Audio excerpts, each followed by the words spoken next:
Sir, you're charged with especially aggravated kidnapping. You're also charged with aggravated assault, and you're charged with theft of a firearm worth less than $2,500. You're talking about stuff that is not relevant.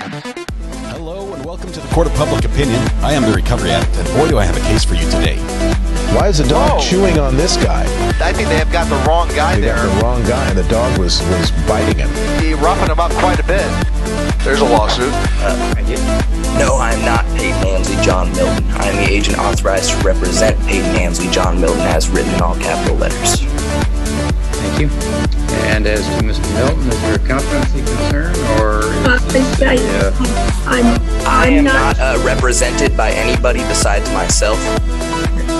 In my sovereign capacity, appreciate you. Thank you, Your Honor. I did have an opportunity to speak to him. I read him the reports. Who is him? Don't interrupt. I read him. You just sit quietly. Thank you. I read him the report so that he will understand the charges against him. He didn't wish to hear anything more about his rights, and he does not wish to be represented. All right, welcome to the Court of Public Opinion. I am the Recovery Addict. Good morning. Good morning. Just trying to get everything working this morning. A little bit hectic here. None of the screens are popping up there. There's too many black boxes on the big screen. We need to get that fixed.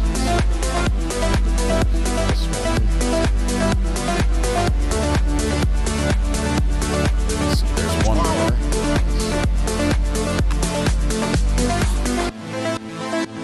Let's fix that one. Okay, there's two.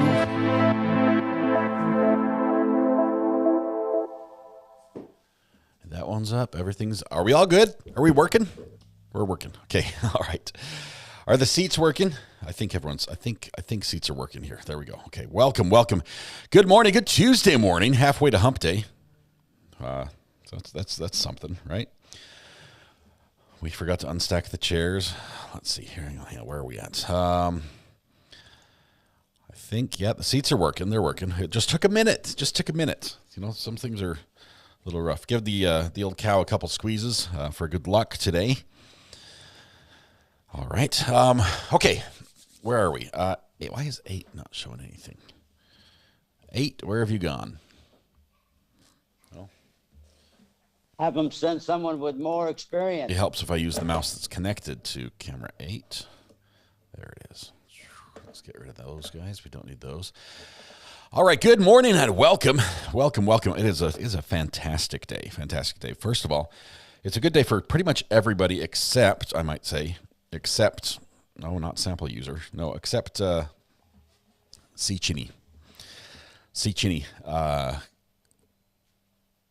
Bad news, my friend. You were first in chat today. You probably didn't even notice. It was probably just an oversight on your part, but it happened. We saw it. Everybody saw it. As such, we're going to have to penalize you. We're going to send it to internet ownership, which means you just have to maintain everything IP-related worldwide. It's a small, it's actually a big job, but we think you're up to it. So congratulations or condolences, depending on how you view this. Your day could be completely different than any other day you've ever had. Congratulations, my friend. If you would like a certificate commemorating this wonderful, wonderful occasion, you can, for the low fee of 50 cents, you can order a copy of your permanent record, preserved in certificate form, where you can commemorate your win of the internet. You can just download it. It's digital. You can download it and just fill in the blank. It's pre-signed. It's like all the checks. So hope you enjoy that. Let's see. Holly Mack gifted 5 memberships this morning. Thank you, Holly Mack. Way to kick off the morning. It is a great day. Lots of fun things to talk about today. Even though our court case is sort of done. It's sort of done. Yes, see, Chinny. It's time to update that resume. Make sure you put that on the cover sheet. I own the internet. Bosses love it. You know, taking ownership, that's something they want their employees to do. Let's see. Joe Banja, welcome. Joe Baja. Jojo. Let me pretend the last 5 seconds didn't happen. Jojo Baja, welcome to the gallery. Brand new member with the Green Courthouse. Means you've been here for a month or 2, possibly 3. Welcome. Good to have you here. We are going to talk about a few things after we celebrate birthdays, which is what we do first thing in the morning. So seeing that nobody has birthdays, we're going to just move right on ahead. Scratch all that. That was terrible. I apologize. I know birthday for now is now closed, says Sharon. Sharon's got a busy day. I thank you for sticking around this morning, helping us with the birthday list here. We're going to talk a little bit about 7-1. We're going to talk about 7-1. Oh my goodness. Okay, we'll talk about that and what it could mean. But first, let's get ready to sing the birthday song. If there are any people who have birthdays, would it be weird if nobody has a birthday this morning? Well, statistically, with 1,200 people here, we should have at least 2, maybe 4. Andrew, hello to Perth, Australia. Thanks for joining us from the other side of the world. Let's see. That noise you hear in the background. No, that is not an F-22 jet launching in my neighborhood. My wife is actually making bread and grinding wheat to do so. It'll turn off eventually, and there will be fresh bread for lunch. What about birthday adjacent, says Waldo? Well, if it was yesterday, we're going to count it. If it's tomorrow, we're not, Waldo. That's just how we do it. I think I've seen nothing in the birthday division. I can make up a birthday. Shakespeare's birthday today. Alas, I knew him well. I don't have anything else. I can't remember anything else from Shakespeare. We can celebrate Megan. Just, it's Megan Day. Happy birthday. Or happy Megan Day, I should say. Megan. Here we go. Hang on. Whoa. Contra says, it's my birthday, unfortunately. Okay, no, don't be an Eeyore about it. If it's your birthday, you've got to own up to it and announce. It's announce. Okay, so we've got Concha. Angela, I missed your chat. Hang on one second. Okay, let's see. Whoa, here we go. Oh, there's the list. Buffer, Concha, happy birthday. And then we might add Wade. Denise, if your son Wade is, let's see if we can do that. Concha and Wade. We'll add those two, even though we sort of are ready to sing in this moment. Concha and Wade. Angela, I missed your chat. Give me just one second. I'm looking for, let's see, back as a member, says Angela. Thank you so much for the gifted membership, and thank you for the greatest chat on YouTube, Angela. Thank you. 4 months of Courthouse ship. But more as a follower. Appreciate you, Angela, very, very much. It's wonderful to have you with us. Appreciate your insights and analysis. Wouldn't be the same here without you, for sure. All right, we're going to sing. I just see the two. Well, sing to Shakespeare. We'll add Shakespeare in there. Why not? Everybody needs to sing, though. If it's Shakespeare's birthday, you've got to sing. He's one of the great writers. We're going to sing to Concha and Wade. Everyone, blend your voices with mine as we raise our voices in song to celebrate these wonderful occasions for Concha, Wade, and Shakespeare. Let's warm up with me. La la la la la la la. There we go. Dancers, kick it off. Happy birthday to you. Happy birthday to you. Happy birthday, Concha, Wade, and Shakespeare. Happy birthday to you. I feel like with Shakespeare's birthday, I owe him like a soliloquy of some sort. I think the best I have in me is a rant. Does that count? Oh, yeah. Happy birthday, Concha and Wade. I realize there are a million places you could be. And a million people you probably want to celebrate with or who would want to celebrate with you. But here you are celebrating with us, or Wade, you might be celebrating somewhere else, but hopefully you get to hear this. Happy birthday to both of you. Free pancakes at Denny's. Sign up now. I did waffles this morning, so, that's an option as well. All right. Happy birthday. Sanctimoniously singing soliloquies. Oh, my goodness. Tisha, the alliteration is on point this morning. That is wonderful. And I think I said all the words correctly. And many more on Channel 4. All right. Welcome. Happy birthday to everyone celebrating, especially Concha and Wade. All right. We are going to start by talking about, holy cow, what happened in our court case that ended in a hung jury. I believe this is only the second time we have followed a trial that has ended in hung jury. The first one being Franklin Tucker. There might have been another one, but it might be a small one. I don't know. It's a Taylor Swift lyric. Apparently, it's from the Tortured Poets Society, right? Or Tortured Poets Asylum. What does she call it? Tortured Poets Lair? I can't remember. Something about tortured poets. Anyway, quoth the raven, eat Shakespeare. I think that's Poe. Anyway, let's see. Society. It is society. The trial ended. It ended in a hung jury, and we were flabbergasted because it seemed the judge and the defense were pushing this jury. They said, "Hey, we can't reach a conclusion." And they're like, "Try harder." And they said, "Look, we tried. We can't. Try longer. Look, we tried. We can't. Try again tomorrow." And finally, they just said, "We can't. We can't reach a unanimous conclusion," which means we have people who will not budge, or persons. And afterwards, the jury, after the judge declared a mistrial, meaning they have to redo. If the state would like to pursue charges, they have to refile the charges. They have 10 days to do so, 9 now. But they can refile charges against Mr. Kelly and start again with jury selection. That's where it backs up to. Jury selection, brand new court. Probably the same judge, I'm guessing. It might be a different judge, but starting over. Big expense. There's a lot of factors that weigh into that, and probably one of the factors is, how do we do on our first case? And so both the lawyers from prosecution and from defense wanted to talk to the jury, and they found out in doing so that the jury was 7-1. 7 not guilty to 1 guilty. What does that tell you? Well, first of all, there was somebody who had a staunch belief that Mr. Kelly was guilty, and they stuck to it, and good for them. I'm happy. I'm happy that they stuck to their beliefs. I'm also happy that the other 7 stuck to their beliefs. That is what court is all about. That is what it should be. But with a 7-1, that is virtually a landslide. Okay, it's a landslide one direction. I realize there are only 8 jurors. It would have been more of a landslide if it was 11-1 on a 12 jury panel. But 7-1 is nearly is as close as you can get to unanimous. And now defense is grinning. Okay, they're happy. They're like, we just about won. As Laura said yesterday, it's the second best outcome we could hope for, right?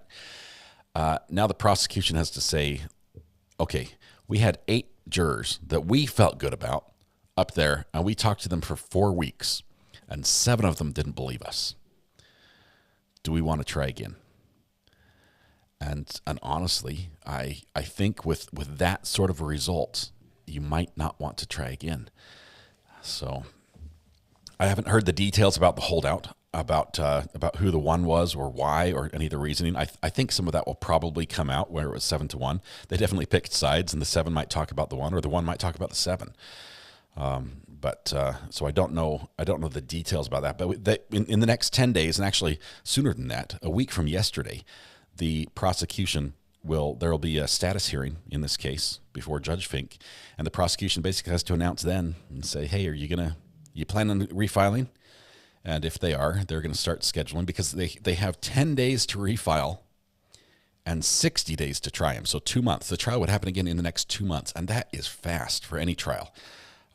Calendars for courts are already booked out 2 months ahead. So they would have to shuffle a lot of things around. I mean, making room for a 4-week trial is not an easy task, especially in a smaller community like that. But it's great. Sorry I texted you so late last night. I got so many texts last night. It was great. We can either, well, there's a couple things we can do, because court for Thurston, Washington does not start till later in the day, probably like afternoon. We can instead begin by watching the four box of what happened yesterday, which is pretty brief. Let me see if I can pull it up here. Let's see. I need stop, replay. There we go. Santa Cruz Superior Court.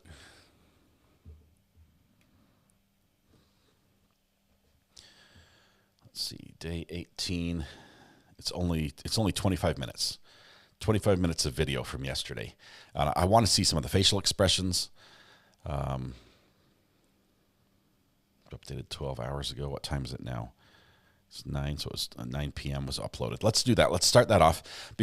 Before we do that, we also have other things to talk about. Some decisions were made in the Brian Kohberger case, which were quite big. And the one thing we've learned about Judge up there in Brian Kohberger's case is that he likes to have hearings and does not like making public decisions. But he does issue his ruling, written ruling later on. He's issued some of those rulings, and one of them is that the defense is allowed to proceed with their phone call, call all the potential jurors and ask them interesting questions. He says we're going to allow it. It's going to go forward. That was a big deal. It's without change, apparently. Also, they have picked a date to have their change of venue hearing, which is sort of related to that investigation or that telephone survey, because the telephone survey is meant to determine if there is a bias in the community. They've already found that there's a bias. The next step is they're going to do the same survey in a couple other areas, possibly in Bannock County, possibly Ada County. It's going to Boise, which I think was where the trial is going to go. But they're looking to have a change of venue. Right now, they pretty much have it in the bag. Quite honestly, it's a done deal as far as I'm concerned. They're probably going to find similar levels of bias in other places, but the judge also needs to consider the difficulty of holding court in the courtroom they have and the community and the capability to handle it. I think it's going to move for sure. So we'll wait with bated breath. Laura is going to be there. Do we hear the count? Yes, we heard the count. 7-1. 7 not guilty, 1 guilty in the Arizona Rancher trial, Mr. Kelly. So Laura is going to be there at that hearing a week from yesterday, and we're going to get updates as that happens.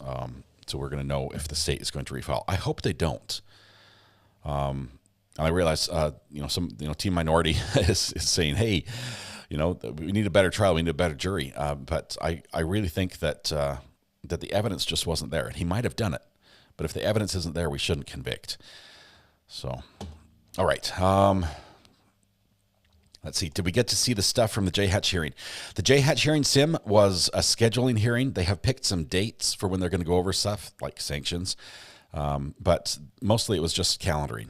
So not a lot happened at that one, but we'll see. If they move to Ada County, I'll be our court watcher. I'll like to be there with you, Ashley. That would be great. Oh, we've got calls from overseas. Call from Mathis, how are you doing?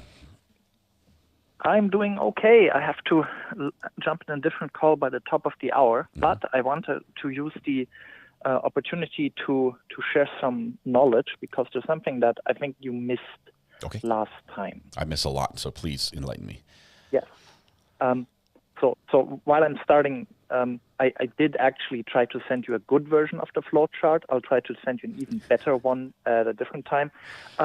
But regarding the George Allen Kelly trial, the judge did not actually give an Allen charge.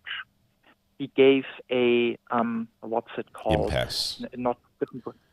Different word for deadlock. Impasse. Impasse instruction. Yeah, so the Arizona impasse instruction is not an Allen charge. There are various jury instructions for when a jury is at an impasse, and the Allen versus, I think it's going to be United States, because I think it's a federal case, that was about what kind of jury instructions are allowed when the jury is at an impasse. And Allen was specifically about, can you give the jury an instruction that's like ever so slightly pushing them to maybe reach a verdict in some way. So if you listen to the Treehouse trial, Allen charge, that's about, guys, we had a long trial. We don't want to waste it and have a mistrial. Please come back, go back, try. And if you come back again, tell me you can't reach a verdict, we will have a mistrial. That's one of the components. Where you kind of threaten the jury with a mistrial and tell them, guys, if you have to try one more time or it's just over. They didn't do that here. And the other thing is that the judge in the Treehouse trial emphasized was, okay, think about what it would take to change your mind, try to get into the other side's head, But Allen versus United States is largely about maybe the minority should think about if they are the ones in the wrong. And I think if the judge had given an instruction like that, as to, hey, maybe the minority should be the one to change their mind so we don't have a mistrial, then there might have been a clear not guilty. But you will recall, at no point was there ever such a suggestion that maybe the one holdout should change their mind, maybe. And also no, if you can't agree now, last chance, then there's a mistrial. That didn't happen. I agree with you, and I disagree with you on one point. Both the judge and the prosecution referred to this as an Allen charge. Even though it is worded a little differently, we've heard it in different states. Different states issue the charge in different wording. It is still an impasse instruction that is only given when a jury comes back with the decision that they're deadlocked. I don't think telling them that if you don't reach a conclusion, then we will have a mistrial and it will cost a lot of money. I don't think that makes it not an Allen charge if you leave that part out. I know they have the impasse instruction, but I think it's just another name for the same thing. Well, certainly there are impasse instructions, but the kind of charge that has been effectively made legal under federal law by the Allen case is this kind of maybe the minority should be the one changing their mind. So I think this type of impasse instruction would be legal regardless of the Allen case, which it is anyway because that's a federal case and it's just the example that people follow. Are you talking about federal court versus state court? Yeah, it's different between federal and state because it's different jurisdictions. Mm-hmm. So the Allen case made that instruction legal for federal cases. But when people say some states have banned Allen charges, I think that's what they're referring to. It's up to the states that to decide if they want this because the Allen case only decided it's not wrong under federal law. Right. But a state can still say, we don't give Allen charges. We tell judges they're not allowed to give jury instructions along the lines of minority has to change their minds or decide if you come back one more time, it's a mistrial. Because if the federal authorities say we don't find fault here, the state legislatures can still enact a rule that makes it not okay on the state level. Right.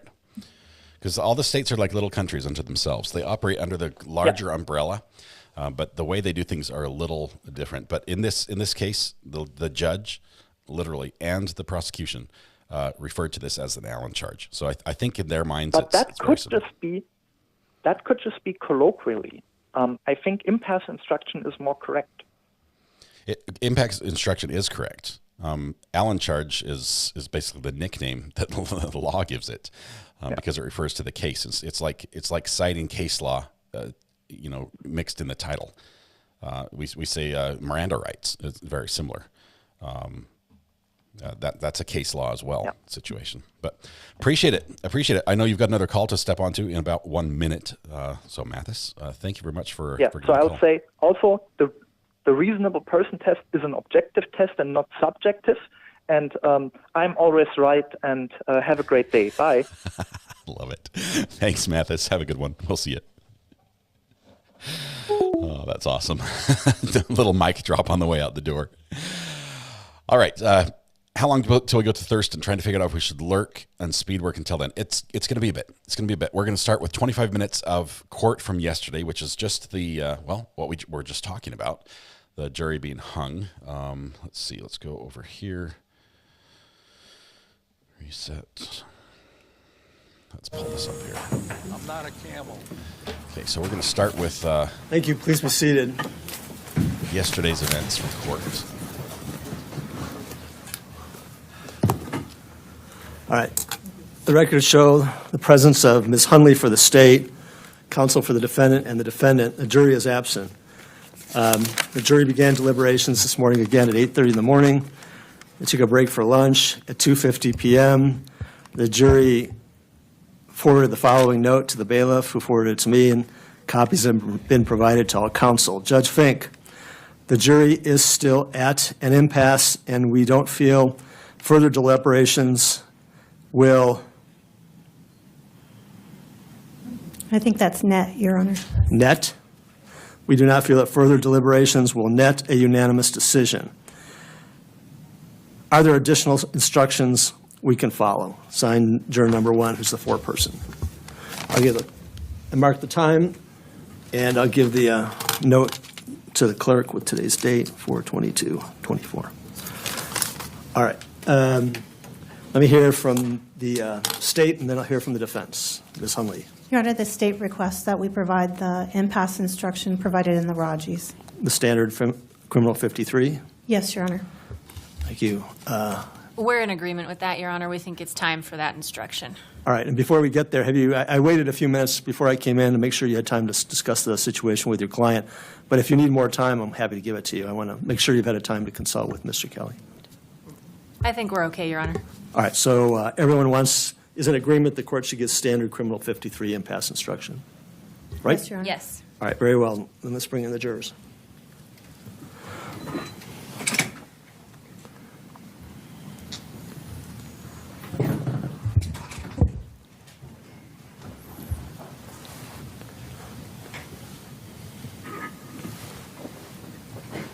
I'm getting top mark ready. Thank you for the reminder.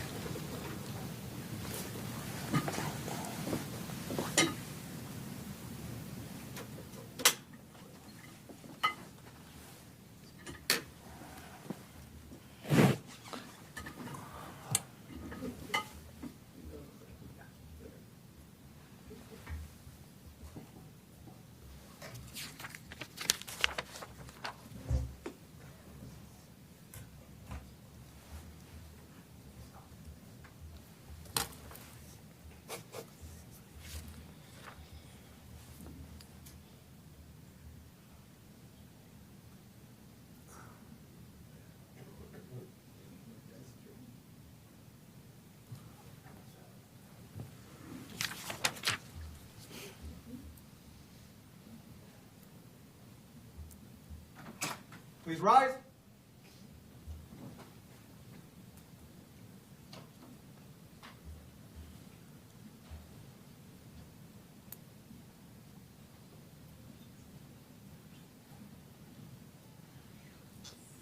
Thank you. Please be seated. The record will show the presence of all 8 jurors, counsel, and the defendant. Good afternoon, ladies and gentlemen. I received a note from juror number 1, who is the spokesperson, I assume the foreperson for the jury, that the jury is at an impasse. And the request was, are there any other instructions that we can follow? I do have an instruction. It's a formal instruction. I'm going to read it to you now, so please pay close attention. This is offered to help you, not to force you reach a verdict. As jurors, you have a duty to discuss the case with one another and to deliberate in an effort to reach a just verdict.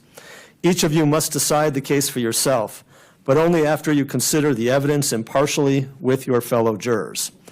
During your deliberations, you should not hesitate to re-examine your own views and change your opinion if you become convinced that it is wrong. However, you should not change your belief concerning the weight or effect of the evidence solely because of the opinions of your fellow jurors or for the mere purpose of returning a verdict. You may wish to identify areas of agreement and disagreement and then discuss the law and the evidence as they relate to the areas of disagreement. If you still disagree, you may wish to tell the attorneys and me which issues, questions, law, or facts you would like us to assist you with. If you decide to follow these steps, please write down the issues where further assistance might help bring about a verdict and give the note to the bailiff. The attorneys and I will then discuss your note and will try to help you. I do not wish or intend to force a verdict. We are merely trying to be responsive to your apparent need for help. If it is possible that you could reach a verdict as a result of this procedure, you should consider doing so. Please take a few minutes and discuss this instruction among yourselves. then advise me in writing of whether we can attempt to assist you in the manner indicated above, or whether you do not believe that such assistance and additional deliberation would assist you in reaching a verdict. That's my additional instruction to you. If any of you wish me to read it again, it's very important. If you need to hear it again, I'm happy to do it. All right, seeing none. Did you understand the instruction? Very well. I'm excusing you once more to deliberate further and consider this additional instruction that I've given you. We'll stand in recess until we hear from the jurors. Rise and the board.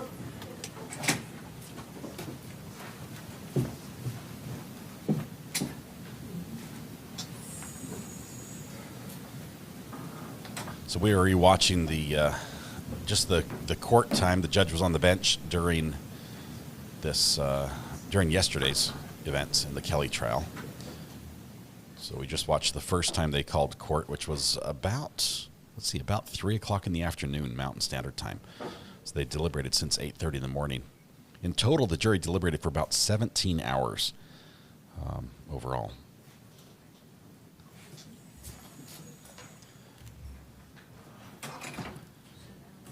Okay, they're gonna have a little moments of downtime here. I was kicked back, taking it easy. And they're back. Thank you. Please be seated. Records show the jury is absent, counsel are present, and the defendant is present. The jury sent out another note at 4 p.m., and copies were made and distributed to counsel.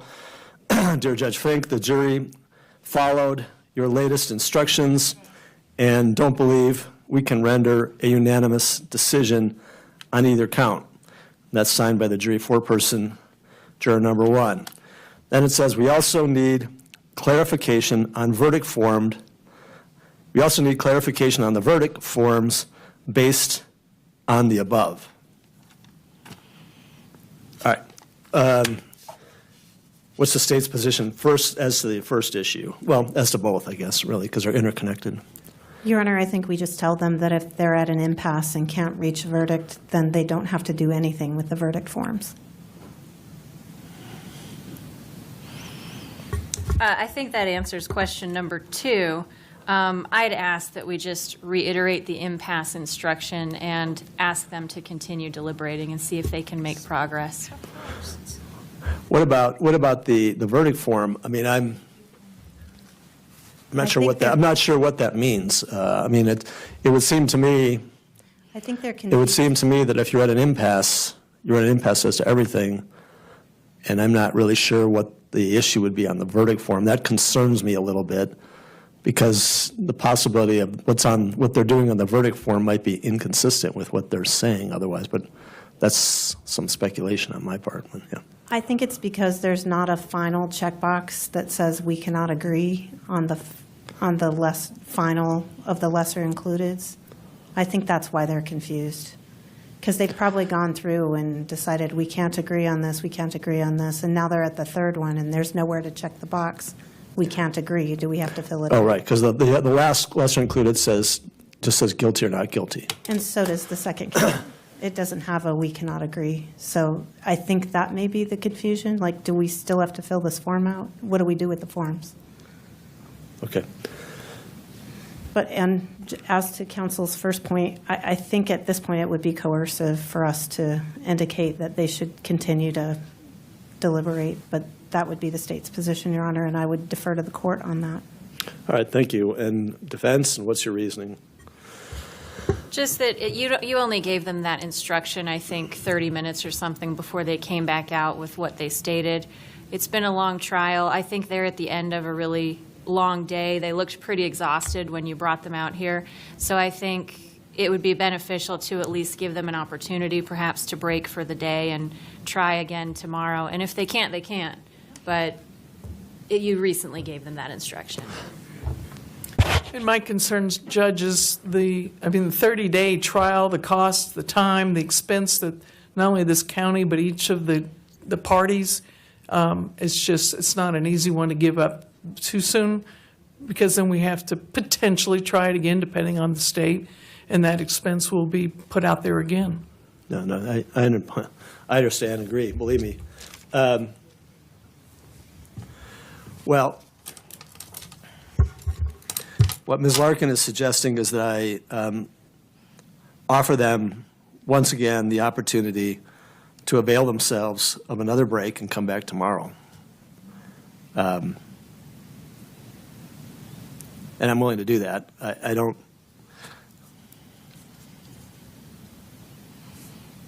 So would you like me to craft a response that basically says that the court can offer you an opportunity once again to, if it would be useful to you, to take another break, come back tomorrow morning and reinitiate jury deliberations? That works for us, Your Honor. And then allow them to respond, Judge? Is that the intent, to elicit a response from them? Right. I don't have any objection to that, Judge, if they think it would be helpful. I mean, I think you have to offer them something different other than just keep deliberating. That obviously hasn't been productive to keep deliberating right now. But I did notice when they came in, there was obviously, it's difficult to judge or to draw conclusions from what you see, but there was obviously some frustration there that I hadn't seen before, which is understandable, but a break might help. So, all right, give me a minute. And then as to the second one, were we going to respond on that? Just tell them if they're at an impasse, they don't have to fill out the verdict forms, or how do we address that?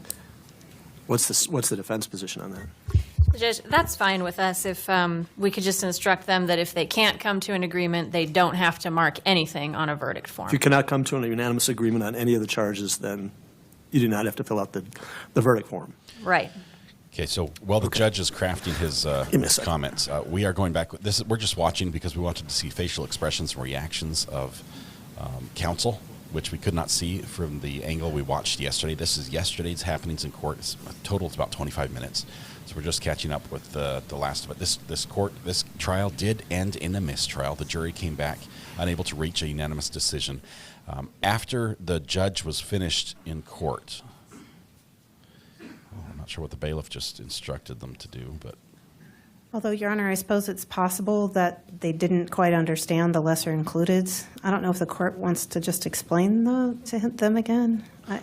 I hate to give up an opportunity for them to convict, resolve the case if they have the ability to do so. I'll just throw that out there for the court. So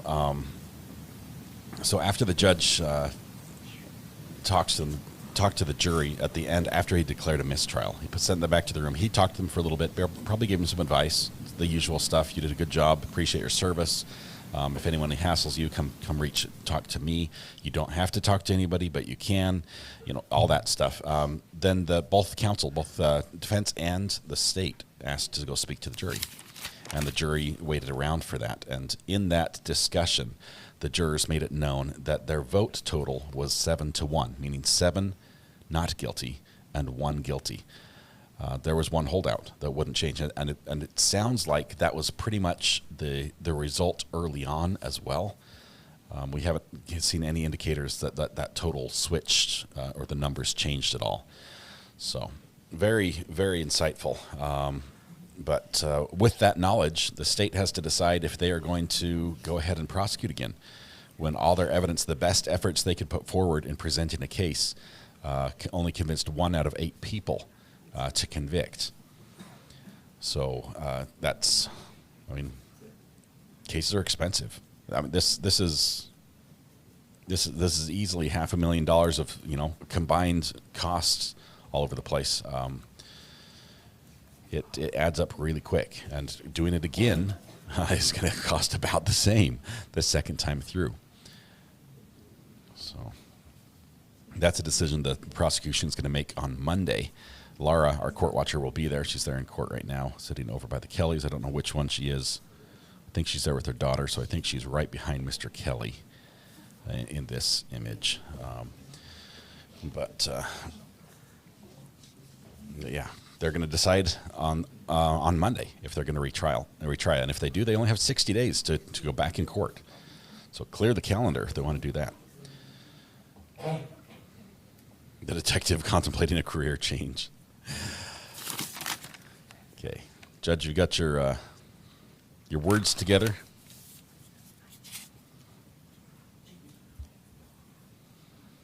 If the state does retry, the Kellys don't have money. They don't have the $250,000 to put up to pay for these phenomenal lawyers again. They either lose their ranch, or they need to do crowdfunding, which I think they're trying to do right now because they might still owe on this case.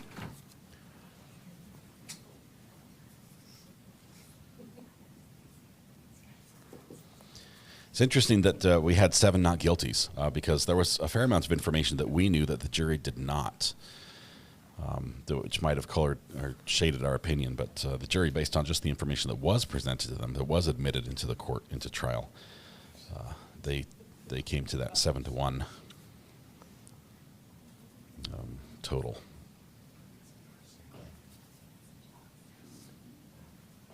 I don't know this DC Killing Spree. I don't know if they were 7-1 from the beginning, but I just didn't hear anything in all the notes that came from the jury. It seemed like it was more of like, we're still deadlocked. We can't reach, can't change. There's no change. So I believe that they reached that total pretty quickly. Let's see, it looks like we've got some court for Chad Daybell, which is good. All right, so here's what I wrote. The court understands that you have continued to work hard to come to verdicts. The court can offer you the opportunity to once again recess for the evening and to resume deliberations again tomorrow morning if you believe that would be helpful. As to the verdict forms, I am not sure what your issue is without more specificity. If, however, you are unable to reach unanimous verdicts on any count, then you need not fill out the verdict form. Thank you. You will instead report to the court that you simply are not able to reach verdicts. Any objection from the state? No, Judge. No objection. All right, it's 4:18 p.m. I'll give the note to the bailiff with my response. And if there's nothing else, we're in recess. Please rise, people forward. All right, little break while they take a recess. It was a short one because it's now, Thank what, you. Please be 4:27. seated. Jury's absent. Yeah, go ahead.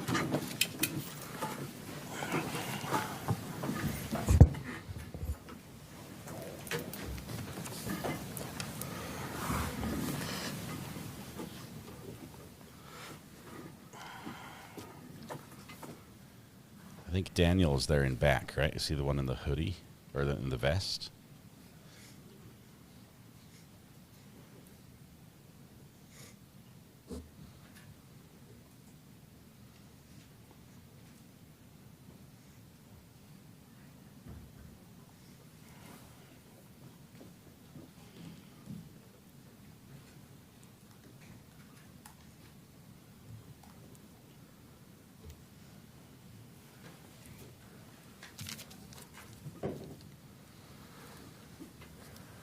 All right, the records show the presence of the defendant, counsel for both sides. The jury sent back another note. This note came in just a couple minutes ago. It was response to my note, and it says as follows. Thank you, Judge Fink. We do not believe resuming deliberations will change juror opinions. It's signed juror number 1. What's the request of the state? Your Honor, the state requests that the court declare a mistrial. And for the record, Judge, we object, and we would ask that they be brought back tomorrow to continue deliberations. All right. I'm going to, I understand your position, protecting the record, but I think the jury has made it abundantly clear, beginning yesterday, which was too early, but then they continued to deliberate. They deliberated another hour and a half or 2 hours yesterday afternoon, and not yesterday afternoon, but Friday afternoon, and then deliberated all day today, and they just seem deadlocked. So I'm going to declare a mistrial. Let's bring in the jurors. Your Honor, the state would request an opportunity to speak to anyone on the jury who's willing to speak to the state. As you know, I customarily meet with them first, thank them for their service, and then I'll inform them of your requests. Thank you. And the victims are on the way over, Your Honor.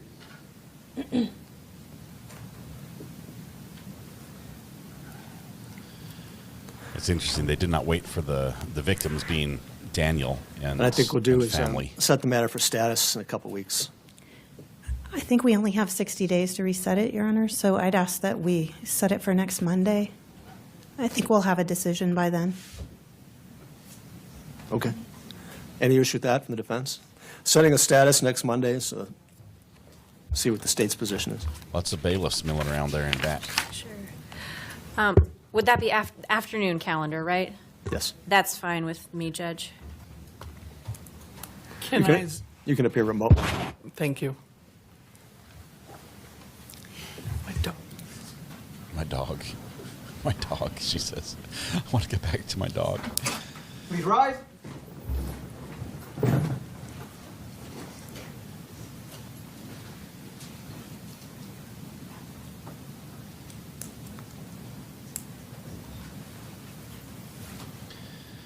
Daniel is a victim in this case. There's a charge for him. All right, thank you. Everyone, please be seated. The For him record show getting the shot presence at. of the jurors, counsel, and the defendant. I've read your note. Juror number one, I believe you're the designated foreperson. Is that correct? All right, sir. Is it your opinion as the foreperson that if the court were to provide you with additional time and any other resources or any other materials or evidence that I can, that would not be a fruitful endeavor, and you would still, as a juror, be deadlocked and unable to reach a verdict?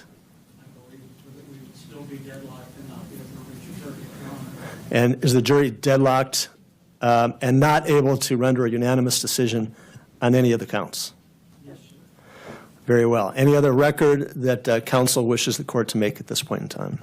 No, Your Honor, thank you. No, Your Honor. Very well. Ladies and gentlemen of the jury, I'm going to excuse you. If you'd go back to the jury room, well, you are excused. You are relieved of the admonition of the court. And I'll discuss that with you some more when I come back to the jury room. But it's my practice to always meet with the jurors after the deliberations and after a trial and thank them for their service and answer any questions that you have that I might be able to answer. So if you wouldn't mind, this will just be a moment, going back to the jury room. And I know it's 4:35 or so, but I'll be back there very shortly to thank you for your service. You are excused. You're released from the admonition, and you are excused to go back and retire to the jury room. Please rise, por favor.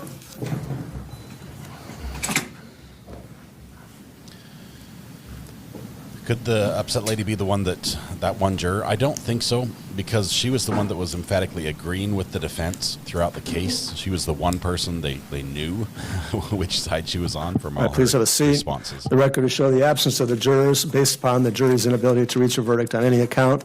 The court orders that this case is in mistrial. The court will set a status hearing for next Monday on the court's usual law and motion calendar for 1:30 to allow the state to take a look at the situation and decide whether or not it wishes to ask the court to reset the matter for trial.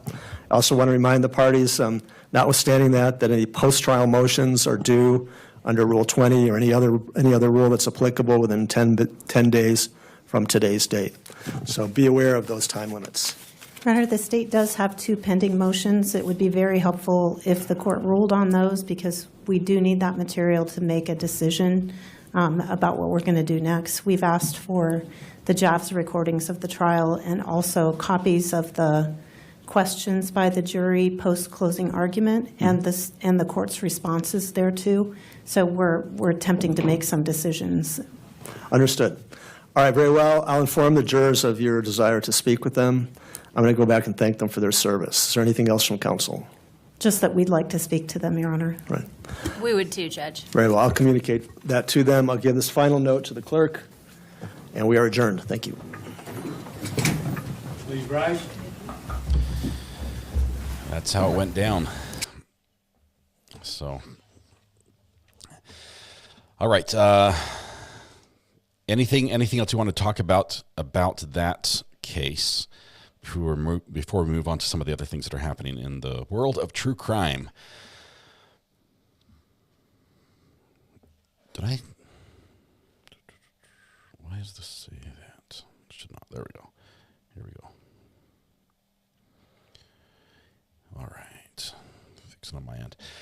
They all seem really frustrated. I think they were. Did the state offer Daniel a green card for testifying? Yes, they did. It's called like a U visa. I don't know. I don't think it's like automatic citizenship, but it's a pathway, I think, that at least gets him in. Anyone confirm? Yes, it was confirmed by both the prosecution and by the defense, Liam. That was the correct count.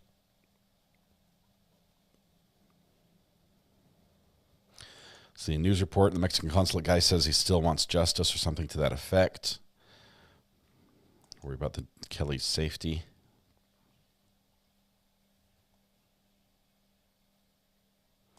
So Daniel had to be interviewed in Mexico, spent the trial in the region. Yes. Yes, he did.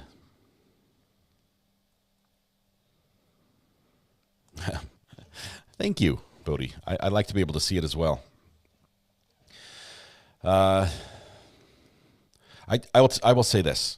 I have respect for, and in my mind, I don't know any differently. I think that the holdout juror was an opinion they firmly held. They had reached after listening to the facts. I have to give them, that's what we asked them to do, and that's what they obeyed all the other rules through this trial to the best of our knowledge. And I would have to believe that's what that juror did in this case. So I'm much respect to that one juror who stuck with his or her convictions to say that they were going to remain a guilty vote in the face of 7 others.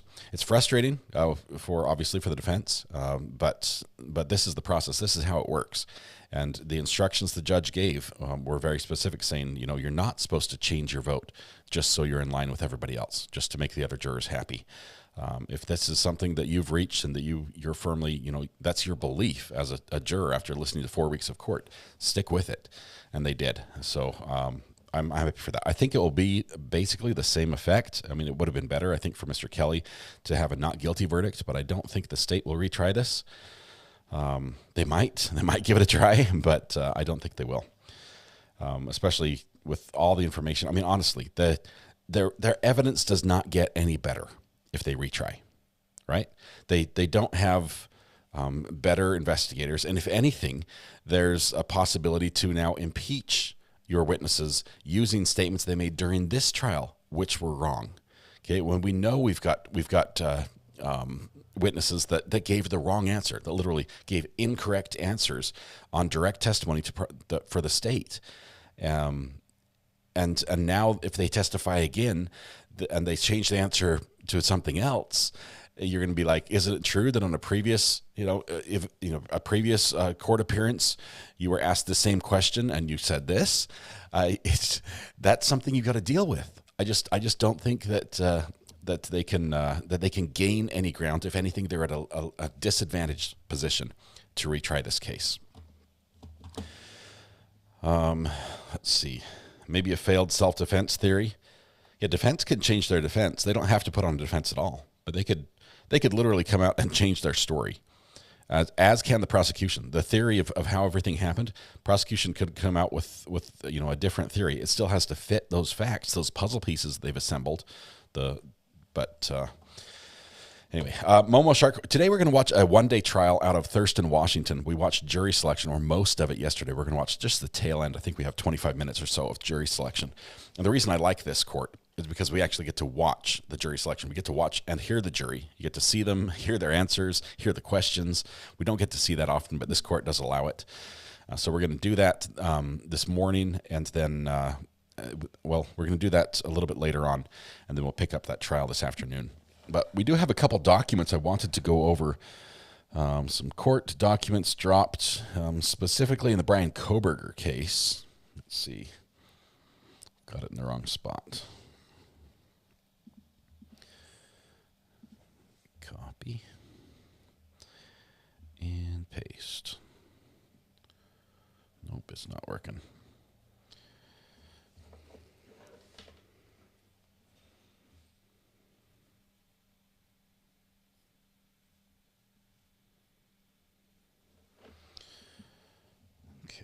Send this to my computer.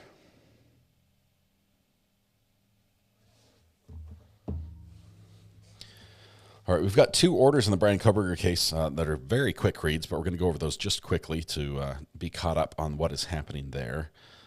First one is, let's see, which one did I send first?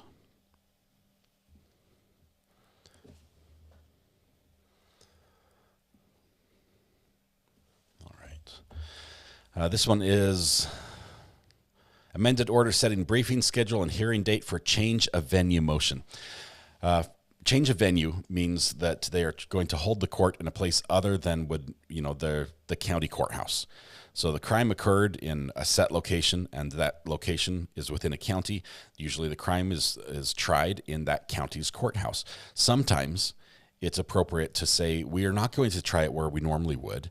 We're going to move this trial out of the county, and we might do it for a couple of reasons, but mostly it's done because of the fact that you can't find a non-biased jury that can sit and hear the case, because there's been the coverage on the case has been so prevalent. There's been so much news media. It's been on the radio. It's been on television. It's been in the newspaper. There have been people holding signs at every street corner.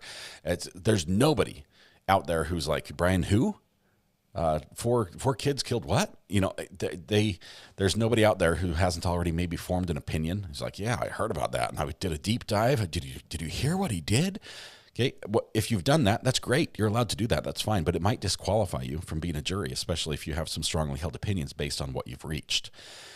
So what happens in this trial is the defense has begun doing a telephone survey. And they reached out and they called 400 potential jurors in the county there where this began, in Latah County, and they have determined, using a professional statistician, that the county is biased, that they won't be able to find a jury, or it will be very difficult and expensive and time consuming to find a non-biased jury in that county.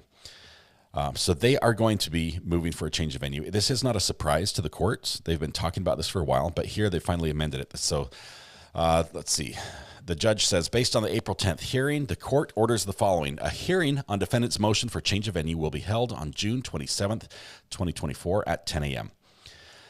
The hearing will be in person, open to the public, and streamed live on the court's YouTube channel. Defendant's opening brief, witness list, and any evidence the defense wishes to present in support of the motion for change of venue must be filed by May 30th. The state's response brief, witness list, and any evidence in the opposition to the motion must be filed by June 14th. And a reply by the defendant must be filed by June 20th. So he sets a couple deadlines. We're going to have a hearing on April 10th. Before then, on April 10th we met last. We're going to have our next hearing on June 27th. Before then, the defense, whose motion it is to have a change of venue, needs to sort of submit, here's why we should here's our opening brief. Here's who we're going to call as a witness who's going to testify that why we need to have a change of venue, and file that. And then the state gets a chance to reply. Well, they get a few days to reply. It's going to be about, let's see. The state's response they get 2 weeks to reply, and then 1 week after that, the defense can reply to the defense reply. So that's where it's going to go, and then we're going to hear that hearing. We're going to watch that one live as it happens.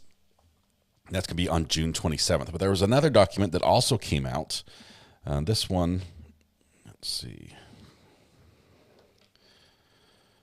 Give me just a second. I talked about the defense trying to determine if there was a bias in the county, and they did that using a survey where they called all 400 of the potential jurors in the county. The way they did this survey, it raised alarm bells for the state, and so they sort of panicked a little bit, right? Let me change this to continuous. Okay, can you guys still see this? Yes, good. Okay.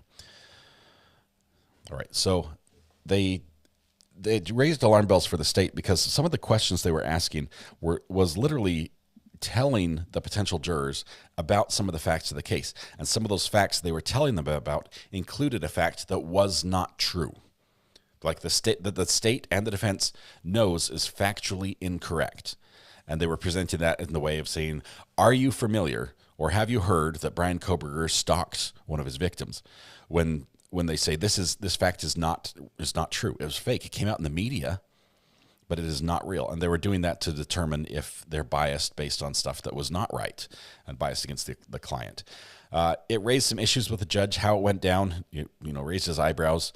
The hearing was a little bit lengthy, and the guy who did the questionnaire was all offended, and he was like, I'm not sure if I even want to work with them anymore since you're being so mean to me.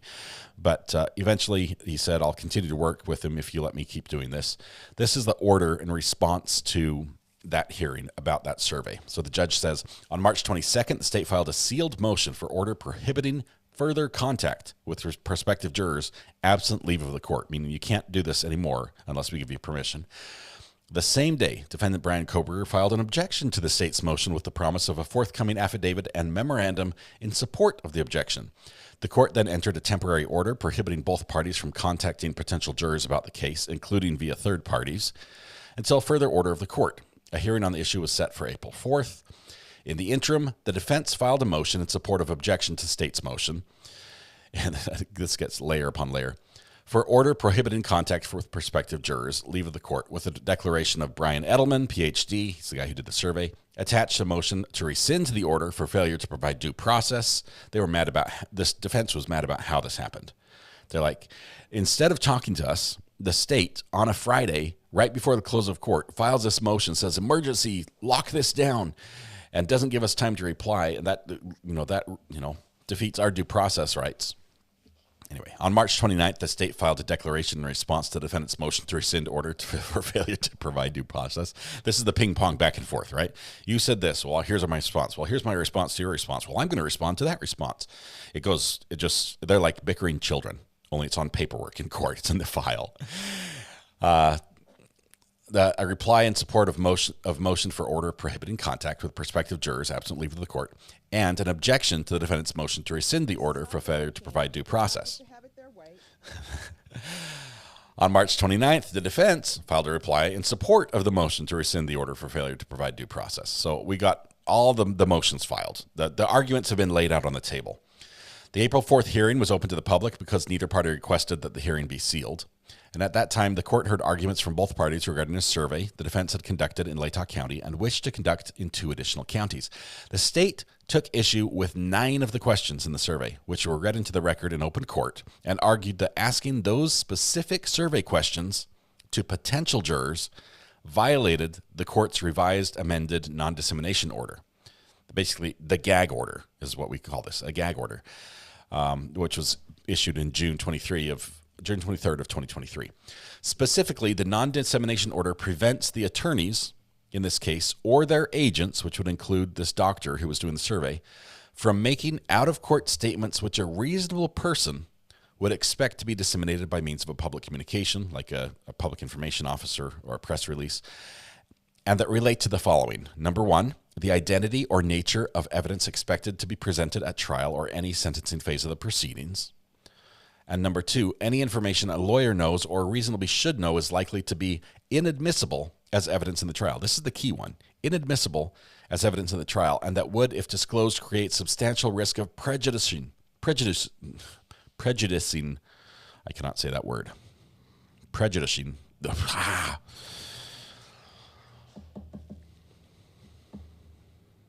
Making the jury prejudice. There it is.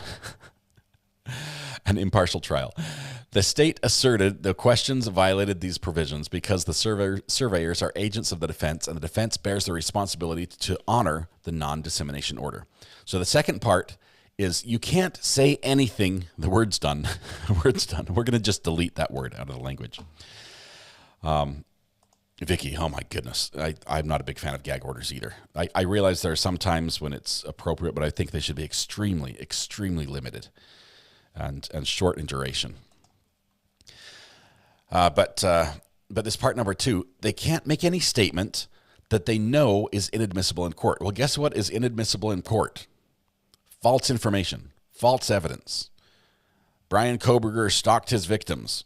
False evidence. That is not admissible. So in this survey, he's making the call and asking the question and saying to the potential juror, the telephone survey victim or recipient, depending on how you view it, have you heard that Brian Kohberger stalked his victims? And the state saying, that's a statement. It's not admissible. It violates the gag order. The defense argued that the questions in the survey were based on information obtained by the defense expert, Brian Edelman, from reading and watching various news articles. It's important you say news, not nude. And broadcasts from both mainstream media and social media. The defense further argued that the questions did not violate the non-dissemination order because they constituted information contained in the public record. This, the judge took issue with. The public record, when the judge is talking about public record, is the court record. It's in the filings. It's in the paperwork. You ask for the clerk, you can get a copy of it. That's the public record.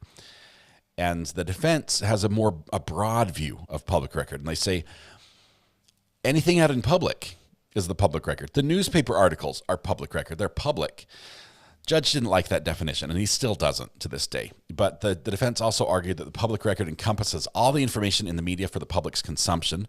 The non-dissemination order expressly allows attorneys involved in the case and their agents to make any extrajudicial statements, written or oral, concerning the information in the public record. They can talk about what's in court, right? What's been down in the record, what's been released publicly.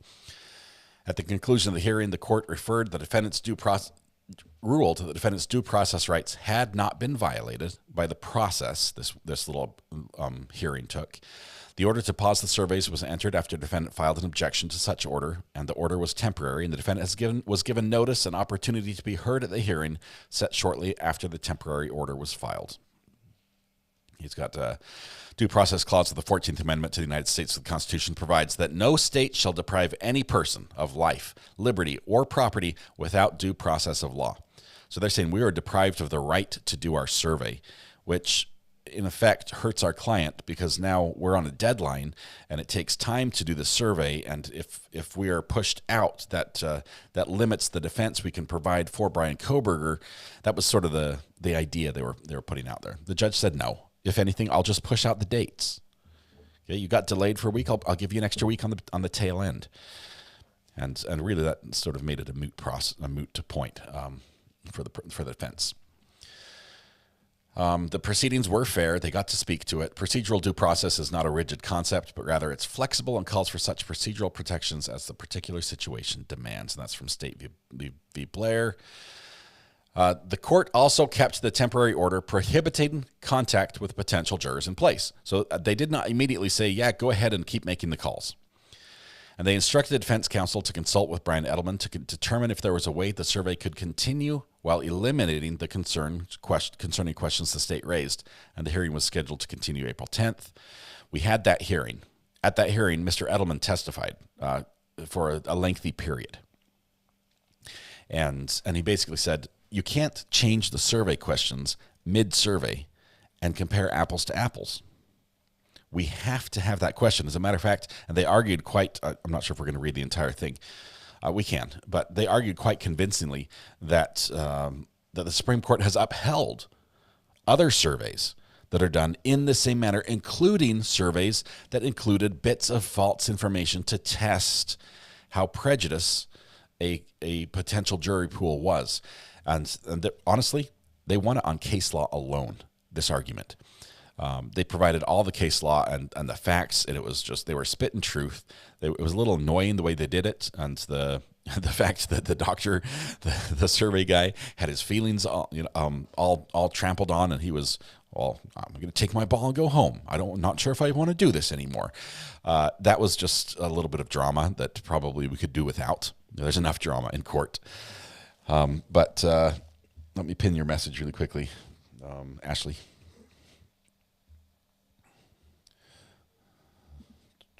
Oh, somebody already got it. Thanks. Anyway, so on April 10th, the parties again reconvened in open court. Again, neither party requested that the hearing be sealed. The questions at issue were again discussed, including the fact that some of the questions on the survey are not rooted in fact or supported by admissible evidence, but are simply rumors in the media and on social media, while other questions were formulated based on information from the public probable cause affidavit filed by the state.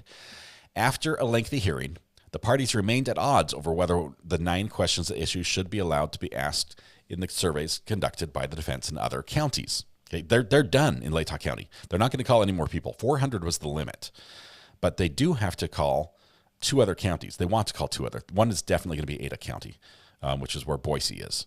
That's where the trial's going to go. Honestly, where's a bigger courtroom, a bigger population base that you can draw a jury from that's not clear over on the other side of the state, which would be burdensome for everybody, including the victims and the families and everything else. It's got to be Boise. That's really the only option out there. So they're going to do Boise, but they'll also do like Bannock County, which is way over, far away, which is similar in size to Latah County, so that they can show that, and it's different regions as far as media coverage as well, so they can show the bias and how it appears in that county. And it's going to be the results are going to be perfect. Of course, we know that with any stats, you can pad the numbers, not pad the numbers, but you can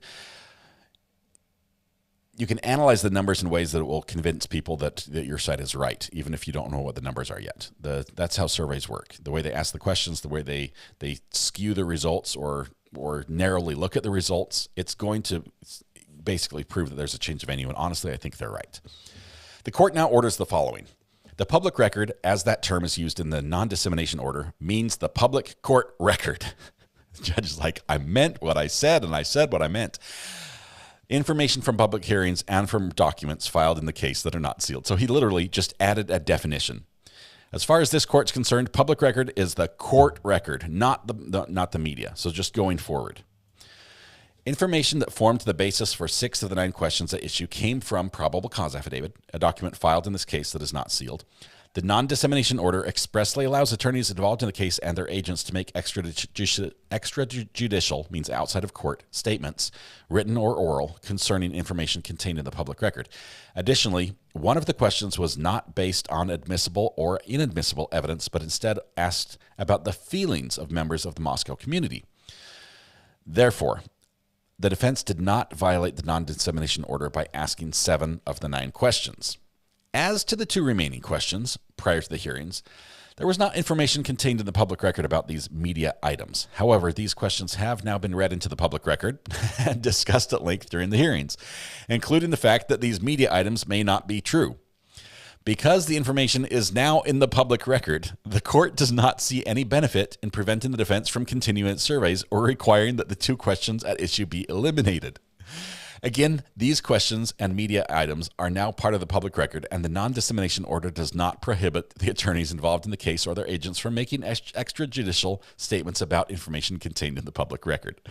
They literally say, had they not read the questions into the record in that open hearing, there could have been sanctions. But because they read the questions, because they put them up on the big screen, on the PowerPoint presentation, here are 9 questions. So as you scroll through them, they became public record. And it made this argument from the state moot.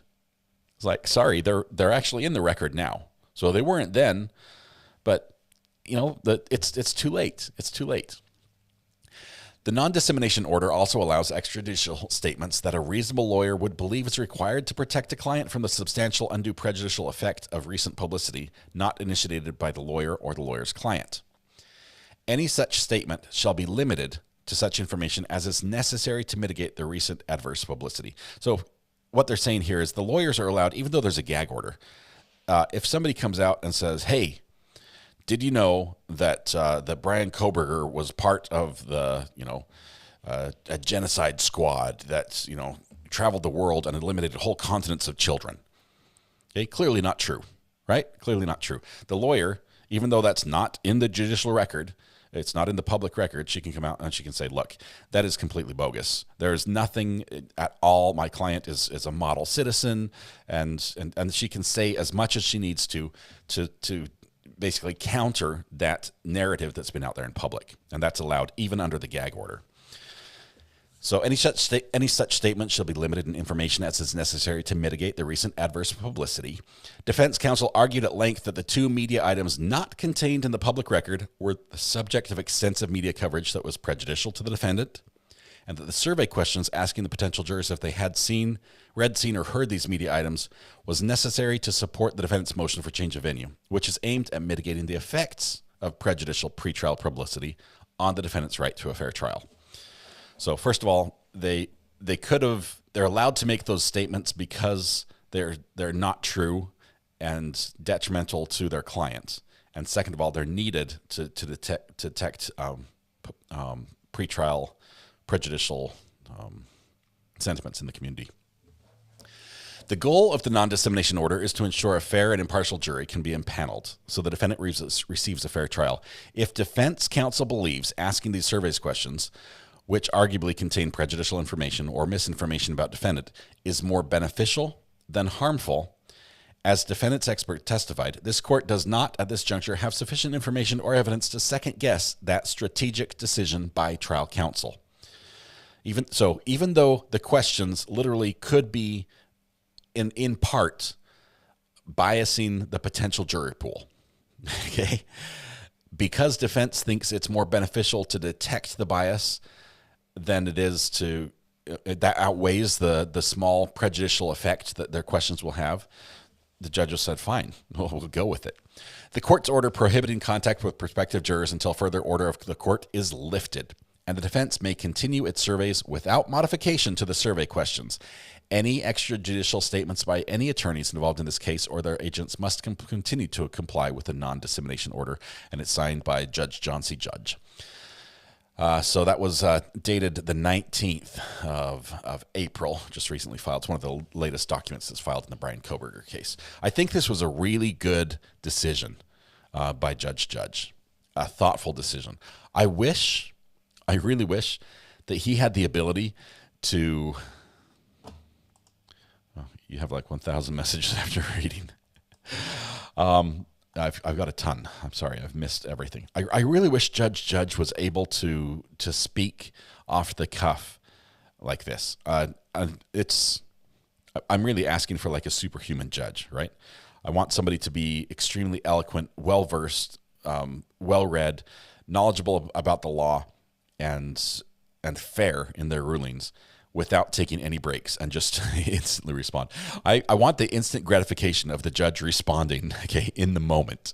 And we don't get that with Judge Judge, but he does deliver on his rulings when they come out. So good work, Judge Judge. Appreciate that. And we're looking forward to those hearings when they happen. All right. Agreed, says Jasmine. I think this was a well thought out decision by Judge Judge. It's very fair. It's very fair. I think that he knows that defense sort of pushed the limit, pushed the boundary of what they could allow, what they should allow. Him putting number one as, look, public record means court record. That's the slap they got. That's a smack on the hand to Brian Kohberger's defense team. He's basically saying, you know what public record means. When the court talks about public record, you know what it means. And so he's just defined that again mid pretrial court hearings. All right. Let's see. Anything else? Yeah, we wanted Judge Carroll, Kathy. We wanted Judge Carroll. Judge Carroll has the ability to do this. What I liked about Judge Carroll, man, the guy's memory was so sharp, and he would, a motion would be made during that J. Hatch trial. And he'd say, if I remember right, last year you argued the opposite on this. And he's like, I remember everything that's happened in this trial coming up to this moment. And this is not the only trial that the Judge Carroll was handling. We were just reading the two latest documents that dropped in the Brian Kohberger trial. One of them is the document that allows the ruling by the judge that allows the defense to continue doing their surveys of potential jurors. It'll happen in two other counties. Latah County is done. It's going to happen in Ada and probably Bannock County, I think is what they said. So those should probably be starting maybe as soon as this week. The other was the ruling regarding setting a date for the hearing on the change of venue, which is why they're doing the survey in the first place. And dollars to donuts, this court is moving. It is not going to be held in that same place. Latah County will not see the media rush when trial starts, because it will be in Ada County. It'll be in Boise. Can we watch The Simpsons Judge? The Simpsons Judge, like the TV show? No. Are you talking about Judge Cedric Simpson? We're going to jump over to Thurston County before lunch and watch a little bit there. Will there be another Judge Carroll trial in the future that we can follow, please? Dog Lover, the one we followed with him is not over yet. There is a hearing coming up, I think it's in a month or two, where they might be talking about sanctions. I mean, it's what we've waited for all along. But they've set some dates for that. That's just going to be interesting. Reminder, transcript's not on yet.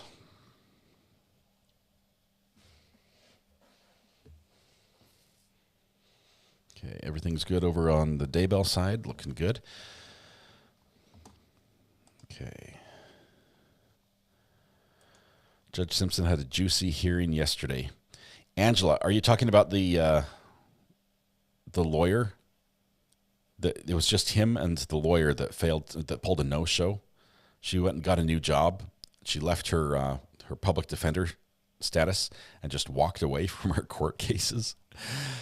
And the judge sanctioned her. Only ended up charging her $500, but it could have been much worse. That was incredible. Yes, Carol. Only one not guilty. Or no. Carol, I think you heard that wrong. There were 7 not guilty and 1 guilty. Maybe that's what you meant to say. In the Arizona Rancher trial, 7 of the 8 jurors voted not guilty, and 1 voted guilty. Let's see. 500. She needs 2 months to pay. Casey, yes, she does need 2 months to be able to pay that fine. The judge was not impressed with that delay, but basically he's going to work with it. He can wait. He has all the patience in the world. If she doesn't pay in those 2 months, it's going to rain fire and brimstone in her world. Sunshine, we'll find out if they're going to retry the case in the Arizona trial on Monday. There's a hearing then. That's only 7 days after the verdict was not reached, after a hung jury was declared a mistrial. It's going to move fast if they do try that one. It's going to move very fast. Want to hear from a juror or two from the trial? I'm not sure if they're going to speak publicly. I doubt the state would bother retrying that case, thankfully. All right, let's get ready. I want to jump back up to Washington. We watched part of the jury selection. We watched most of the jury selection in this little trial, and I've posted a link actually to Canva. Just 1 second.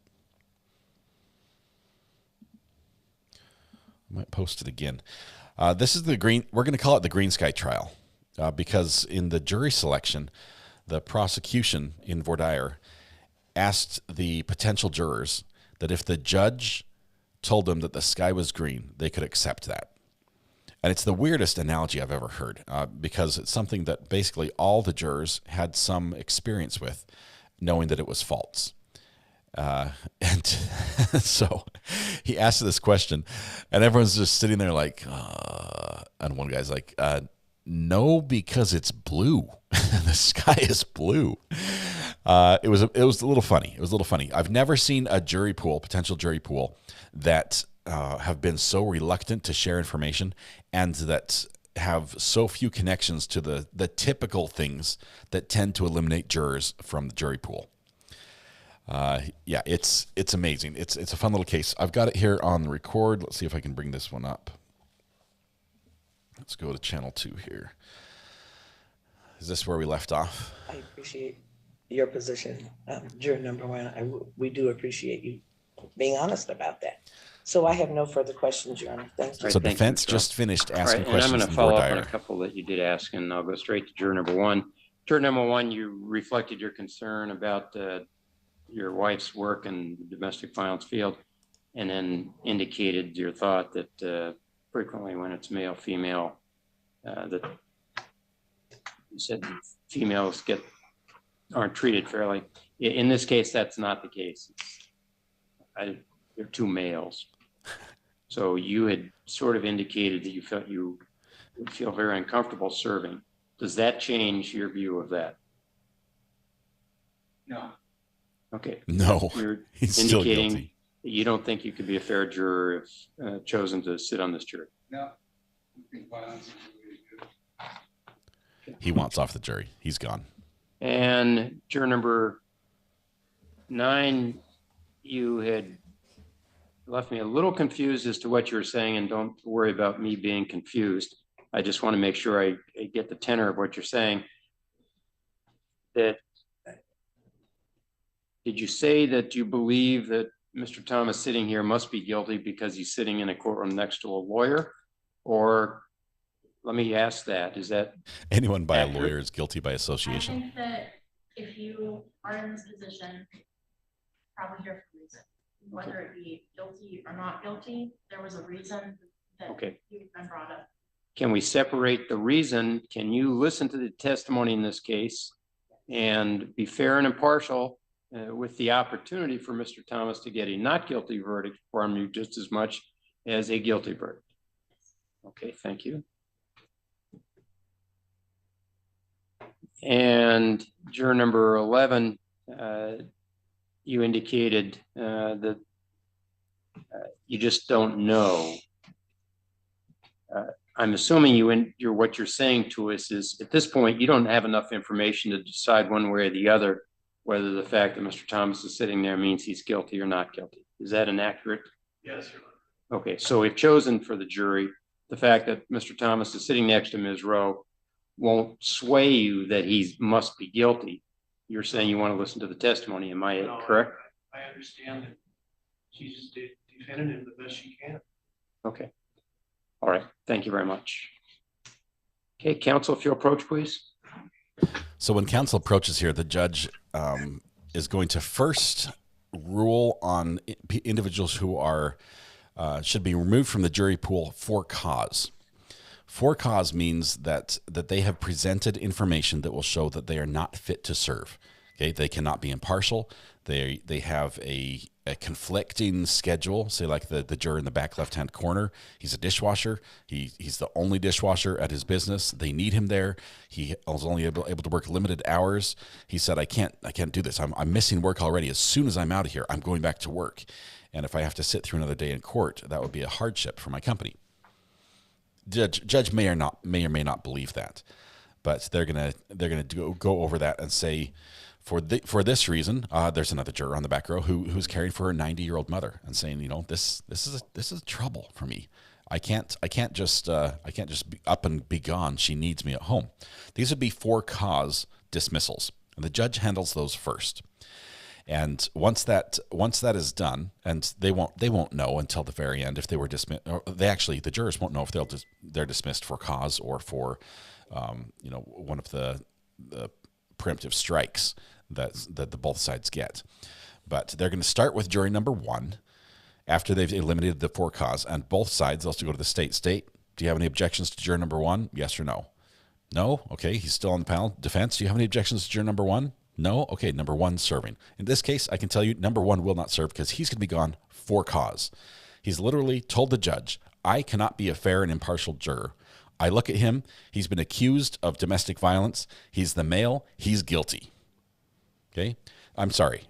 That's not what court's looking for. Okay? Thanks for coming to court. Appreciate your time. You're not the one. You're not the juror we've been looking for. They're going to go on. So 1 is gone, and then 2 has to sit. They're going to have, I believe, 6. I don't know if they're going to get any alternates today. But they're going to get 6 jurors. 1, 2, 3, 4, 5, 6. Maybe as many as 2 alternates, which I highly doubt because it's just a 1-day trial. But because it's the next day, they might want to cover it just in case one juror got sick the following day. But they'll go through that same process with each side issuing a strike if they want them. And you can issue a strike for anything, okay? The prosecutor might be like, look, I just don't like that guy's shoes. And if I have to look at, or I don't like the way he's constantly jiggling his head back and forth, that's just going to throw me off my game. And I want him off. He doesn't even have to tell the judge why. He's like, yeah, number 4, he's out. And that counts. But you only have limited strikes, okay? You can't just eliminate everybody. And as long as a lot of people aren't eliminated for cause and every strike is issued from both teams, they're still going to be able to sit a jury out of this 20-person pool because you only get like 3 strikes, okay? So we're going to have a jury out of this pool. It probably won't go very deep into the last row because it's by number. It's by luck of the draw. The person with number 1 has the highest chance of being on the jury. or in the 1 through 6.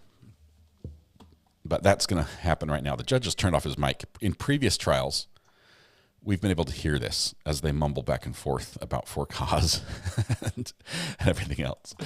Kenny says, thank you for answering my questions last minute yesterday. Appreciate you. Kenny, thanks for asking. And it was your mom's question. Yes. Glad we could answer that. I forgot what it was, but I'm sure it was a good question. All right. We did post the link to the Canva, and we have a few people in there.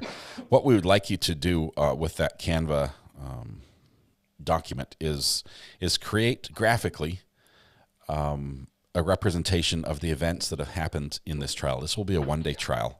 Jury selection was yesterday. The trial is going to be today. It looks like they've already done. They've already picked their jurors. Let's see who they end up with. All right, folks. The jury has been selected. The following people will serve as jurors in this case. Juror number 5, juror number 6, juror number 11, juror number 12, juror number 13, juror number 15, and juror number 16. Wow. And those keeping score here will realize we've selected 7 jurors. Wow. District court jury is 6. We have 1 alternate selected because we do the 2-day process. So the rest of you will not be serving on this jury, and we want to thank you very much for your response to your initial juror summons, your willingness to come and offer your time and services in the purpose of meeting the obligations of being fact finders in a criminal charge. And you've given up your day today, this Earth Day, and come in here and spent the time inside of what used to be an office building. I'm sure there are better ways to spend a day like this. So thank you all for having done that.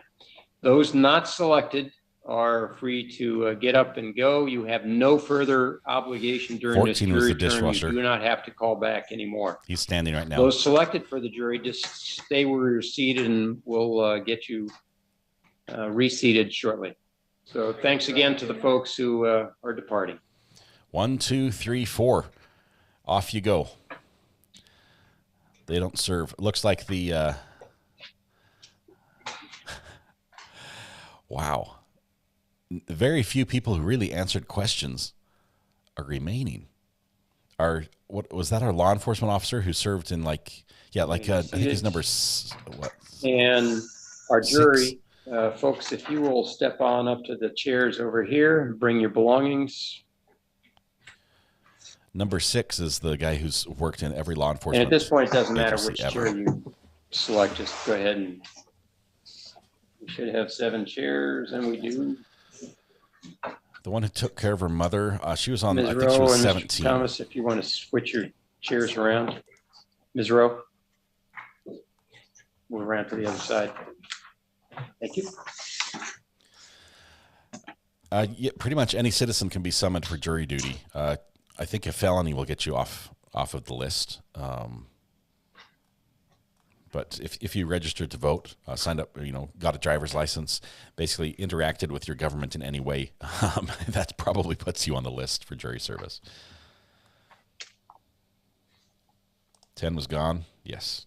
All right, folks, let me tell you how we're going to proceed for the rest of today, which is going to be very short, by the way. You're just about done.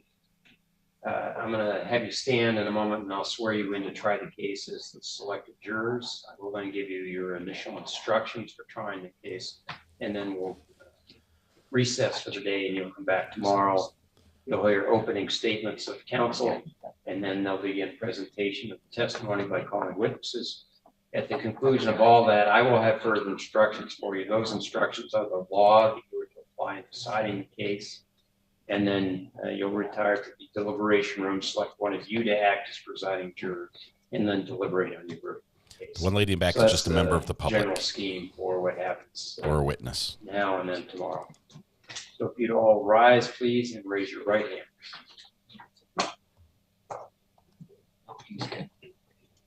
Do each of you solemnly swear to well and truly try the case and declare a true verdict according to the evidence and to the instructions of the court? You may be seated. That was a quick swearing in.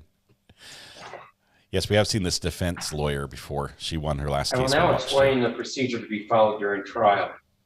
First, the state's attorney, Mr. Thompson, may make an opening statement outlining the testimony of witnesses or other evidence that he expects to be presented during trial.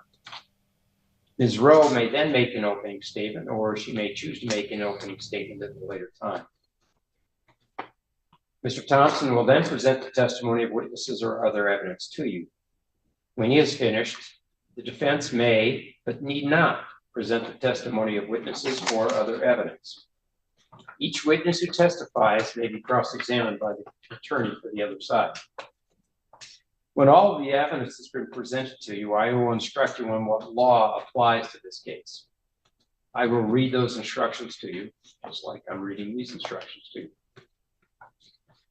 You will have copies of the written instructions with you for your use in the jury room during your deliberations. This is a harassment case. Family members. Next, the attorneys will make closing arguments. You will then be taken to the jury room, where you will select one of you to act as presiding juror. The presiding juror will preside over your discussions of the case. These discussions are called deliberations. Until you are in the jury room for those deliberations, you must not discuss the case with other jurors or with anyone else, or remain within hearing of anyone discussing. It is your duty as a jury to decide the facts in this case based upon the evidence presented during trial. Evidence includes testimony of witnesses, documents, and physical objects. It is also your duty to accept the law from these instructions, regardless of whether you personally believe law, or what you personally believe law is, or what you think it ought to be. You are to apply the law from these instructions to the case, and in this way make your decision. The only evidence you are to consider consists of testimony and exhibits admitted into evidence. When witnesses testify, please listen very carefully. We're in Thurston County, You'll Washington. need to remember testimony during deliberations, because testimony will rarely, if ever, be repeated for you. Any exhibit admitted into evidence will go to the jury room with you for your use during deliberations. The attorney's remarks, statements, and arguments are intended to help you understand the evidence and to apply the law. They, however, are not evidence, and they are not the law. You must disregard anything that counsel says that is at odds with the evidence or with the law as stated in my instructions to you. You may hear objections by counsel during trial. Each party has the right to object to questions asked by another attorney, and may in fact have a duty to do so. Do not make any assumption or draw any conclusion based on an attorney's objections. One of my duties as judge is to decide whether or not evidence should be admitted during trial. Do not be concerned about the reasons for my rulings. You must not consider or discuss any evidence that I do not admit or that I tell you to disregard. Our state constitution prohibits a trial judge from making any comment on the evidence. Because it is your role to evaluate the evidence, it would be improper for me to express by words or conduct my personal opinion about the value of a particular witness's testimony or an exhibit. I will not intentionally do this. If it appears to you that I have indicated in any way my personal opinion concerning evidence, you must disregard this entirely.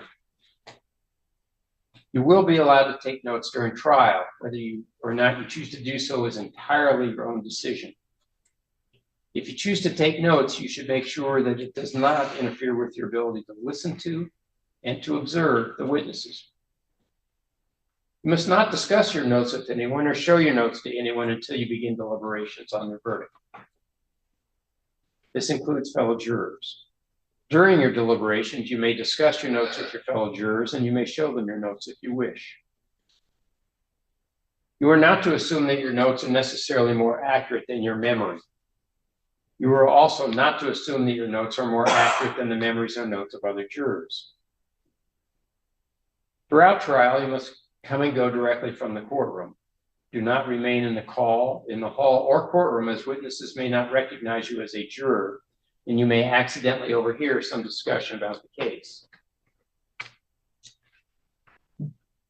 It is essential to a fair trial that everything you hear about this case comes to you in this courtroom and only in this courtroom. You must not allow yourself to be exposed to any outside information about the case. Do not permit anyone to discuss or comment about it in your presence. You must keep your mind free of extraneous influences so that your decision will be based entirely on the evidence presented during trial and on the instructions to you about the law. Until you're dismissed at the end of trial, you must avoid outside sources such as newspapers, magazines, radio, television, or any other electronic media on the subject of the trial. During trial, do not try to determine on your own what the law is. Do not seek out any evidence on your own. Do not consult any reference materials. Do not inspect the scene involved in the case. And the law hasn't quite gotten caught up to where we are these days with other issues that present themselves to jurors, and I'm going to wing it here and share those with you. He's going to wing it. You are not to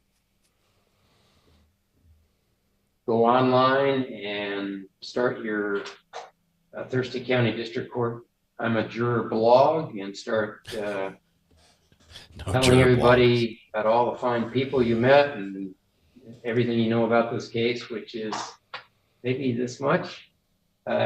And you are also not to start posting on other social media anything you know about this case, and you're not to do so during while the case is ongoing. And the reason this becomes obviously needed is because to the extent that you put these things online, you're going to get responses, as those who are online know. Information doesn't go online without somebody weighing in one way or another. And the folks who are going to weigh in are not present in the court and they don't know the things you know. And we are endeavoring to not have that type of information intrude on your ability to make a fair and objective decision in this case. So after the trial is over, you'll be released from this instruction. You will be free to put online anything you want about the trial, about the parties, about me, anything. But during trial, you were not to do so because it could interrupt your ability to take in only information from the presentation of the evidence and be influenced by somebody else's opinion that's not even here. So please don't engage in that and disregard anybody who already knows that you're doing this and starts weighing in on what you're doing here. Throughout trial, you must maintain an open mind. You must not form any firm or fixed opinion about any issue in the case until the entire case has been submitted to you for your deliberation. As jurors, you are officers of the court. As such, you must not let your emotions overcome your rational thought process. You must reach your decision based on the facts proved to you and on the law given to you, not on sympathy, prejudice, or personal preference. To assure that all parties receive a fair trial, you must act impartially with an earnest desire to reach a just and proper verdict.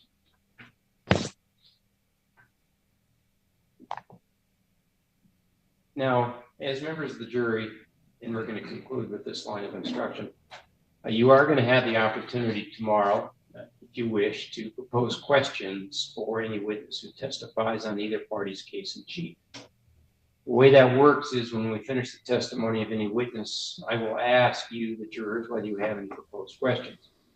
If you do, you will write them down on your notepads, and Brenda will come collect them. Once we have them gathered up, Brenda's the Jose. Send the 7 of you back to the deliberation room, and I will discuss those proposed questions with counsel. I will then decide which questions may be asked, and the way I will decide that is by applying the rules of evidence to those questions. Those questions that comport with the rules of evidence will be asked, those that don't won't. You'll then be brought back in here, have your seat, and then I will ask the witness the juror questions that may be asked.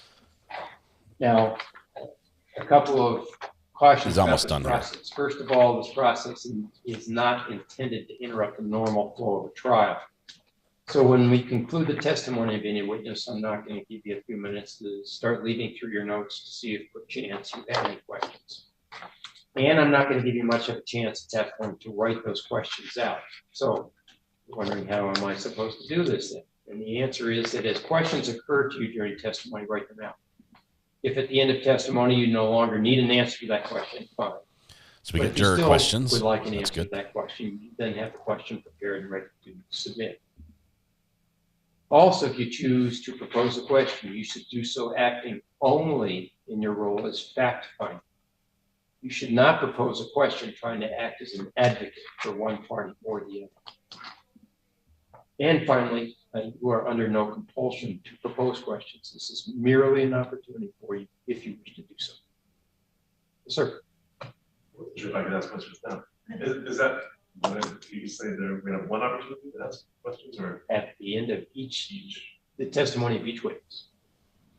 And I will let you know when it is. Okay, we're about to be a break. Okay. I'll explain everything. We are finished with our jury selection process and opening instruction process. You are free to leave for the evening. See, you won't need the numbers that are attached to you now. So you will be referred to as jurors 1 through 7 tomorrow based on whatever chair Brenda has you in. And she'll line you up in the proper order. And once again, thank you, folks, for your willingness to serve as jurors. We know for the 7 of you, it's a 2-day commitment. We greatly appreciate that sacrifice in your time and schedule. And you are welcome to tell the folks that you are around this evening or this afternoon and this evening that you've been selected from a jury for a jury as a juror. Obviously, you don't know very many facts about this case other than the nature of the charge, and you can tell somebody that. But they should hopefully not start opining about the nature of the charge and what it means and how it all goes. And if they do, please just avoid that conversation. Thank you, folks. We'll see you tomorrow morning at 9 o'clock, ready to be in with opening statements of counsel. Okay, so they're going to be in at 9 o'clock, which is actually in just under little over 40, just under 40 minutes right now. So let me explain what happened. Yesterday we had a hung jury. Yes, and you can just leave your notepads on the chair. We'll make sure they're there. We had a hung jury in the George Kelly trial, which means that the state gets to decide if they want to retry.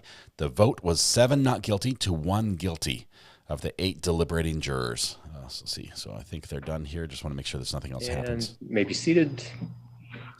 Any other business, Judge? So that trial is done. Anything else from counsel before we proceed? Might restart. Before we conclude? I'll just let defense and the court know that there may be some audio recordings played tomorrow, and photographic evidence. Other than that, that would be just exclusively witness testimony. Okay. And so we'll get to see it all. Make sure prior to starting at 9, you've shown Ms. Rowe what those are, so she's yes, Your Honor, aware of what's coming.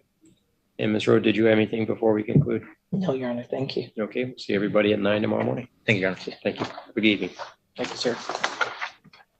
Okay, so we'll be back in about half an hour to that court, and that's going to be great.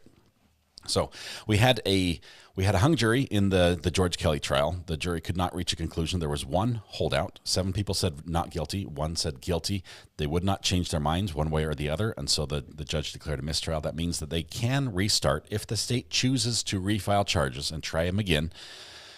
They can restart that whole process with jury selection. If they do, they have to, first of all, notify the court within 10 days, which they said they're going to do by Monday, which is 7 days. And then they have to hold the actual trial. The trial has to be on the calendar and begun within 60 days. So it would happen quickly if that's going to happen.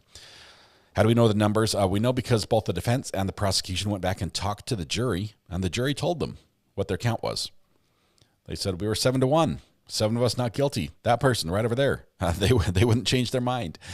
And so both the state and the defense have publicly made comments indicating that was the count. So we can be assured that was the vote.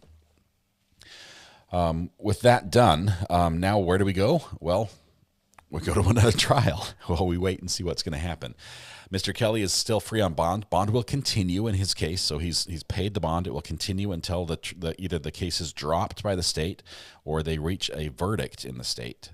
If they reach a conviction, obviously, then bond, is no longer an issue because he's going to be incarcerated. If they find him not guilty, if they choose to try him again and find him not guilty, then of course the bond would be refunded and he would be a free man. But that's where we are in that case. So this trial that we were watching, we watch Thurston County because it's a jury trial. First of all, it's a new charge we've never followed. We've never followed a harassment, domestic violence charge before, and in this particular case, we get to watch the jury be selected, which is just really unique. We all know that there's a jury that is selected. We know the process takes place, but oftentimes we don't get to see it happen. In Thurston County, they let us do it. There are other courts that let us do this as well. There are other courts that allow cameras in the courtroom that even allow you to film the jury, as long as you don't do too much close-ups on them. Not every court in the U.S. Requires the jury to be anonymous, and so this is one of the courts that doesn't. So that's fun. So we'll be back there in about half an hour. I do want to jump over here. This just came in out of Colorado, and I like to follow Colorado because they do a very good job on social media, keeping track of publicizing what is happening here. And let me read this to you. 10th Judicial District schedules warrant clearance day. Pueblo, Colorado, people with active warrants issued from the 10th Judicial District in Pueblo County in certain types of cases can have those warrants cleared without the threat of arrest during a warrant clearance event set for Saturday, April 27th, 2024. The event at Dennis May's Pueblo Combined Court, with the address, will run from 9 a.m. to 1 p.m., and defense attorneys will be available to discuss cases. Participants in the event include the 10th Judicial District Court's Probation Department, Office of the State's Public Defender, Office of the District Attorney for the 10th Judicial District, and the Pueblo County Sheriff's Office and Recovery Monitoring Solutions. No arrest will be made of people seeking to clear outstanding warrants for eligible offenses. Offenses that are eligible for warrant clearance include some misdemeanor, traffic, and petty drug charges, drug misdemeanor 1 charges, some class 4, 5, and 6 felonies, and charges for failure to register as a sex offender. Ineligible offenses include any warrants issued from outside Pueblo County, domestic violence misdemeanors and felonies, any cases under the Victim Rights Act, careless driving causing death or injury, third or subsequent DUIs, weapons charges, felony eluding, arson, sex offenses, and other than failure to register, and class 1 through 3 felonies. To verify eligibility for warrant clearance or get answers to other questions about the event, email the court. This is a trap. You guys saw what I saw. Hey, everybody. You got that outstanding warrant? Today is the day we can get rid of it. Get rid of it. Come on down. We'll just wipe that thing clean. Just line up here. Give us your name. Show your ID. Then step into the other room where we'll give you the gold star on your forehead and a free ride to jail. I kid you not. This is a trap. I think they are actually going to clear some warrants. This is a way. There's probably a backlog of warrants, just a ton of them that are probably too many to handle, and they are listing some of the minor offenses. But you absolutely know people are going to go down there thinking, hey, I'm getting my warrant cleared because I've got that whole failure to appear on a traffic situation. I'm going to get that thing cleared so I can, I don't have to hide from the cops anymore. But they don't remember that they have another warrant from the county next door. And they are going to be picked up and put in the wagon and taken to jail. I tell you. We've seen this happen before, only we saw they did this with Super Bowl tickets. They announced that you had won Super Bowl tickets or something like that, and they basically sent this filing to all the people who have warrants in the area. And they checked IDs. They had a big fanfare. Do you remember this? Pizza balloons. It was a big party. Everyone's like, you're a winner. We verified you're it. Come on in. And it was on the other side, it was handcuffs. Handcuffs into jail. Handcuffs into jail. Ivan says, this is why I don't go to CrimeCon. People absolutely go. People are going to go. It's going to be crazy. The news will be there. And I swear there will be arrests made at this. It's going to happen. Anyway, I think that was funny. We've seen this happen many times. It's entrapment. That it can't be entrapment because you're not coercing them to commit a crime they wouldn't otherwise commit, and they're not committing a crime. They're basically just showing up for a free clear your name day. And I think they have to sort of abide by this in most cases, but yeah. Anyway, I saw that and I thought you guys would get a kick out of that. Call from Angela.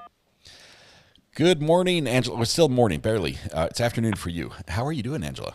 Yeah, I'm doing good. The only reason why I'm calling is because I have a story that will top your 10th Judicial District Schedules Warrant Clearance Day. Let's hear it.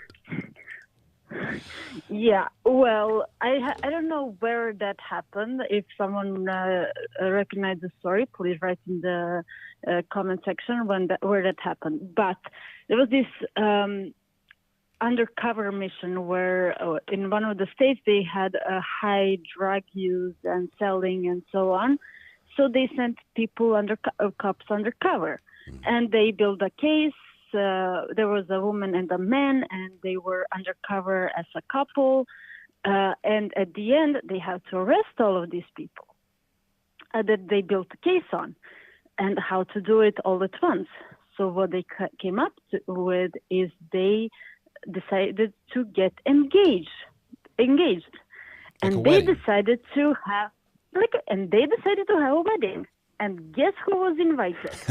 Every single person that was about to be arrested. Oh my goodness! And to make sure they did it, they were like, "Oh, the bride's uncle is going to be at the wedding, and he has this big supply of drugs, and he will, and you can come and free open drug bar." Yeah. And like they had the whole police station was like turned into the wedding planning salon or whatever, and they were and everyone was it didn't look like a police station, it looked like a bridal salon. Everyone was with, even one of the guy that was getting married, he was actually married to another woman in real life, and even she was engaged in organizing this wedding. She was there. Watching your husband get fake married to someone else. Yes. And even they had it's a trap. Fake... yeah. It's a trap, yeah. And they had a wedding band that was, the name was SPOC, S-P-O-C, which is, if you turn around, it spells cops. But, just the other way. And the wedding cake was white, with blue ribbons and stuff, and even bees, and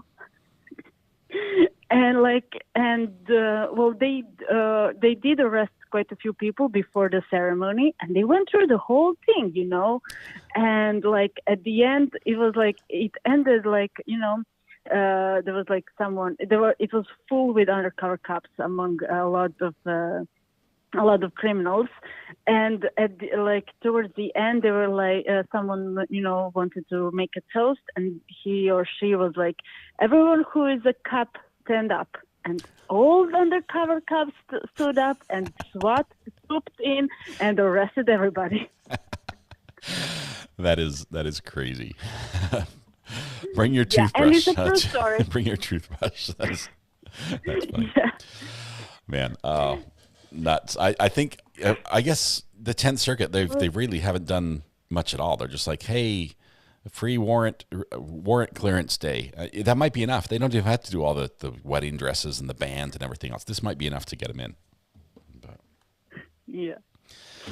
Wonderful, so, Angela. I don't know. I think it was 10, 20 years ago. I don't know. It wasn't recently. So, yeah. That's awesome. Thank you for sharing that. Yeah, you're welcome. Yeah, and if you're interested, you can look. I don't know what's the name of it, but if you can look up, I think it was under wedding crimes or something like that. If you look, you can look up the whole story. Yeah. That's crazy. We'll have to check that out. Thank you, Angela. I appreciate that. Yeah. Good to talk to you. You're welcome. Bye-bye. Bye. Good to talk to you. Bye-bye. Many, many years ago in Michigan, Corona, Michigan. Wonder who the event planner was for all that. Warrant clearance and silent auction. Imagine buying a whole new wedding dress guest outfit just to get arrested. Well, you look good in your mugshot, Evie. I mean, you're styling. Probably the best looking mugshot you've ever had. Cop recently fined a 4-year-old for urinating next to a closed bathroom. Fined his mom, obviously, where they're at the park.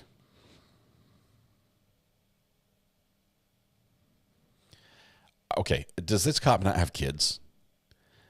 When your 4-year-old tells you he needs to go, it's because he needs to go right now. 4-year-olds, they don't have the ability to say, you know what? Mom, Dad, give me about 30 minutes. I think I'll need to go then. No, it's right now. And if you have a park, which is the park is open, they're playing at the park, and the bathrooms are closed, that in itself is a crime.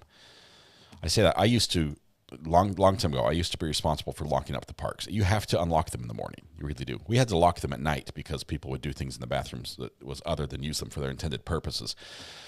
But yeah, will there be a rage room at the warrant clearance? There'll be a rage cage, but it'll be down at the jail.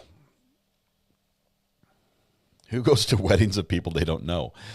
Elizabeth, you don't just like look up in the newspaper and say like, hey, this one has hors d'oeuvres. I think I'll head down and give it a try. You can always say you're with the other party. Just make sure you ask, oh, are you with? And they'll tell you. You just have to say, are you with? And you leave it hanging, and they'll fill in the blank. They'll say, well, I'm with the groom or I'm with the bride. You're like, oh, we're on the other side. Nice to meet you. And that's all you need to do. It works. Wedding Crashers 101. Yes, there was a time I did lock a couple in the bathroom. In my defense, I knocked on the door, and I said, as always, anybody in here? Opened up. Anybody in here? No answer. Locked the door. They chose to A, hide, and B, not respond.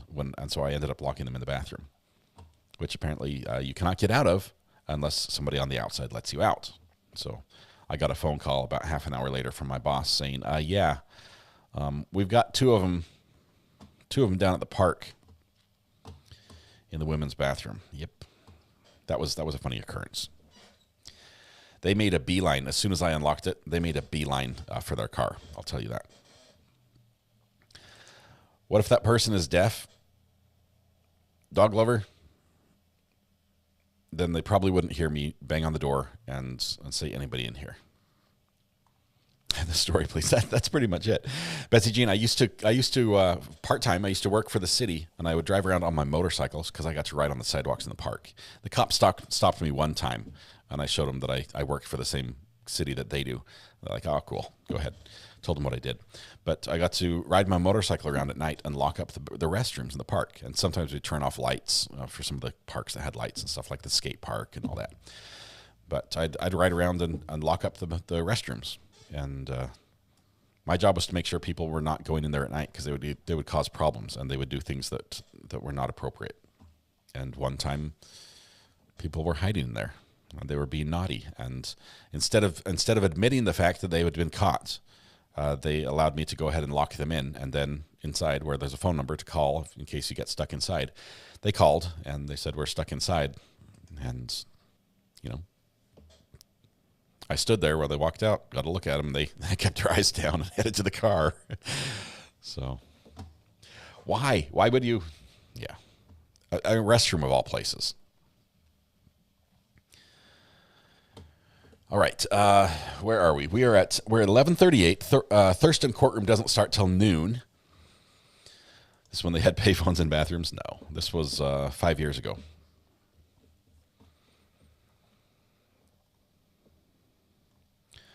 Judge Boyd having any cases today?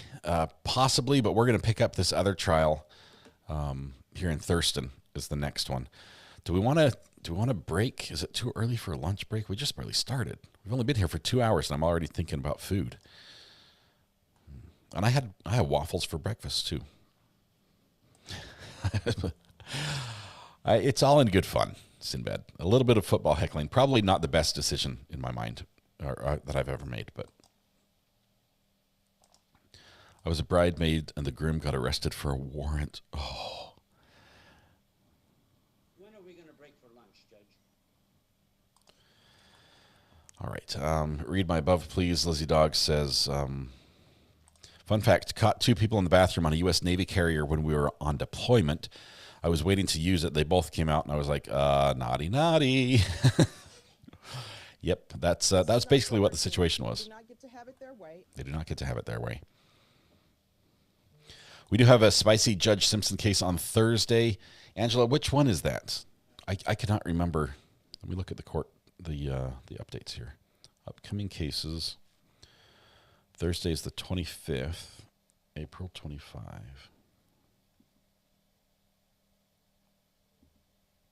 I don't have it down on my court list. Why do I not have that?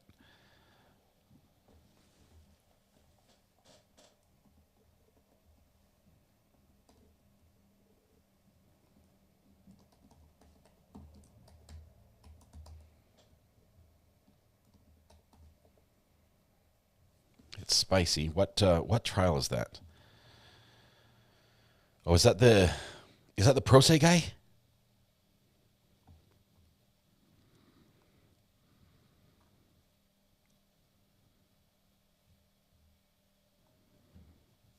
Let's see. The soft sit guy that wanted the court to go with his schedule, not the yellow shirt. It's the yellow shirt dude, right? That I can't show up to court. I have COVID, and then he showed up without a mask. Okay, awesome. We'll put him down and put him in bold. That's when I want to see the end of, because I'm sure there's going to be some choice words for him from the judge. That's going to be on Thursday. All right. Are we going to cover Karen Reed? Lisa, not like we cover other trials. I think we're going to do some evening wrap-up coverage of Karen Reed, but not full day gavel to gavel. And this, it sort of depends on the equipment that I've got ordered arriving on time. Brandy Church will be covering it. I know Emily D. Baker will be covering it. Melanie Little is covering it. There are probably many more, possibly Broken Baker covering it. There will be a lot of coverage of the Karen Reed trial, even gavel to gavel. If we ask 500 more times, will you change your mind? No. I've... out of respect for Brandy, I really like what Brandy does, and she's phenomenal. We found her fairly early on the channel, like what she does, and I try very hard not to cover the same cases she's covering, because we sort of share the same audience. I think more so than any other two LawTube adjacent people do. So Brandy has done the research. She's got the podcast. She has the charts. Melanie has done the same. Emily D. Baker, tons of background, tons of information there as well. I could cover it, and it would just be me learning in the moment what was going on. And I think that's a disservice for the trial, because there's so much information there, and so many happenings before trial that are very important to the case. I'd say watch with Brandy or one of the others if you prefer the other, but that's where it's going to be. April 25th, 3 p.m. There's a hearing in Judge Simpson Court. I wrote it down a few days ago. Maybe the yellow shirt guy. Can't remember. Zimmy, I think that's what you're hearing. I forgot it was 3 p.m. though. So it's an afternoon. That's his latest block, I think, which is good. He saves it till the very end so he can get as spicy he wants, and it won't ruin anyone else's day. You want to go forward, get a book? Nope.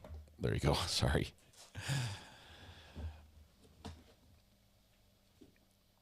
EDB is going to it as a juror, not doing background research. Brandy knows all about the background of how, and will know the loads. Admire both approaches. EDB going as a juror, but with her legal experience, that's going to be pretty fun.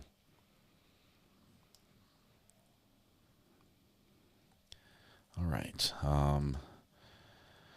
Let's see. There are many strong opinions and so much info floating out there. LJ, I love this. If you're on social media, and I'm talking about, yes, to some degree on YouTube, but on Twitter, the Karen Reed case has polarized people more than I've ever seen in any other case. It is bizarre how I don't know, vindictive, spiteful, just extremist the two sides have become in some situations. We have some people who are looking at facts and saying, well, here's this helps one side, this helps the other side. We have others that refuse to accept a single point or a single bit of evidence presented by the other side. It's crazy. EDB is Emily D. Baker. She's one of the pillars of LawTube. Used to be a prosecutor in California. Now she's a full-time YouTuber lawyer, and brings her spiciness with her unique style to everything she does. And she's great. I was bipolarized long before the Karen Reed trial. Yes, the number of blocks that people are doing. This is funny. Okay, I know here on YouTube you have the ability to block somebody. If there's somebody in chat, you're like, every time they say something, it just makes me angry. And I just don't want to deal with that. You can block them, right? So their messages never show up on your feed. They'll show up for other people, and other people might talk to them, and I might respond to them, or I might even put their comment on the screen. But for you yourself, their name will never come up on your feed, and that just might make your day. And that's wonderful. We love it when people do that, especially when they don't announce that they're blocking someone. If you announce that you're blocking someone, you probably end up being blocked yourself. But on Twitter, especially when it comes to this Karen Reed case, people literally are blocking anyone who presents anything other than their opinion. It's becoming these two echo chambers that ne'er shall the two meet in the middle. And it is crazy. It's really crazy. It's sort of funny to watch from on the outside. You need to up your game if you haven't blocked on Twitter. You need to land a block. Has a jury been seated in the Karen Reed trial? Where I know we're at last, I heard they were going to seat 16 jurors with 12 deliberating. They reached the 16 number and said, we might have a bad juror or something like that. We might have problems with the jurors we've already picked. So we're just going to pick more. We're going to do 3 more. We're trying to get to 19. I think today, that process, if they haven't reached 19 already, the trial itself might be on hold for a little bit because a blogger who's involved in some of these back and forths, who has done a lot of investigation into this and has actually ended up, I think, served like 60 days in jail over allegations or charges in this case. I don't know if there's any guilt involved, but I think it was just 60 days in jail. I think he's appearing in court over this. And he's not one of the parties. He's just a blogger, an interested person. It's crazy. It's really, really crazy. That case is just going off the rails. They're going to resume tomorrow. The Karen Reed case is seeping into the workplace down here in Connecticut. It is crazy. It is Turtle Boy. Turtle Boy is, I believe, the blogger who's going to be in court today.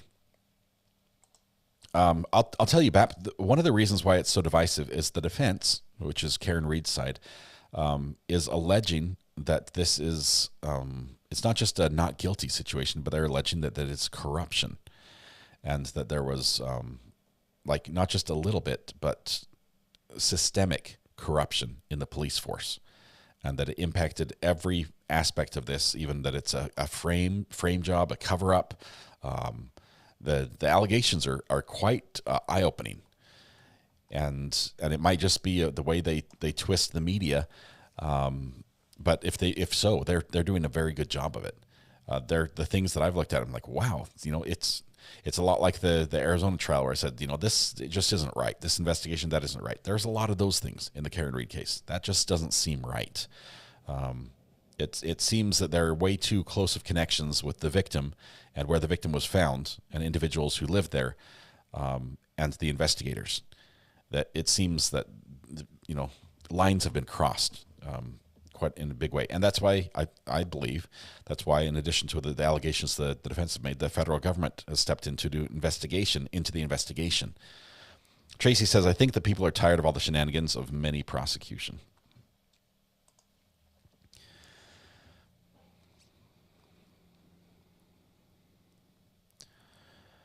Let's see. Let me check and see if we have court. I think we've got about 12 minutes. A little bit before court starts. Thurston County Court 4. Nothing yet. Police cover up.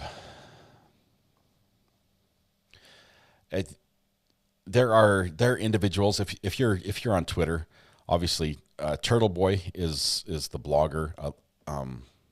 Olivia is one on Twitter that's been very vocal about investigation, very much pro Karen Reed. On the other side, you've got one of the commentators that's frequent in the LawTube circles, and that's Jennifer Coffeander, who used to be work with the FBI in some capacity, and she's very much pro the Commonwealth in that case. And the discussions back and forth, I mean, it's the ugly, okay? It's law and crime chat all day long going on there. So it's if you dive deep in there, it's have a thick skin and buckle up. Let's see. Anything else we need to go over? Yeah, if you want to, I would recommend this. Brandy Churchwell has done a podcast. I think she has like 23 episodes or something. It's crazy. She's done a ton of episodes looking into this conspiracy in Canton. It's looking into the allegations of a conspiracy in this Karen Reed trial, and just tons of information and very well presented. Brandy's done a great job on that podcast. That'll get you caught up, and I think she's doing a much more fair approach, like a juror's approach to the case. Although they're looking at all the information that's been brought forward, it's not through rose-colored glasses. Brandy hit the top 25 in the U.S. for a true crime podcast. She did. That is awesome. I think that might have something to do with why she was invited as a guest on Law and Crime for one of the shows last week or so. Let's see. She's doing an amazing job on the evidence. And if the charts, any charts you're going to need in that case, Brandy's going to be the source for that.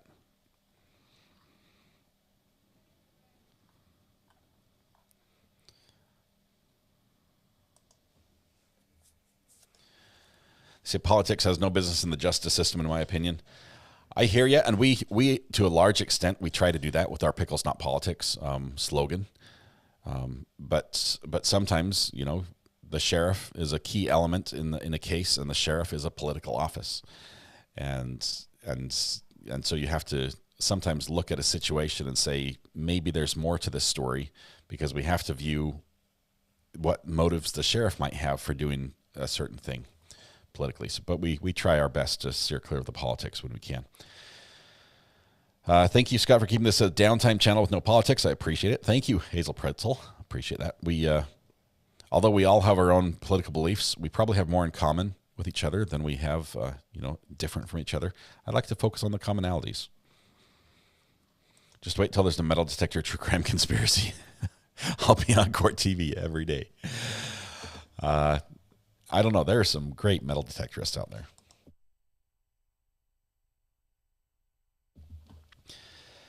All right. Pickles, please. Yes, for our mods, please. Pickles. Pickles only. Ohio Palm Mom. I really like the EDB approach there with just looking at evidence as it comes in, because pre-trial, especially if there's not a gag order, the parties, so much junk can just come out in the media, and there's so much speculation. There's so much allegations, and then the back and forth, and there's things get leaked and everything, and some leaks are faked, and it's just what's real and what isn't real. You really wait till the judge is there, decides what is evidence allowed, what is allowed as evidence and what is not. And generally, I think the judges will do a good job with that and call it fair when it comes to admitting evidence.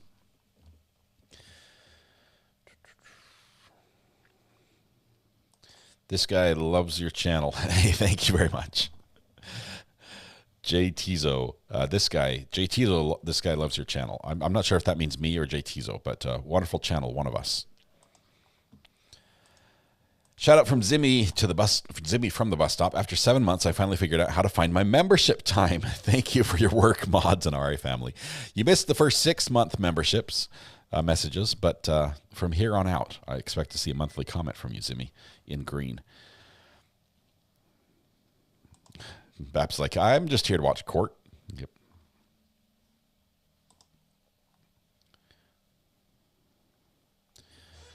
Let's see. We are, speaking of court, waiting for Thurston County, Washington. This is a funny court. This really is. It's a quirky court, right? So the judge is the judge that we heard. Hopefully we'll get to see him. Hopefully he turns on his camera. It's always better when we get to see him. But this guy loves both your channels. Thank you, this guy. Appreciate that. We've got, as far as the other channel goes, we've got about 60 or so people over watching the Chad Daybell case, which is going on right now out of Idaho. If you want to watch that without my commentary and just with chat going in with a lot of members from this community as well, you can go over to Top Mark Media and watch that live stream over there. Why is that?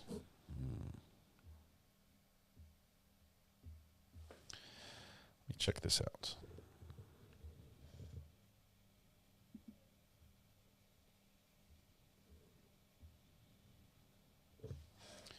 Why is it not clearing the screen? Okay, we'll leave it like that for a little bit. I don't know why it's doing what it did. Bug Dugger just gifted 5 memberships. Thank you and congratulations to the recipients.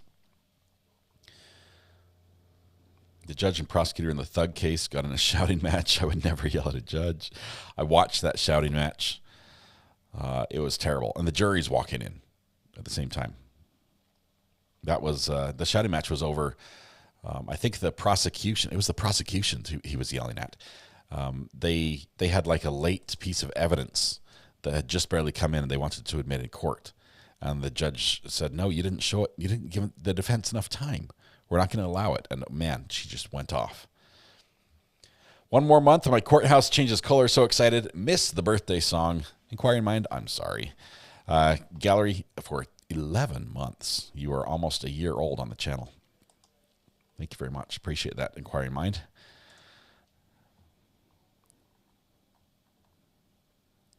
All right. Where else are we going? This is the best chat ever. You really are.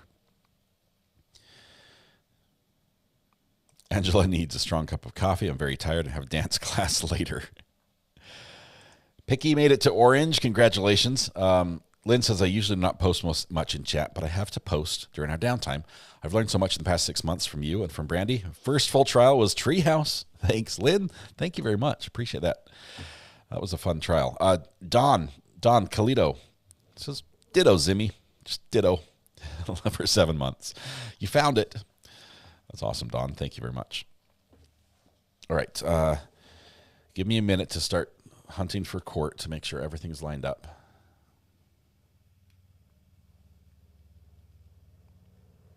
I'm going to take a quick peek at the other Thurston County courts to see what they're doing.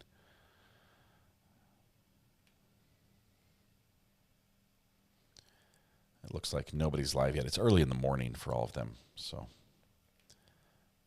Okay. Nobody's up just yet. Sinbad said, I've been here before Maya, but had to finally buy a membership. Your content is top shelf. You and Peter are also my hubby's faves. Love Mrs. R.A. too. Sinbad, thank you. Thank you. I'll pass on the kind words from Mrs. R.A. She's my favorite. Micah Ruddle. Everything I know about law, I learned from Matthew Harris Law, LLC. Matthew was the first lawyer who came on here and straightened me out when I was spewing inaccuracies. I appreciate him.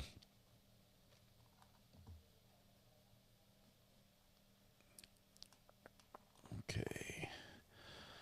We're done there. We're good there. I think we're all set to go. Where are we at? I'm right here. Let's go back there. Sorry, I had to stare at my ugly mug for that long. Tech is more exciting to look at.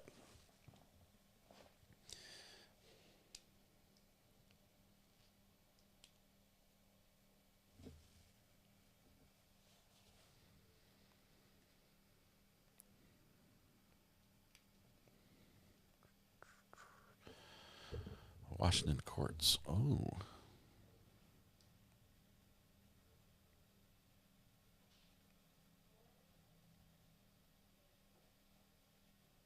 I'm going to do a quick peek here. What happened? Oh, those were arraignments. The translator, maybe. Okay.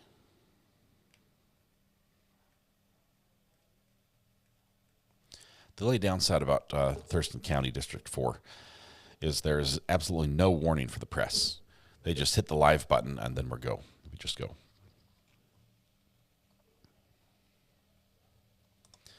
Wild Child says, RA was my first podcast. I'm glad we were the first, because had you known of the top quality podcasts that are out there, I don't think we ever would have gained your viewership. Thomas is great. I strive to reach the high bar of excellence he provides. Picky, best place to be of all time, anytime. Keep up the great work and hit that like button daily. Recovery Addict works hard at giving us his best. Thank you, Picky. Appreciate the kind words, and thank you for being here. 13 months. 13 months. Let's see. What kind of board do you have above the Roadcaster, says Jay Tizzo. This right here that the cow is looking at, this is a ATEM Mini Extreme ISO. It's made by Blackmagic Design. So, like, this is one board. It's separate from this board. This one is, well, it's small. It's smaller. Blackmagic Design makes some absolutely great products, including this little replay machine, which has an HDMI. I'm not sure if you can see that. Has HDMI input and HDMI output, as well as a storage media card and a USB drive and Ethernet. It can record to network over Ethernet. And so I can record stuff on here and then stop and play it back. So I'll take a feed, say I'll use a laptop to access a court feed. And I'll take that feed and I'll feed it into the recorder and then back out of that into my switcher. So I'm passing the signal through, but in the meantime I'm recording. And if I want to go back and replay something, I can just hit stop and play again, but rewind to a part and play that over and over. So this is really useful. Since then I've upgraded to this one. This is a Hyperdeck Shuttle. This is a Hyperdeck Mini, and it works by magic. It does work. So I've upgraded from this one because this one works better with my workflow. I can access things over the network that way.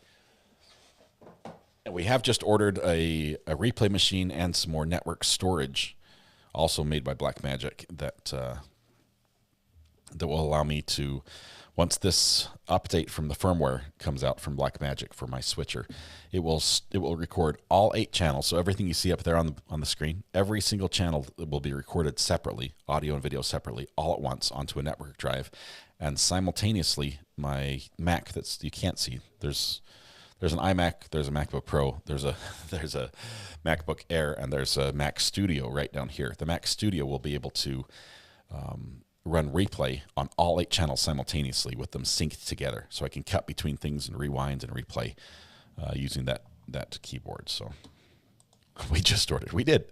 You guys helped me out. That it wouldn't have happened without you guys. So I got lost in tech talk. I apologize. We're going to focus here. We're 2 minutes past when court should begin. Let's see if they've actually started. And they have not yet. Evie says, initially bought membership because slow mode hurt my soul. Best decision I made. I live here now. You deserve all the coins, and chat is bay. Thank you, Scott. Evie, thank you very much. Love the kind words and appreciate you so much. Any jurors that gave an interview? Not yet. Also, lawyers have not spoken out. I imagine, Joanne, possibly after, if the state announces they're not going to retry this case, I think we're going to get one of the lawyers on here in an interview. I would absolutely love that. They know that I'm interested. They have my information. I have theirs. I just, out of respect for the process, I don't contact lawyers during court because they're focused on, getting their client a not guilty verdict. So once it's over, we'll reach out to them that way and we'll make the connection. But we did get confirmation during the Arizona trial that the defense was watching our stream, and watching chat specifically during closing arguments. They wanted to see how the argument was landing with the jury, and they were watching us for that. So that was neat to hear. Steve says, "Hey, I'm going to need to use our replay device for a few weeks. What do you have going on?" I am starting to send these out. I'm right now I have one. I'm picking up another, and we'll be sending them out to different court cases. But Let me know. Let me know if you've got something legitimate coming up that we need that for.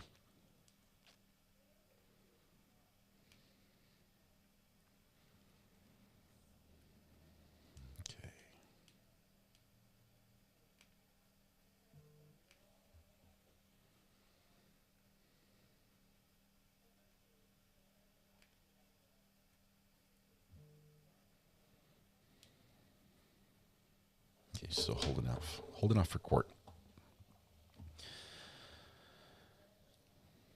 At least we aren't counting sorry this time. I have not heard back from Shannon. She mentioned that she mentioned it through a contact that she would be interested in talking on the show afterwards. But when both verdicts came back as guilties for the Crumblies, that might have changed things. I wonder if our chat influenced any of the arguments used in closing. We may find out.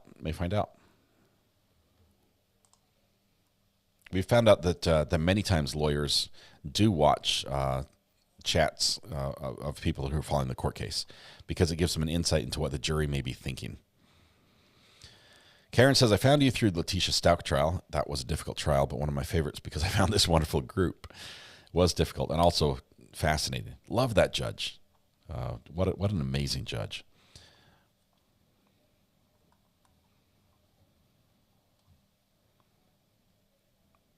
I think we should have let you take a lunch break at 11:30. Yeah, that would be nice, huh? Hindsight. It's always 20/20.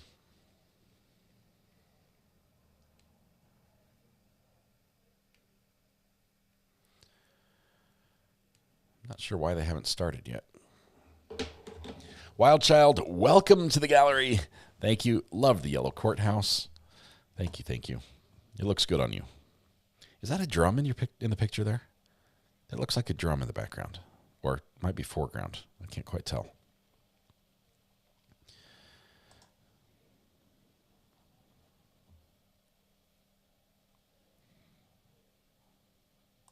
Bap says, I think I found this channel during the Stoke trial also. Yeah, she was a piece of work, quite literally. Karina's like, I told you to take the break. You ignored my message. I did. We'd only been 2 hours. We'd only been live for 2 hours. That was half an hour ago. It's a tiki bar background. Okay. It looks like a drum. Can you see why I was confused, Wild Child? Austin Girl, I love this. I love that this community is amazing, that we can have discussions where we reach different conclusions, even be on opposite sides of an argument, but discuss it in a productive way and in a respectful way. I mean, what more could you ask, honestly, for a true crime fan? It's none of us need the drama. Bap, was that your first? That was your first phone call. You called the burner phone during the Stout trial. That's awesome.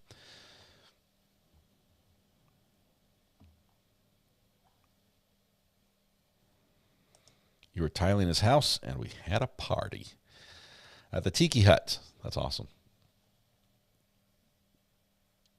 I think there's about to be a new Stout happening in real life. Talking about Letitia Stout, some motion in her case, like an appeal or something. What do you have going on? Or are you talking about Chad Daybell, which is probably equally bad?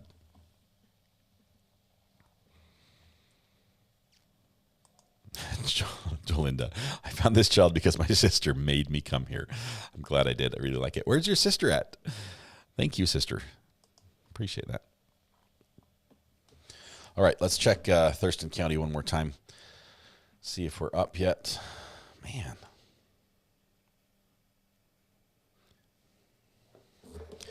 Okay, we are in break for Chad Daybell. Give me just a minute to see if I can fix the Daybell video now that we're in break.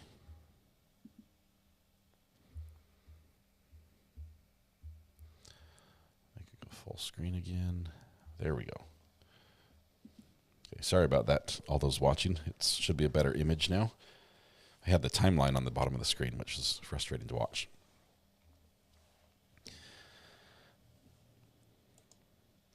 Ivan says, I find it concerning my algorithm first pointed me to Recovery Addict during Mark Jensen's drawings.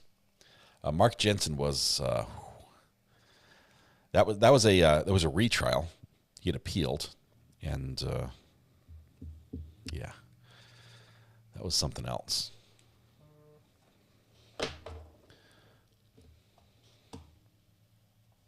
Need some dopamine.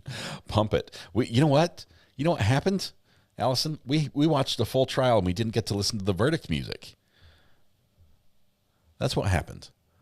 So can we just listen to the music just for fun while we wait for Thurston to start? Any objections if we do that? Hearing none.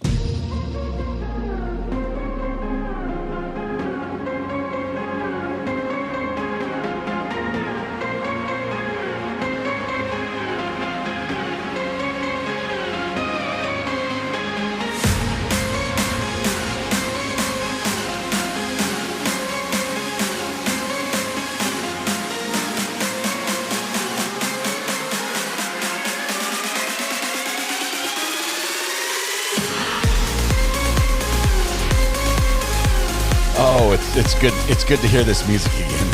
I love it.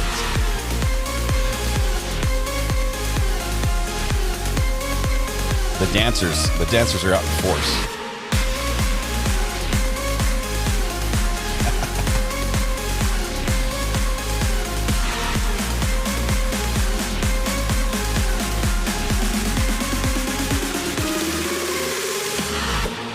Oh, it's good to be here. Good morning. We are awaiting trial to start in the Thurston County, Washington, the little tiny rented courtroom known as Thurston County Courtroom number 4. This is a little trial with a little judge. I say little judge because he's not really a real judge. He's a commissioner. And both parties have by agreement accepted that he gets to act like a judge for the duration of this trial. So the commissioner gets to play judge, as we also have frequently in this courtroom. We have baby lawyers playing big lawyers. This courtroom has some unique things. We also have a jury selection, which happens right in front of us on camera. We get to see and hear everything that happens at jury selection. It sort of makes us feel like we ourselves got selected to be on the jury. Wonderful, wonderful. So anyway, yes, we did miss this. We missed the verdict music of the last trial. So let the beat drop one more time.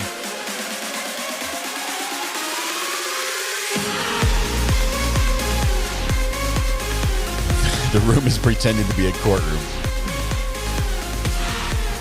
If this was my ringtone, I'd be so excited every time I answered a call. If this was my ringtone, I'd wait till the very end and then answer the call.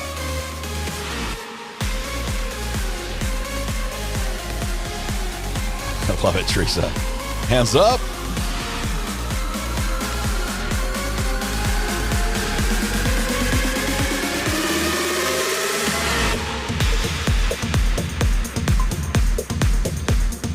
Rarely get this far in verdict music. Oftentimes the verdict is like being announced, so we have to cut it off a little early. So it's fun to hear the full song again. This is the song I listen to when I barrel race, is this type of music, says Candace Hoff. I love it. I didn't. You listen to music while do they play it like in the arena, or is it just like in your headphones? And by the way, barrel racing, and what's the other one called? Sorry, not the other one.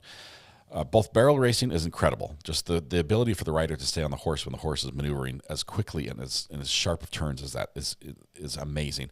And also there's one where they have they have the horse separate a calf from the herd and try to keep it separated. You got to keep it separate. Yeah, I did a little drop the line there. Wow, the training, the skill, unbelievable. Watching what's that called? Not pole bending. That's different. Cutting. Yes, the cutting. Oh my goodness. One time I went to an event, a horse cutting event. And I was a sponsor. It was like a sponsorship. My company had sponsored it that I was working for. And I was just enthralled. I'm like, wow, those horses are amazing. And the horse literally is trained much like you would have like a collie, like a dog. Like a sheepdog. Their skill is just amazing. Hey, court is live. We have stalled sufficiently. Let's see if we missed anything. Let me clarify, Your Honor. Let's back up just a tiny, tiny bit. Here we go. Trial only took 12, so probably going to 10.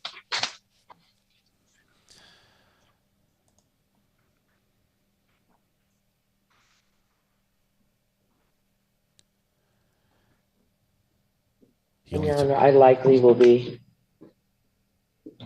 waiving my opening. Okay. Thank you. Did we miss the state's open? It says I only took 12. He had 10 minutes. Let's see, 15 minutes for Dyer. Let 10 me minutes clarify, open. Your Honor.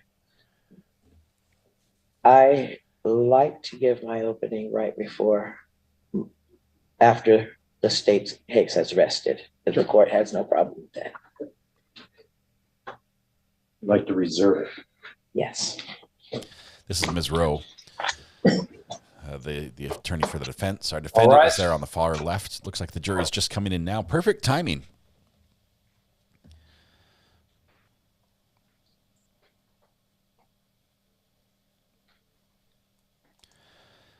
Vicky, I think it's called like Right Here, Right Now or something. That's what it's on the YouTube. It's one of the YouTube copyright free songs. Morning, please be seated.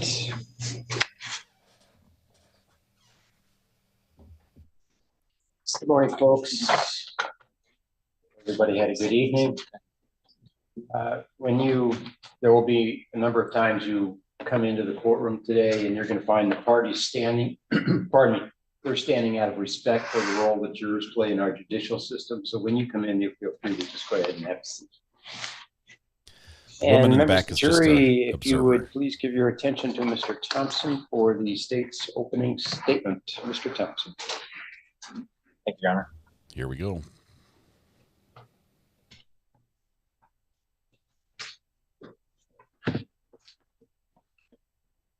Good morning, ladies and gentlemen. On November 20th, 2023, the defendant, Isaac Thomas, pulled a knife on his brother following and during a fight.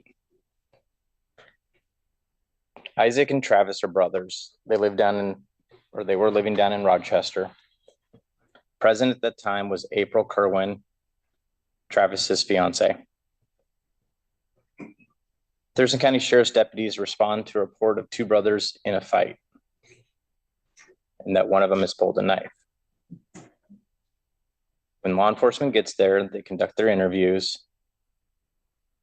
Travis says that him and Isaac were arguing.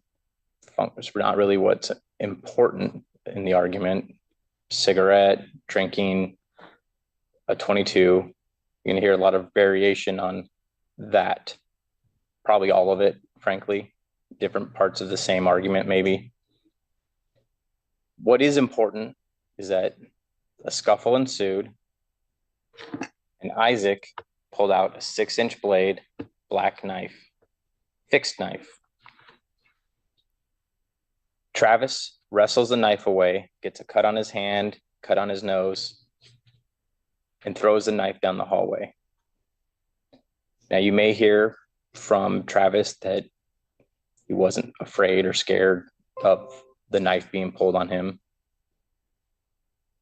You'll also hear that he attempted and did successfully wrestle the knife away and throw it down a hallway to get it away from Isaac. You'll hear from April, either from the stand or a recording, that Isaac said, "I will kill you," when he pulled out the knife. At the end of this trial, I'll ask you to consider all the evidence, both the direct and circumstantial evidence that supports the charge of harassment. I'll ask that you find the defendant guilty. That's a short open. Members of the jury, Ms. Rowe has reserved her opening statement, which means she can choose to make it at a later time. Mr. Thompson, if you'll call your first witness, please. Thank you, Your Honor. State calls Travis Thomas. Okay, so the brother. Here comes the brother. We have not seen him in the courtroom. I'm looking for facial tells from the defendant when this witness comes in. We should get, hopefully, if the judge is on his game, we should get a witness cam once he gets sworn in.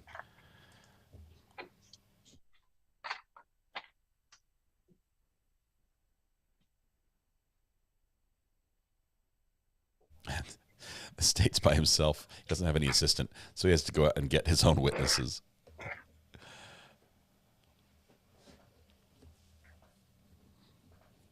It sounds pretty serious, especially the fact that there were some cuts. First of all, a weapon being produced in a fight is always serious, even if it's just family. But that there was some even minor injuries.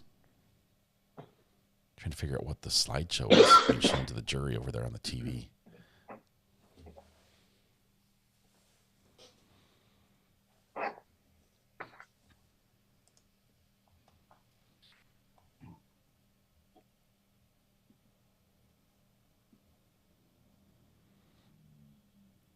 Can he not find his witness?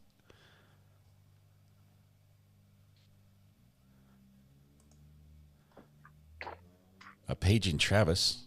Paging Travis. It's time to come testify against your brother. Paging Travis. Mr. Thomas, if you'd step up here, please.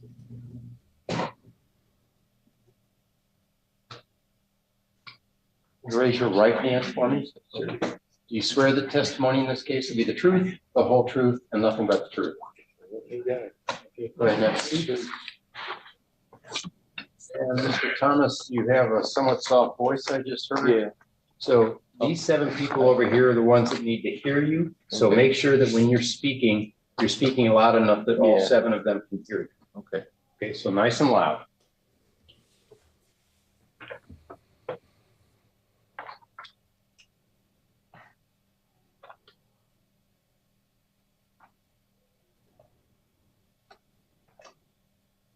What's happening?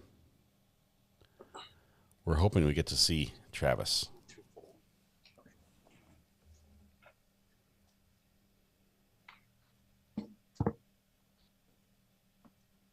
And good morning, Mr. Thomas.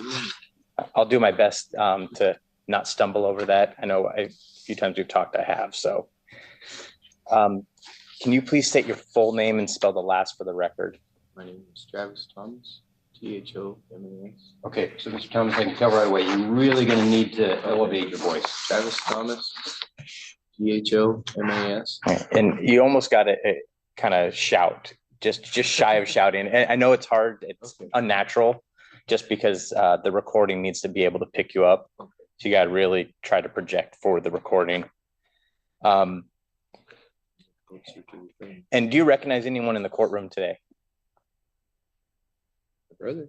Okay, and what's your brother's name? Isaac Thomas. And can you describe what he's wearing today? It's like a black looking vest with a green shirt. And let the record reflect that the witness has identified the defendant, Isaac Brother's Thomas. wearing my shirt. And how are you guys related? You said, I know you said brother, but is it through marriage? Is it by blood? By blood. Okay, Yeah. So same mom and dad? Yep. Never gotten a divorce. We've been together for many years. All right.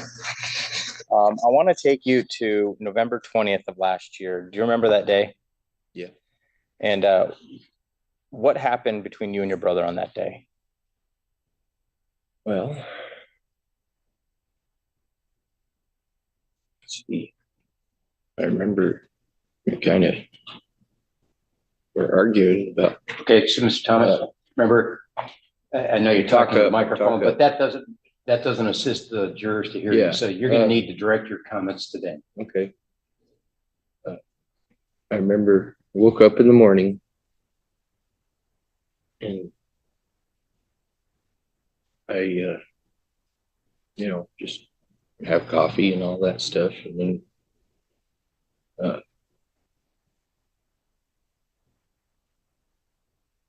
I remember we were sitting outside for a little while and he kind of argued with me and I didn't want to argue about it.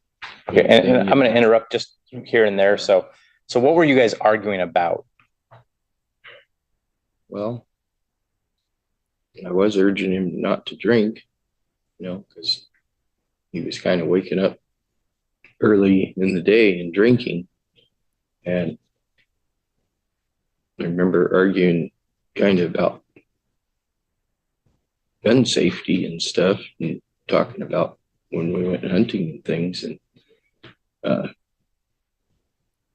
so this is just kind of a normal run-of-the-mill family argument? Pretty much. Okay. Now, where were you guys when you were having this argument? Well, we were outside smoking a cigarette, the first part that I remember. Okay, and it's just, and at this point in the argument, it's just words between the two of you? Yeah, and then I went, because I was kind of tired, I went to lay down to take a nap. I don't know, I guess that would be somewhere about noon, I guess. And after I woke up, I don't know exactly what he was doing, went for a walk or something, I don't know, because I was sleeping. And then, so I think I woke up about somewhere about 2:30, 3 o'clock, I guess.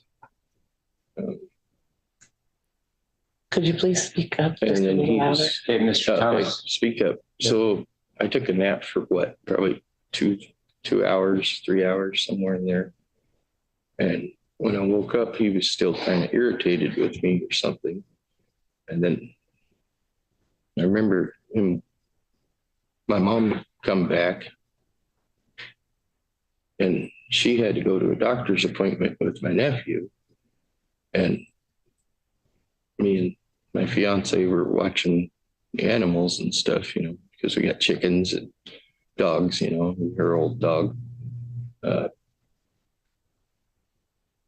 And I didn't, and then he come out of the bedroom, went to go outside to smoke or something, and I said, well, give me a cigarette. And then when I asked for a cigarette, I noticed that earlier in the day, he was a little more coherent than then. I don't know if he was drinking in between time.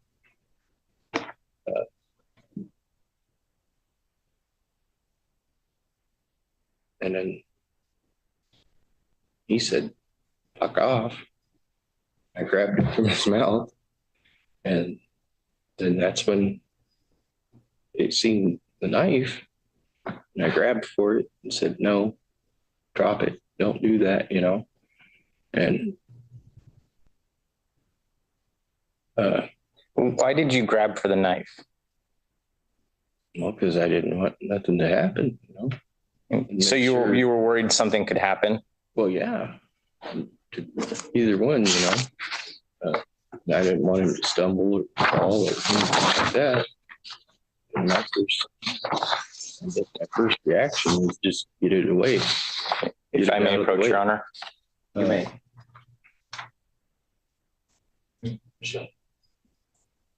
Showing you State's Exhibit 4. Do you recognize this? Yep. What is this? That's the knife. This is the knife you just described? Yeah. The State would move to admit and publish to the jury. Any objection, Mr. Rowe? No, Your Honor, thank you. It will be admitted as State's Exhibit number 4. Publish it. State's Exhibit 1. Do you recognize this? Yeah, that's my thumb. So this is your hand? Yeah.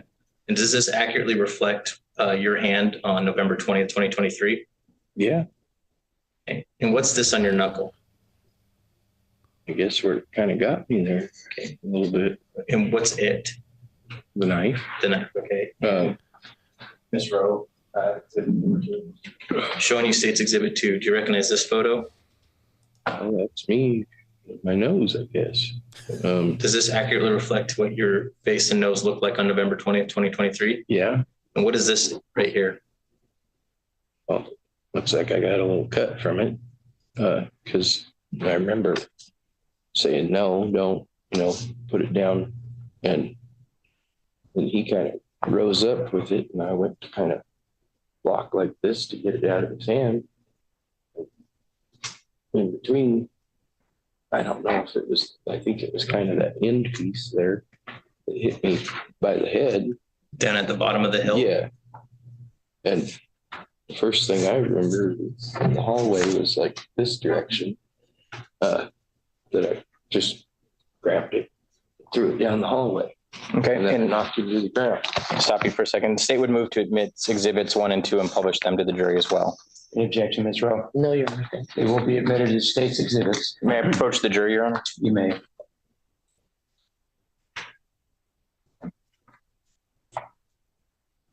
It sounds like he headbutted the handle of the knife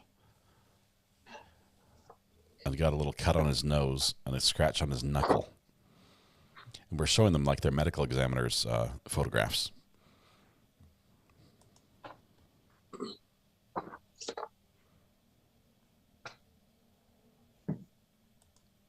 Lena, you can't laugh. No laughs.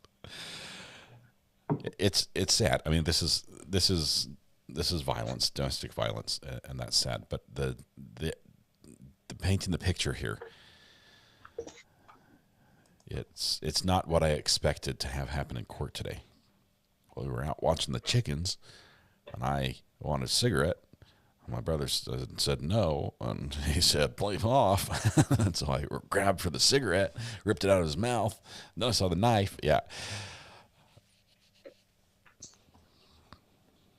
I want to take one step back here. Where did all of this occur? Oh. What like the address? Oh, and okay. And what's their address? 75. We mute out the address.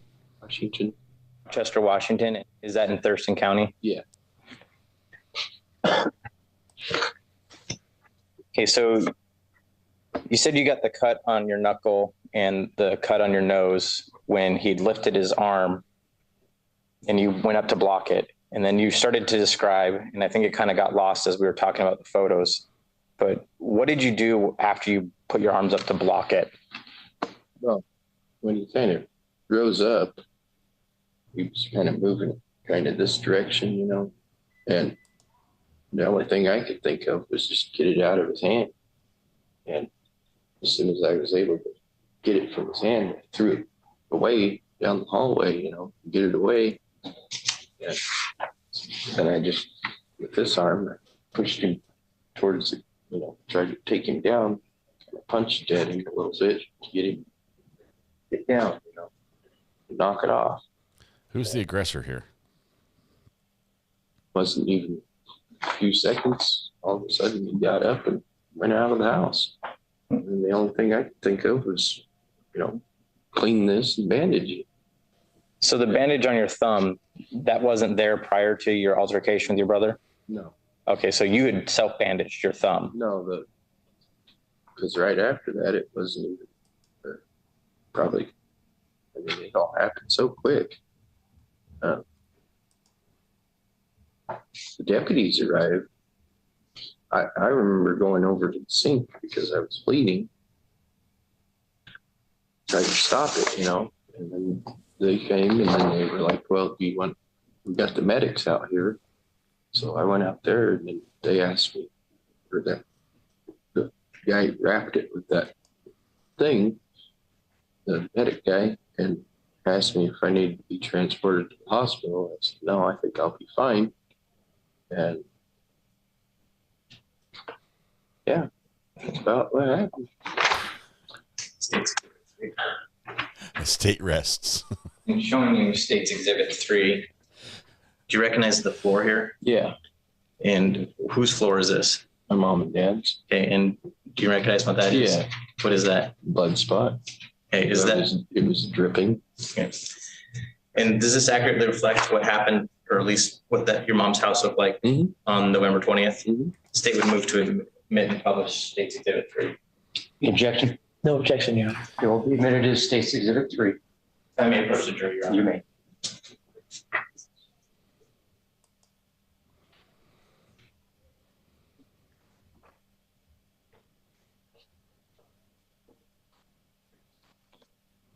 I wonder if that's just the mom back there on the front row watching her sons duke it out in court.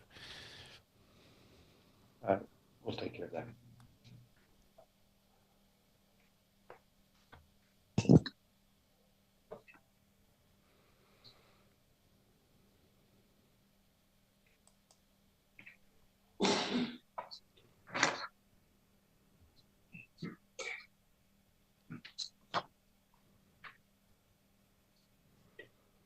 probably be able to hear the next witnesses a lot better.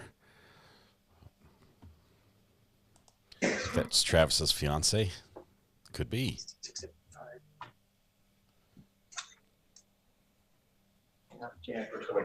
Man. Showing you State's Exhibit 5. Do you recognize the sweatshirt in this photo? Yeah, it looks like my brother's. Okay. And do you recognize the people? So this looks like your brother's shoes and shirt? Yeah. Okay. And does this accurately reflect what he was wearing on the day in question? Yeah. State would move to admit State's Exhibit 5. Any objection, Ms. Rowe? No objection, Your Honor. It will be admitted to State's Exhibit 5. Okay. Now, looking at his hands, do you see any injuries on his hands? And move to public scrutiny. You may.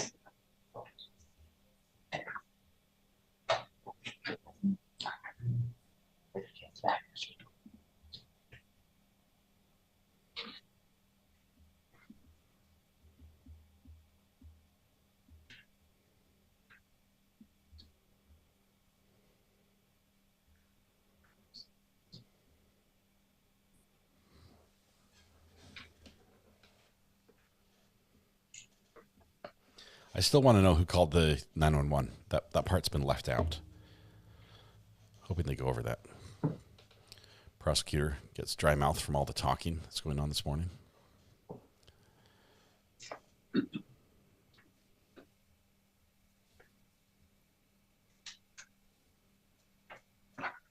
I want to make sure we're clear on a couple things here.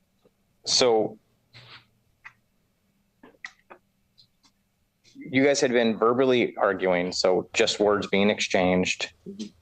And then you get to the part where you grab the cigarette out of his mouth. After you grab the cigarette out of his mouth, did the fight immediately turn physical after that? Or did you guys exchange more words? No, he just, all of a sudden, the knife was there. I never even seen it before. Because apparently he just got it. Okay, so within seconds of him grabbing the cigarette out of your mouth, the knife came out. Or you grabbing the cigarette out of his mouth, the knife came out. And I would say, it's like that coat he was wearing, kind of moved it to this side, seen it on the side, and then immediately my reaction was to just try to grab it and stop it. Okay. And were you worried that he would hurt himself? Either way, did you fear that he would hurt you? He was drinking vodka quite regularly over, I don't know how long. I mean, and I can smell. Let's keep that voice up. I can smell it on him, you know, and the way he was kind of stumbly a little bit, that was concerning to me. That he could hurt himself? Well, I didn't want him to fall or something. You know. Were you worried that he would hurt you with the knife? Well, I wasn't so concerned that he was going to hurt me. I was just more in like, you know, just being like, whoa, what is that? And no, don't do that. You know. So you weren't afraid that he could hurt himself or you?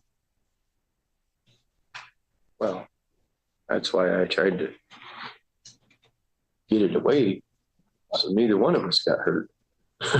Okay, so you did worry that he could hurt you. Well, either one of us, yeah. Okay, so that's a yes. Yeah. That was didn't want painful. nobody to get hurt, you know.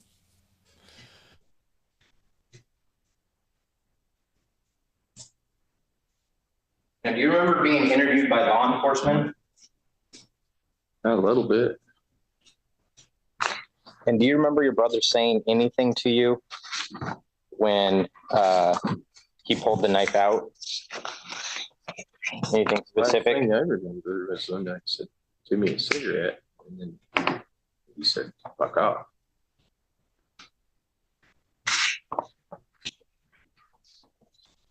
I may approach the witness, Your Honor. You may. Ms. Rowe, this is State's Exhibit 9. And without reading it out loud, just read to yourself. Starting here. just to the end of the page. Reading glasses.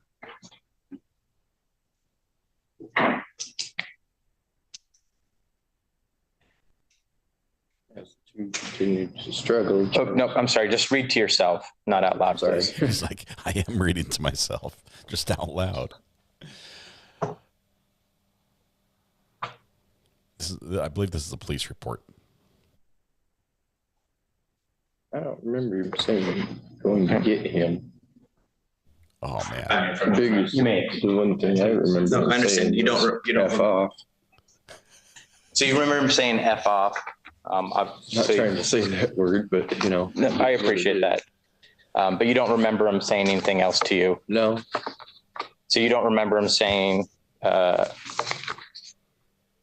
he was going to get you? No. All right. No further questions, Your Honor. All right, thank you. Ms. Rowe? The state rests. Thank you, Your Honor. The state rests. Please tell me the state rests.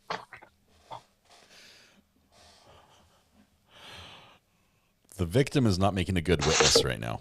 Mr. Thomas, you indicated that earlier that day before the incident happened, that your brother and you had been discussing and kind of arguing about gun safety. Yeah. During that conversation, was there a gun present? Well, I did show mine just to show that it was, that you make sure everything is clear, make sure there's nothing around it. And, just as an example of basic safety measures. So where do you generally keep your gun? It was put up in my bedroom, but I live in the motorhome outside. So in what context did you have a gun present during this conversation? Did you go get your gun? I went to get it out to show that as long as there's no bullets, everything's clean. It's basically just a stick with a piece of metal on it. No. And you were saying these things while you were showing the gun? Well, I was kind of showing April, my fiance, because she recently purchased one, and I was trying to express about making sure everything is safe if you've got one, and how to make sure there's nothing around that can hurt anybody. So did that conversation happen with April, or did that conversation happen with your brother? Well, I was discussing it with April, and then he kind of just kind of spoke in about it. Do you remember what he said when he was that part? Objection, hearsay. Did April ask you to show her gun safety that day? Well, yeah, she was asking about questions about it to make sure she knew what to do, and I was urging her to go to get classes in safety and stuff. And did all that conversation happen on that day? Yeah. During that incident? Yeah, beforehand, but then I took a nap. Okay. For about. So let's back up. During that conversation about gun safety that you were having with what it appears to be your brother and your girlfriend, April, at any time did you point that gun at April and your brother? No. So he was saying, as long as there's no bullets in it, it's safe. It's like just a stick with a piece of metal.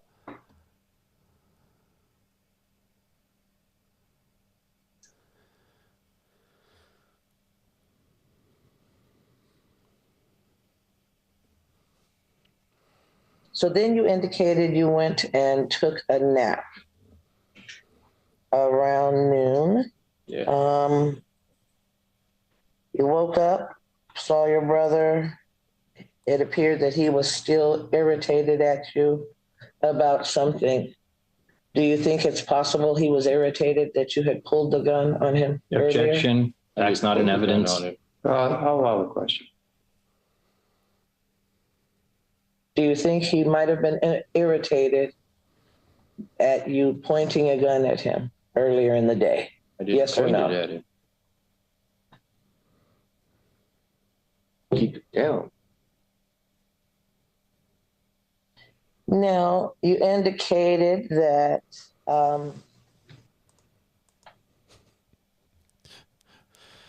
your brother came back to the home. He went into his bedroom and he was going out or went outside to smoke. Yeah. During that time, you asked him for a cigarette. Both of you smoke? Yeah. And I believe you indicated that his response was F off. Is that correct? Yeah. After he said F off. I kind of went like this, snatched it from his mouth. And why did you snatch the cigarette from his mouth? Oh, because I don't know. Do you go snatching cigarettes out of people's mouths on a regular basis? Well, no. Do you think snatching a cigarette out of somebody's mouth who told you to F off, do you think that would be offensive? No, he didn't. I asked him for a cigarette. Would that be an offensive act if you ask someone for a cigarette, they basically told you no, and then you snatched it out of their mouth?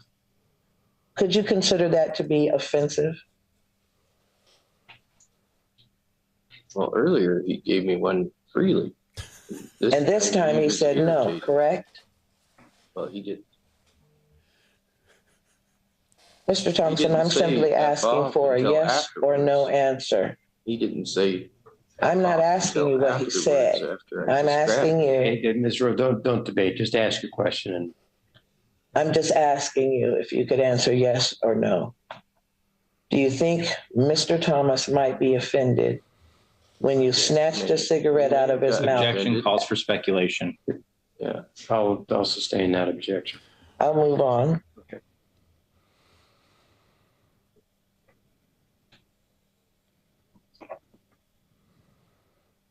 When you snatched the cigarette out of his mouth, when you asked him for a cigarette, did he tell you that that was his last one? No. Objection, hearsay. Did you tell him? Well, then it's mine, bitch. Objection, hearsay. I'll sustain the objection.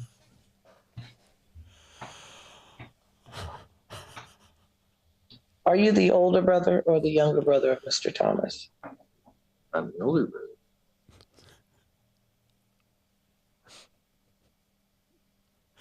Oh my goodness.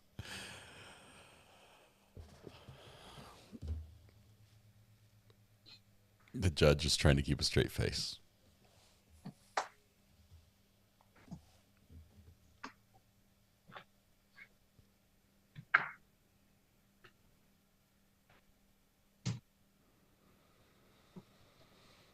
Older brother wakes up in the morning, gets in a fight with his little brother while smoking a cigarette out on the porch, watching the chickens and goats and whatever else they have. I don't know. Goes back to bed after complaining about the brother's drinking habits. Wakes up at 3 in the afternoon, sees his brother with a cigarette in his mouth, says, "Give me a cigarette." The brother tells him where he can shove it. Oh, man. My computer's having issues.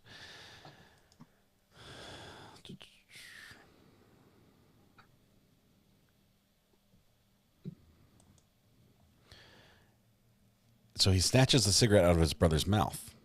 I would like for you to quickly review the last line of the report that was just used to refresh your memory. If you could Ms. review. Rowe, if you'll show Mr. Thomas what line you're speaking to. No, Mr. Thomas. Show Mr. Thomas what line you're speaking to. It's Mr. Thomas or Mr. Thompson. It's okay. The very last line. Then Travis punched Okay, just quietly to yourself. Okay. He reads out loud. I would like for you to please. Hold on a second, because I haven't seen this before, so I'm trying to.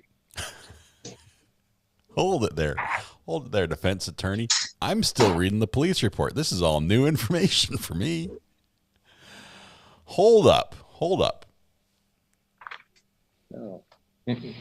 Your Honor, I think the witness punch at him until after I got the knife. Hold on. There's not a question before you yet, Mr. Thomas. So wait till Ms. Rowe asks the question. She just asked you to read it quietly.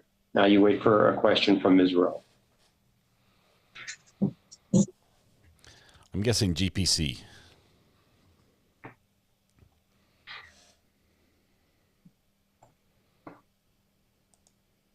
If you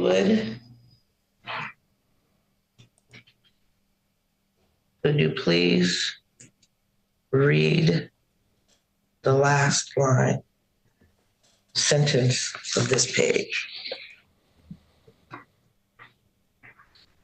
Which page is that, Ms. Rowe? Would be the same page that was previously used. Page 1. Page 1.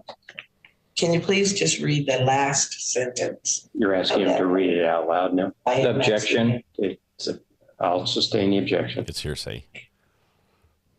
So you can ask factual questions about it. I will do so, Your Honor. Thank you, if you wouldn't mind. So I understand.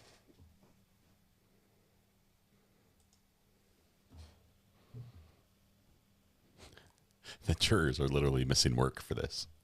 Half of them are like, I just like to spend time with my family and be outdoors and make memories and clean up the community. And they're in there listening to this brothers fight over cigarettes.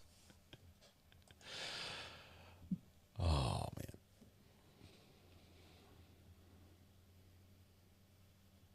If I may. Yeah. Well, I see Hold on, a few Mr. discrepancies there. So, Mr. Thomas, just wait for questions. Okay. You just answer the question. That's all.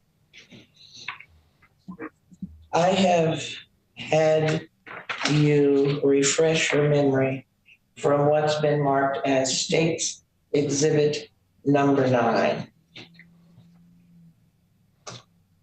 The title of... Your Honor, objection. Yeah, Ms. Rowe, just ask your question. I will. Mr. Thomas, when your brother was on the ground, it's getting good.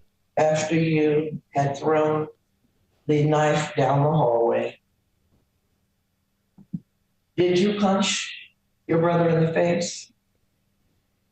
When I went to get the knife from him, that's when I punched at. As soon as I threw it down the hallway, that's when I punched.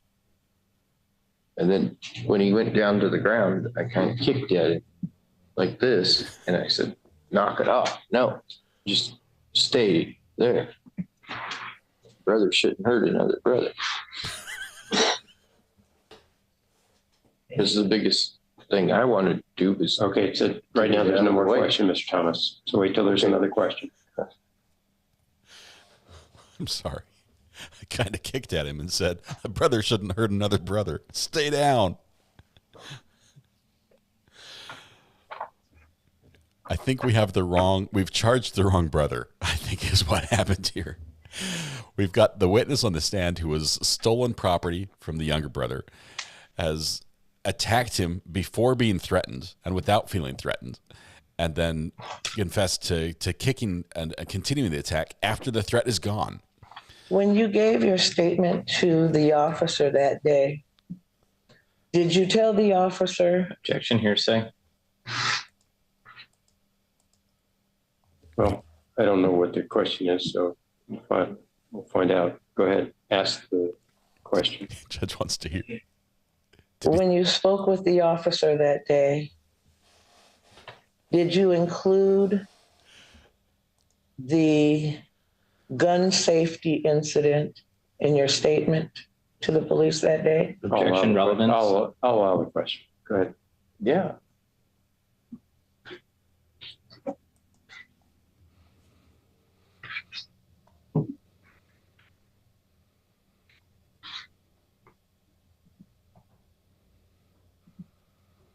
So you told the officer that day you had taken your gun out of your bedroom and was discussing gun safety Objection, asked with and your answered. brother and your girlfriend. I'll allow it. Yes or no? I said we had kind of an argument about it.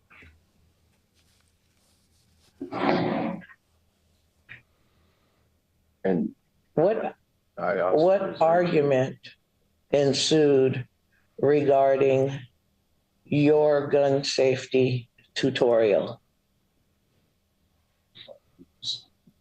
kind of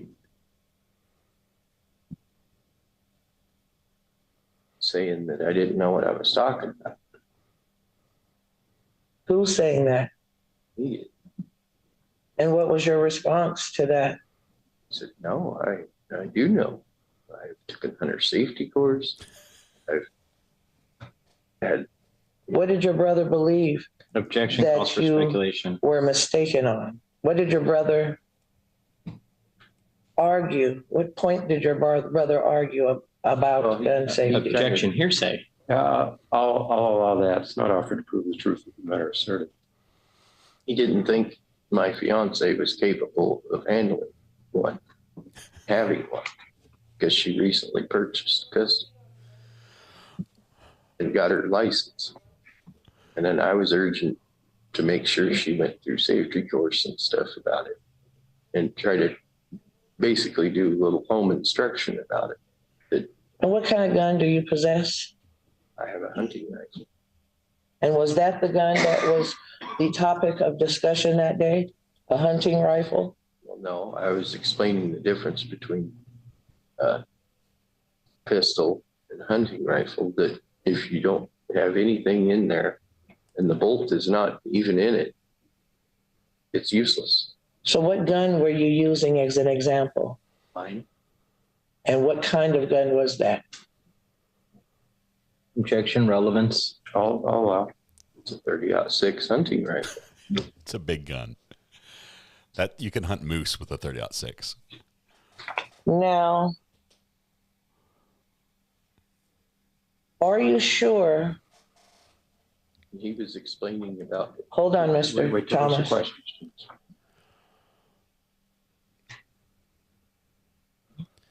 I think this guy's more qualified as a firearms expert than the firearms expert in the Hannah trial. Because he's had a hunter safety course and he has a hunting license.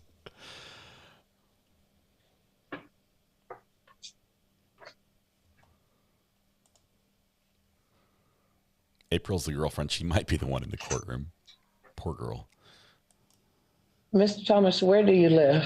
Do you live on the same property as other members of your family? Yes. Do you live in the home that you grew up in? Yeah, been there since we moved there in 1984. I was 4 years old. I believe you indicated that you have a motorhome on the property also. Yes. And is the motorhome basically your residence? Oh, yeah.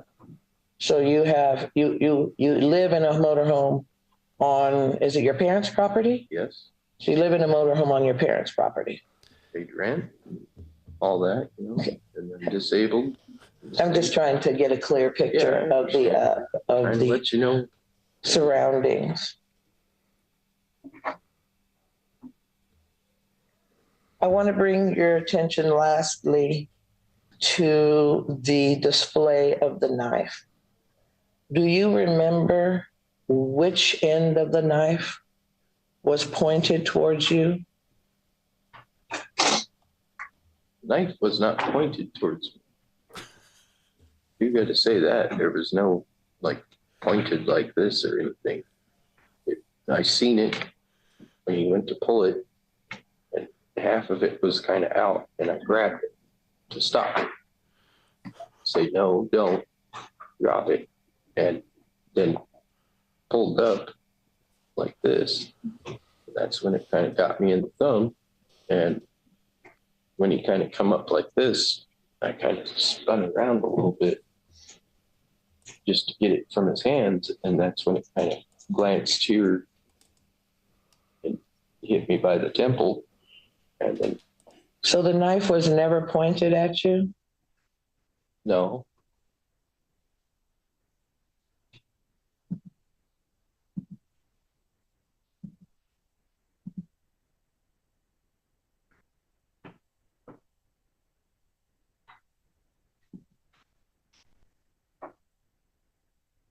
It was never in like this kind of position or this kind of position.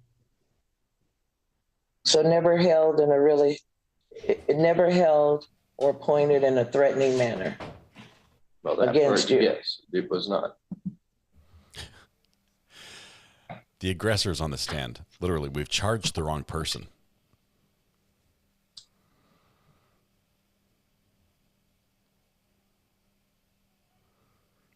I can't wait for the police officer to testify about this report.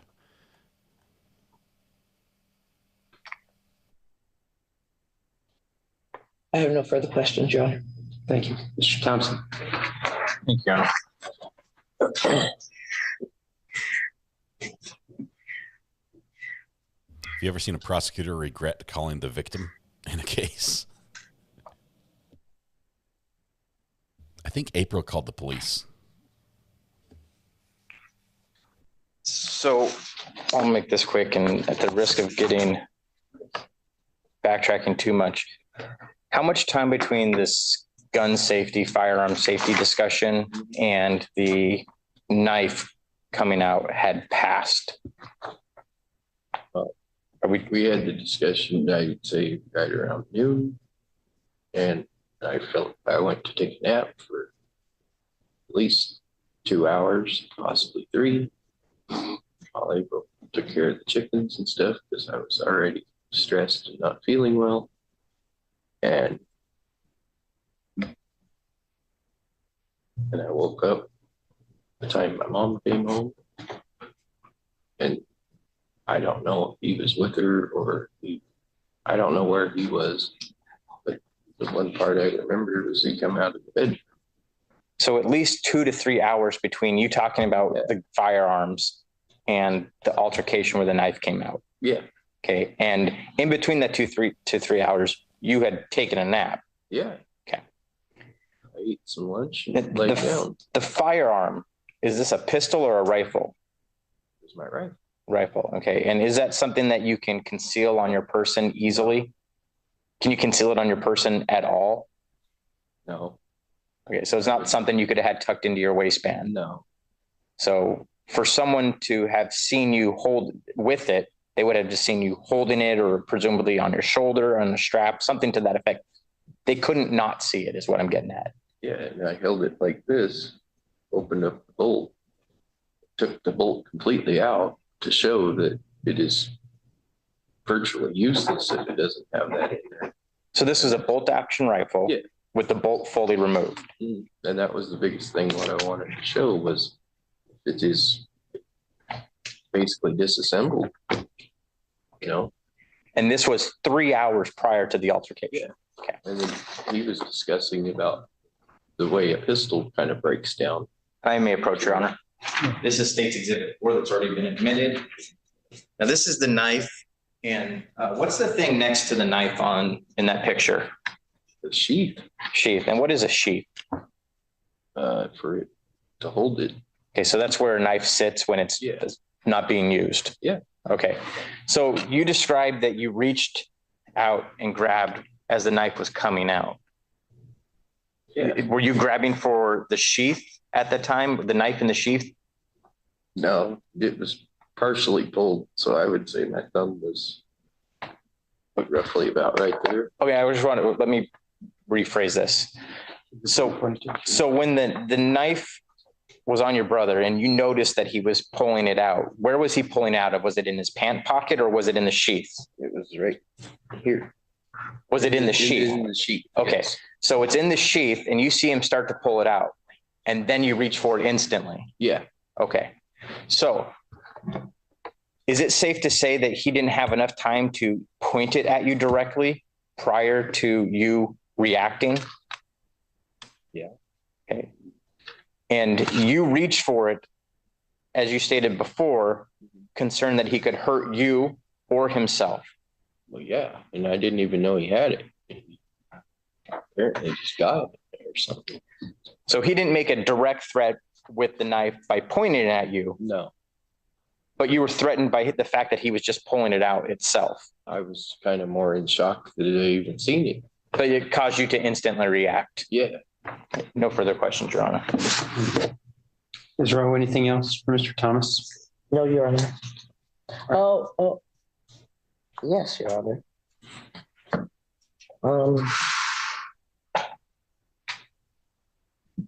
We have a thumbnail. It's being built right now. The sky is green. Mr. Thomas, you gave your statement to Officer Rhodes that day. Is that correct? Well, I did say I didn't want to do a statement. I just wanted to wrap up my thumb, but he started questioning.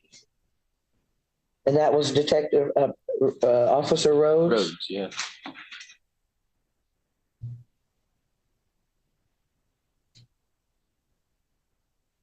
Does Officer Rhodes have familiarity with your family? Speculation. Well, I'll allow that question. Yeah, Does Officer Rhodes have familiarity with your family? Has Officer Rhodes been called to your parents' property to handle disputes before? Your Honor, objection, relevance. I'll sustain that. Yeah, between. Okay, you don't need to answer. I'd ask that. How are you? All right. Jury's to disregard the last comment by Mr. Thomas. How are you familiar with Officer Rhodes? Your Honor, relevance. Sustain. Well, I've seen him around the communities. He's usually a local officer. And he, okay, well, I think we're going to leave it there. I don't see the relevance in how that occurred. You've established that Mr. Thomas is familiar with Officer Rhodes.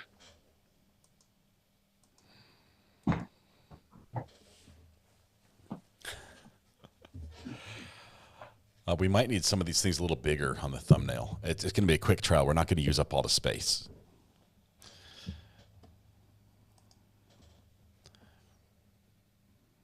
Man, this is nuts. Were you the person who called 911 that day? No. When officers arrived, you were asked to give a statement? I was in the bathroom. Pardon? I was in the bathroom trying to treat my thumb, and they knocked on the door. And during your contact with them, you gave a statement regarding the incident? That the medical people were there and to come outside. And that's when they. At any time, did you indicate that you wanted to press charges? Objection. Regarding the incident? Okay, I'll sustain the objection. Your Honor, may we Improper approach? question. May we approach? Ms. Rowe. No, I said it. That's an improper question. I apologize, Your Honor. Okay, next question. I will withdraw. Did you want to give a statement that day? No. Oh my goodness. Prosecutor is livid. May we approach? Calling for a mistrial. Yes, a jury is sitting by on the right-hand side of the screen, off the right-hand side of the screen. The jury's sitting there over there by the TV.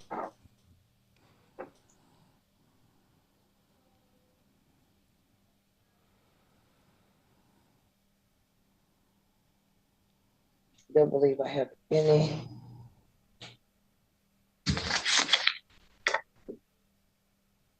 more questions, Your Honor. Thank you, Mr. Thompson. Anything else? No questions, Your Honor. All right, members of the jury, any questions for Mr. Thomas? I don't see any. Mr. Thomas, any objection to Mr. Thomas being excused? No, Your Honor. Ms. Rowe, any objection? Ms. Rowe? Okay. Oh, you do have a question? Yes. Okay. Oh, jury question. Brenda, if you'll go gather the question, please. Jury question. You have a question, okay, pick up. I was gonna say, I think I have one too, actually. Okay. Have them written out. Brenda will pick them up. At least 2 questions for this guy. Yep. Okay, this guy took a 3-hour nap while April was feeding the chickens.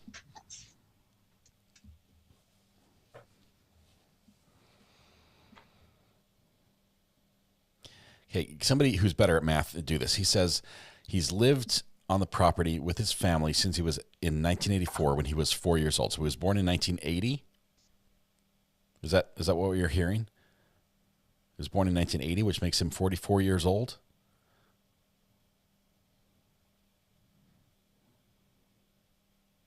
Did I do the math right?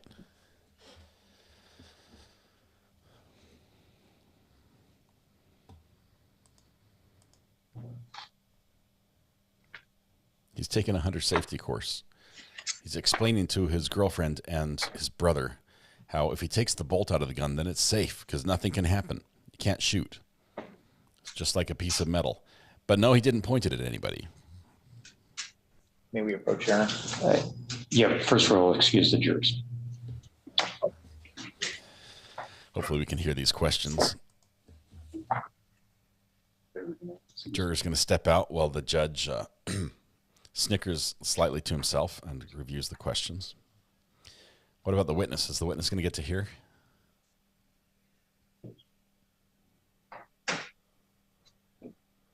My range is going 15 miles an hour. I'm sorry.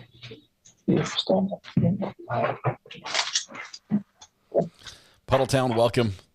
We normally deal with some heavier cases, but we just had a big one.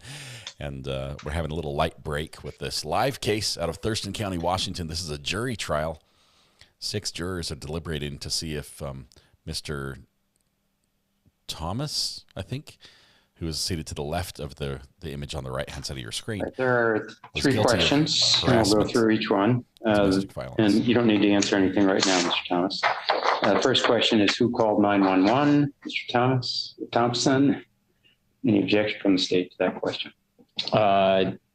There's no basis of knowledge of the defendant or the witness. Ms. Rowe, your thoughts? Your Honor, I'm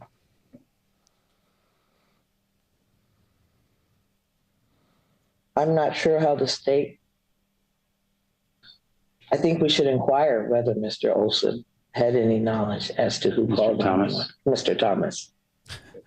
All right. Who called 911 in my mind is not a relevant question, so I'm not going to ask that question.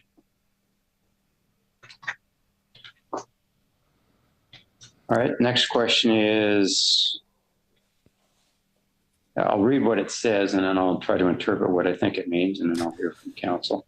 Travis stated that the cigarette incident happened outside, and immediately after the knife was pulled and thrown down the hall.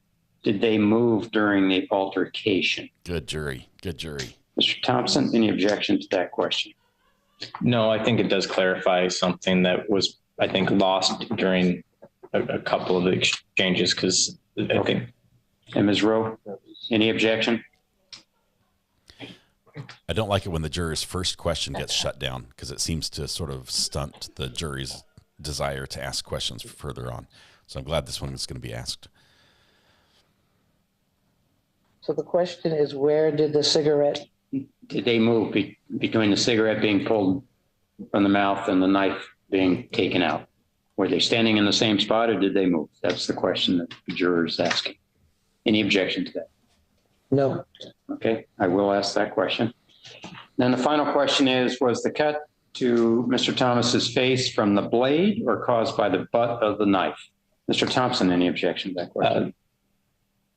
I believe it's been asked and answered, but I don't see any other objection to it than asked and answered. All right. Ms. Rowe, any objection to that question?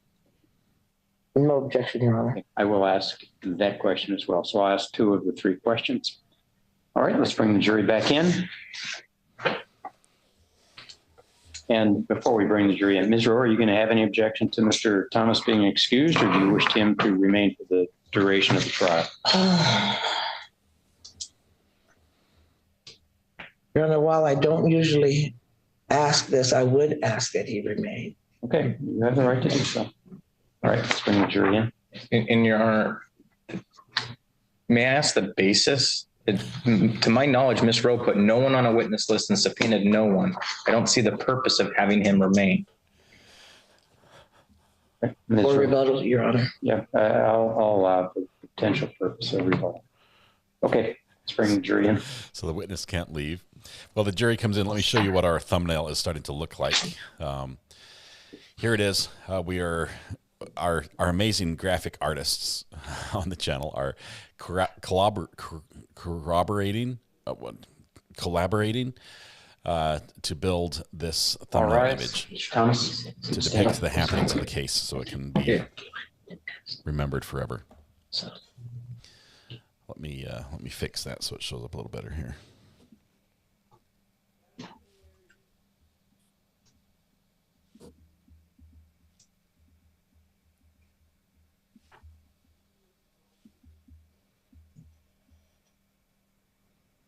There we go. This is the green sky trial, is what we're calling it, because the prosecutor during jury selection asked the jury, imagine if the judge told you the sky was green, could you accept that? And one guy raised his hand, he said, no, because it's blue. Please be seated. I think that man's actually on the jury. Blue sky man is on the jury. All right, folks, the jury proposed 3 questions. Of those 3, I'm going to ask 2. So, Mr. Thomas. During the incident, the cigarette incident, did that lead immediately into the knife incident? And did you move at all between those 2, pulling the cigarette out of your brother's mouth and then the knife being displayed? I don't remember moving. Okay, answer the question. I don't remember moving. He was like right here, and I was like right here. So between those 2 incidents, you did not move? No, I was standing by the coffee table. Okay. Mr. Thompson, as to that question, any follow-up question? Very brief, Your Honor. To clarify, when you pulled the cigarette out of your brother's mouth, where in your parents' house or property were you standing? Right. The coffee table, the couch is like right here. The coffee table was right here, and I was standing right in front of the coffee table. So is this the living room? Yes, the living room. Okay, so you guys had been talking in and out of the house during this argument, correct? Earlier, we were outside, yes. Okay. So the argument where the cigarette happened, that was in your parents' living room? Yes. Thank you. Ms. Rowe, any follow-up questions? No, Your Honor. All right, thank you. All right, and Mr. Thomas, was the cut to your face from the blade of the knife or the butt of the knife? And answer to the juror.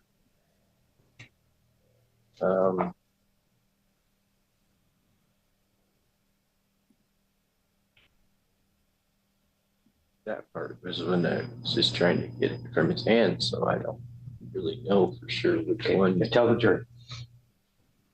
Which part got me there.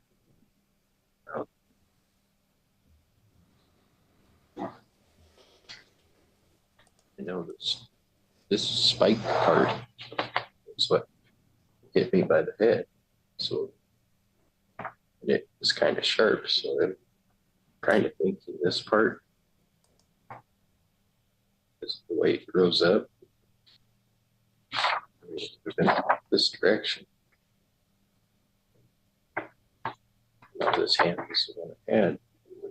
When it came up, I would assume this butt piece or the spike thing is what kind of caught me there. Hit me here. Can you talk a little bit louder? Okay, hold on.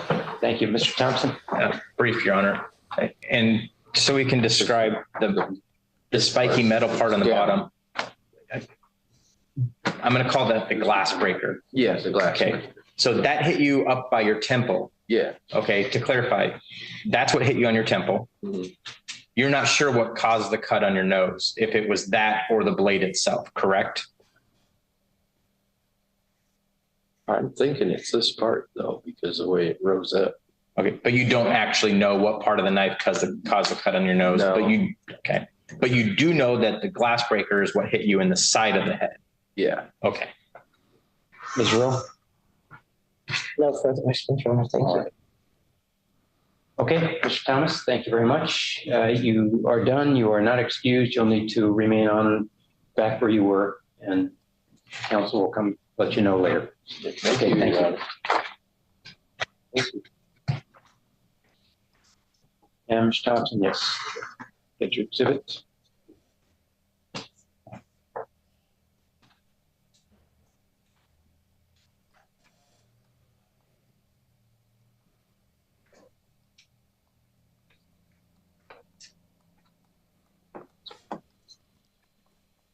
Next, Your Honor, the state calls people Kerwin.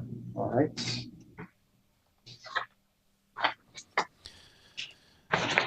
Gothic Breenix. Let me hurry and put that back up really quickly. Hang on.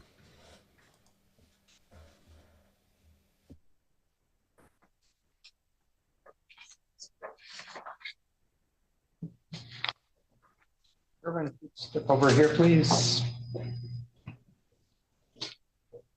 Raise your right hand for me. Swear the testimony in this case to be the truth, the whole truth, and nothing but the truth. Yes, you may have a seat.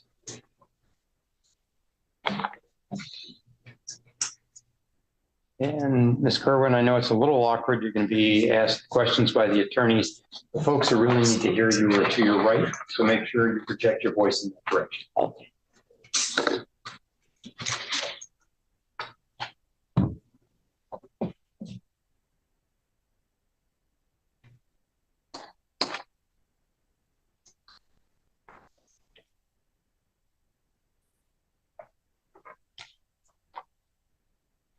And good morning, Ms. Kerwin. Thank you. Good morning to you too. It's okay to be a little nervous. Oh, I am nervous.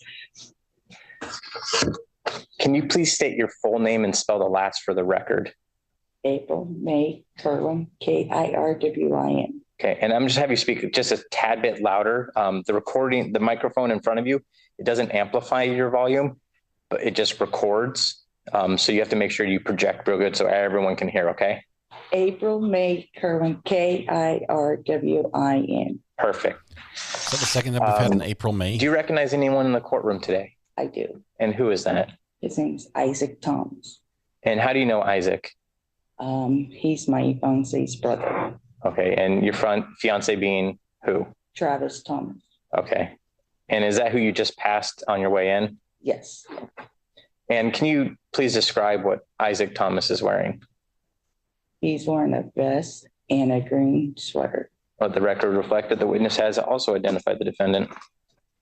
Now I want to talk to you about an incident that happened on November 20th, 2023. Do you remember talking to law enforcement that day? I do. Okay, and do you remember what you talked about with law enforcement? The incident with the knife, yes. Okay, so I want you to describe roughly what you saw that day, just kind of initially. So first, you were at your fiance's house or his parents' house? His parents' house. Okay, do you live on the property with him? I was at the time, yes. Okay. Now, this was in Thurston County, Washington? Yes, it is. And down in Rochester? Okay, and so going to about 3:30 that day, 4 o'clock, do you remember an incident, and you said with the knife? Can you describe how that started? Well, they were having a disagreement with verbally. Then Travis had asked him for his brother Isaac for a cigarette. Isaac said F off. And then Travis goes F off back and he pulled the cigarette out of his mouth. Oh, okay, so hang on. Two brothers were arguing over a cigarette. There were two Fs. Okay. So when Travis pulls the cigarette out of Isaac's mouth, what happens next? They got in a scuffle and he went to go grab for a knife that was down on his side. And Travis, he pulled it out halfway. And Travis Who tried to pull the knife out? Isaac did. Okay. And Travis grabbed it. And then he told him to stop. And then he said a verse from out of the Bible, Cain killed Abel. Another brother shouldn't try to kill another brother. Then who said that to? Travis said that to his brother Isaac. And then Isaac pulled the knife out of his hand and it cut his hand. Okay, so Travis quoted something from the Bible regarding Cain and Abel and the brother not killing So that was Travis saying it to Isaac as Isaac pulled the knife out. Do you remember anything Isaac said, specifically regarding any threat he might have made to Travis? No, I do not remember. I do not remember that. And showing you State's Exhibit A. Can you look at on the first page there, lines 9 through 13, and just quickly review those?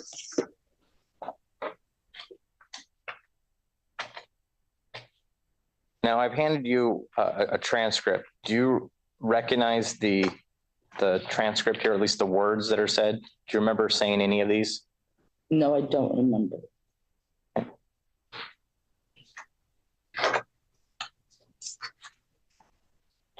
All right, so now I want you to turn to page 2, looking at lines 4 and 5.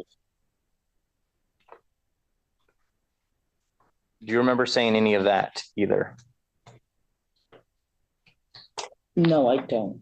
Okay, do you remember when you were interviewed by law enforcement? Like what day and time it was? No, I don't. Do you remember being interviewed by law enforcement that day? Yes, I do.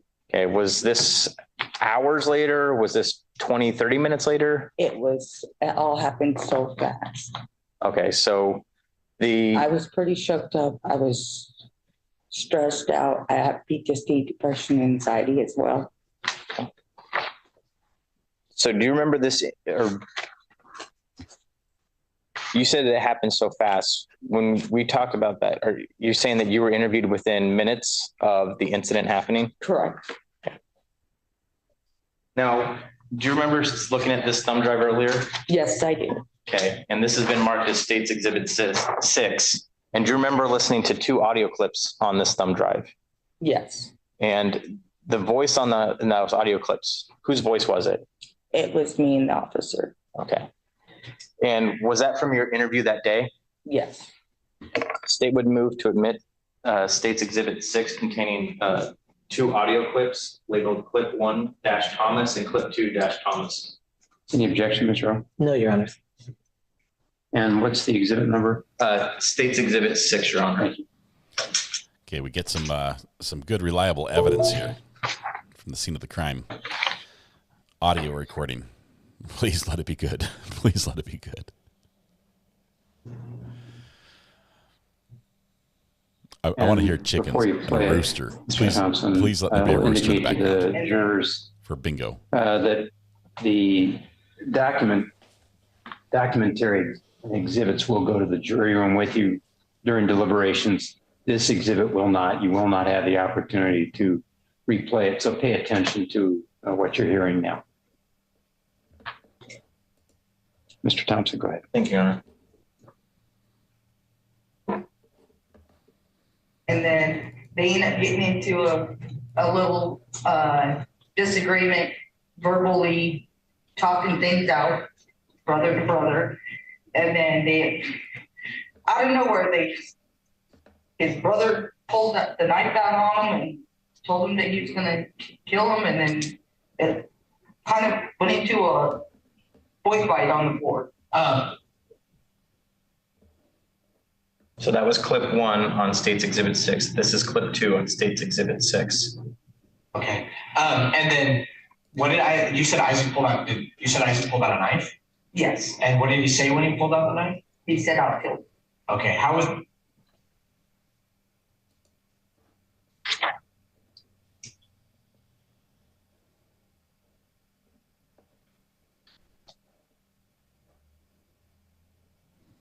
guess that's it.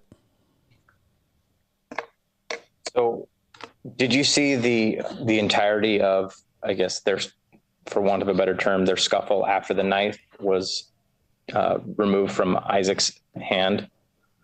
Not the whole thing, no. Okay. Because I was yelling for their mom to come help me split them apart. Okay. And once they got separated, did you see where Travis went? He went to the bathroom to try to clean up his hand.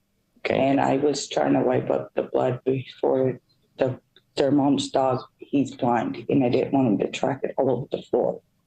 Okay. And did you see where Isaac went? Got a blind He dog. took off with his mom. So he left the property.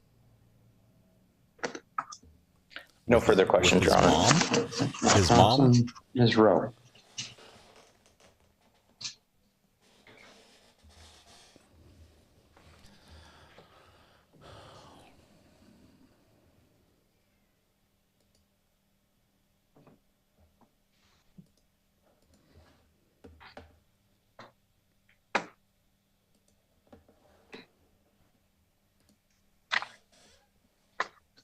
Good morning, Ms. April. How are you? Good morning.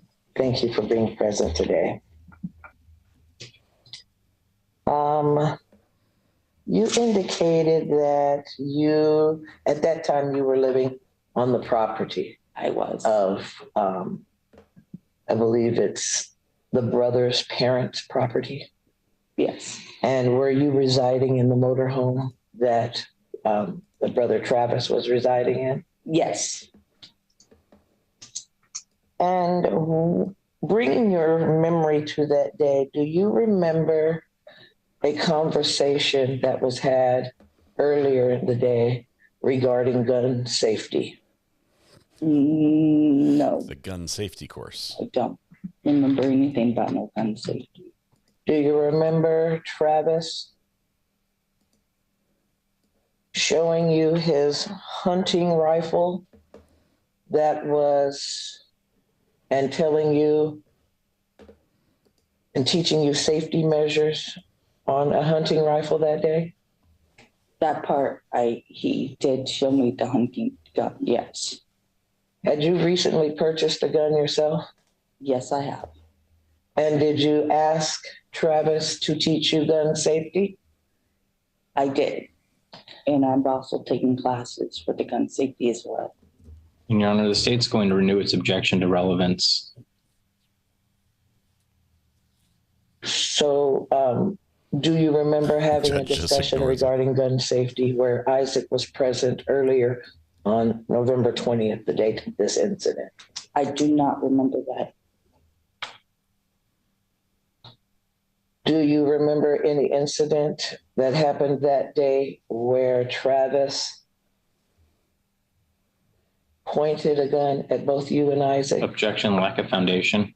No, I I'll also stand the didn't see that. She answered anyway. Now, you indicated that the brothers were in a disagreement. What were they disagreeing about? They were in a disagreement over, I don't know what it was because I came in the middle of the conversation, but they were in a disagreement about. I didn't know the whole conversation. Would it refresh your memory if you reviewed the statement that you gave to the officer? Yes.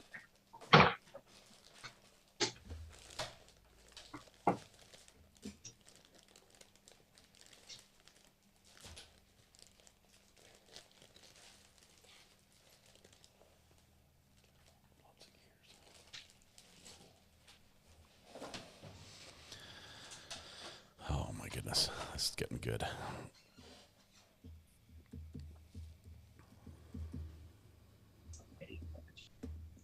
If I could.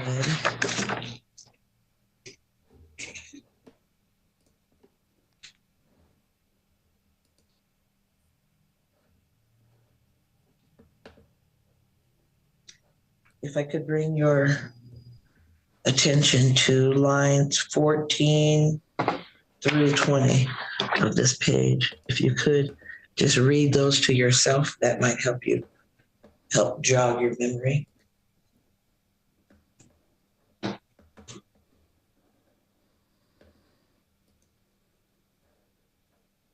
Yeah, Ms. Rowe, I'm going to ask you to take that back. Again, you may ask a question. After reviewing the statement, do you now remember what the brothers were arguing about? Yes. And what was that? A pistol that he that Travis was supposed to get from the grandpa. I've never seen it before at all.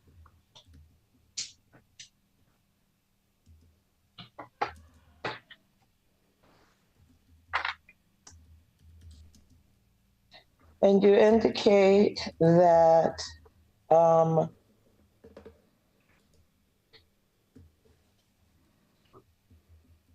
that Travis asked his brother for a cigarette and his brother responded, F off.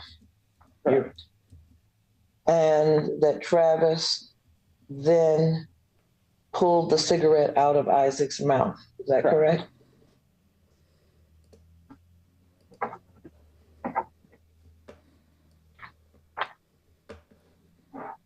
Do you know why Travis pulled the cigarette out of Mr. Isaac's mouth? Objection calls for speculation. Sustained.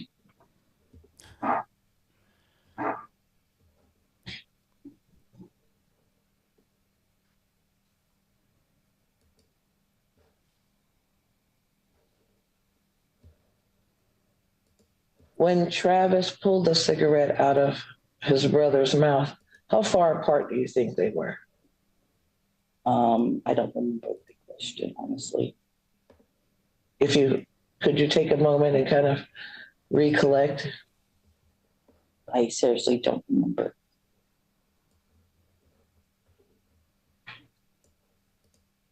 Now, did the cigarette incident happen inside the home or outside? Inside the house. Did Isaac appear to be happy with Travis grabbing the cigarette out of his mouth? Objection calls for speculation. I'll allow the way the question was framed. I don't remember. I'm going to tell you he probably wasn't happy.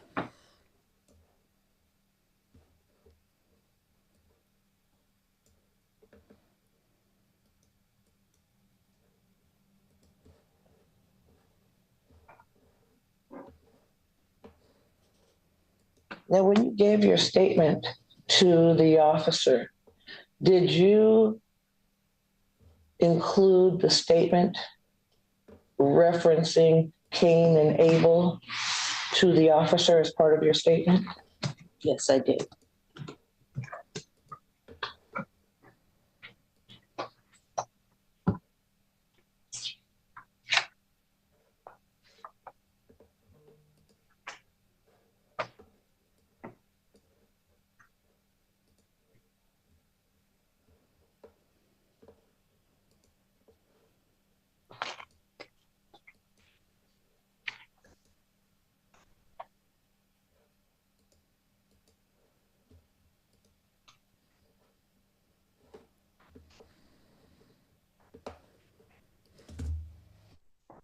It's getting slow here, but at any moment it can heat up again. The thumbnail is looking great, by the way. Got the blind dog with the blind cane.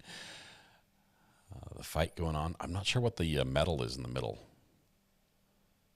The award, the medal, the statue under Green Sky Trail. We'll have to figure that out. Could you quickly review what's been marked as State's Exhibit number 8 and see whether or not you included a statement regarding what you are testifying that you believe Travis said? Your Honor, objection. May I approach, or may we approach? You may.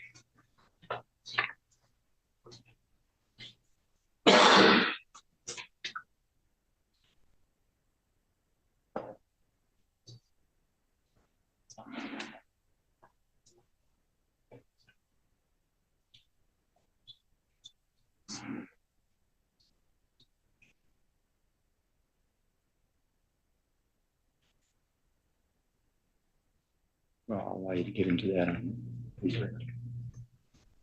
So we don't get to hear the sidebars, but it's cool. It's cool.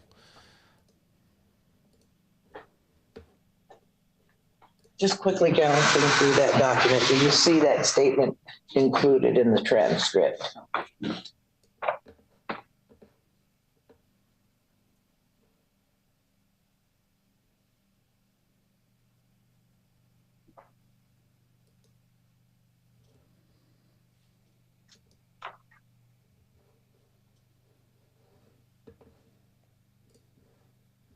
I will withdraw that question at this time, Your Honor. Okay. Miss April, if I could, I would like to bring your attention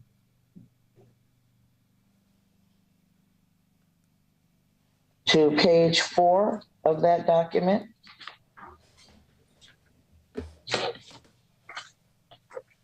So I'd like to bring your attention to line 9. And Your Honor, the state's going to object. There's no question that would warrant her reviewing the transcript before the witness. Okay. Well, ask a question. Mr. wasn't really. Did you tell the officer up to as part speed of on your process. statement that Travis told you? Objection, hearsay. Okay.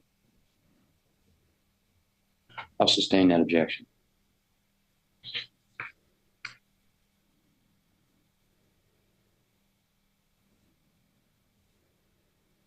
Were you aware that Travis punched Isaac?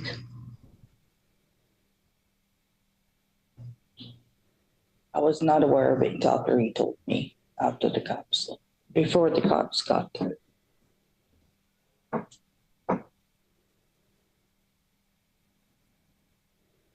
Like I said before, I didn't see the whole incident that happened between them. But you gained knowledge later that Travis punched Isaac. After Travis told me, I did get knowledge that he did punch.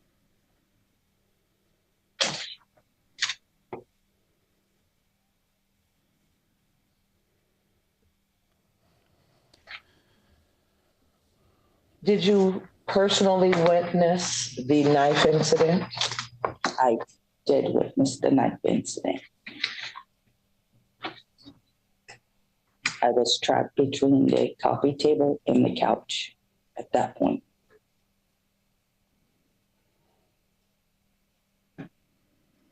Just put the link up for the J Hatch When dead clock feed. If somebody can get that. did to you ever? Dr. Did you Joe, that'd actually be great. see Mr. Isaac pull the knife out of its sheath? I did see him pull the knife out of the sheet, and I saw Travis grab it when it was halfway pulled, and then Isaac pulled the knife from his hand, and it cut his thumb. So you did not see Isaac pull the knife out of his sheath, pointed at the sharp end to his brother, and threaten him with the knife. How would you characterize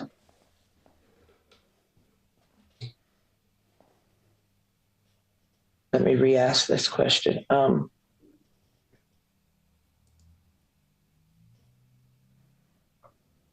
Did you see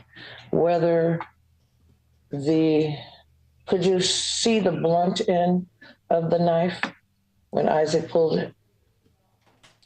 I didn't see the knife until after it was pulled out of Travis's hand.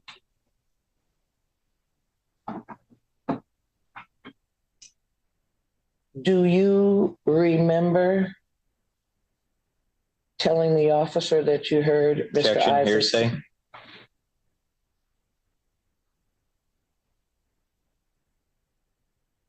If you have something that's on a transcript to refresh recollection, you can do that. This is already made a round loaf of bread. It's like a massive burger. All for me. Just kidding. I'd love some. I'd like to bring your attention to page 1 of the transcript. Line 12. I'd also bring your attention to the recording Content lasagna, sorry. that was played.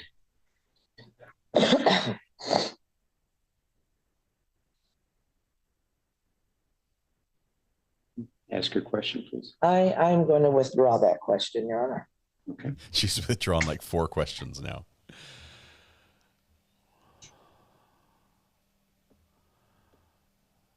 Ms. Rowe is better than this normally. She's not on her A game today.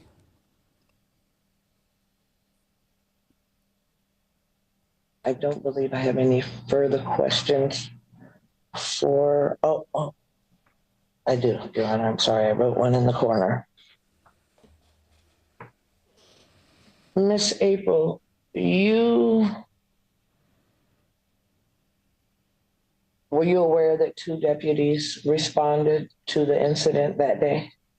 I was not aware there was 2 different deputies. How many deputies? I only seen one. And what was that deputy's name? Deputy Rhodes. Do you have any prior familiarity with Deputy Rhodes? I do. Here comes the objection.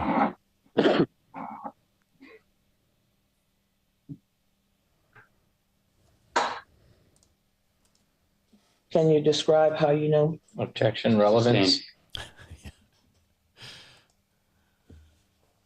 See if she still answers.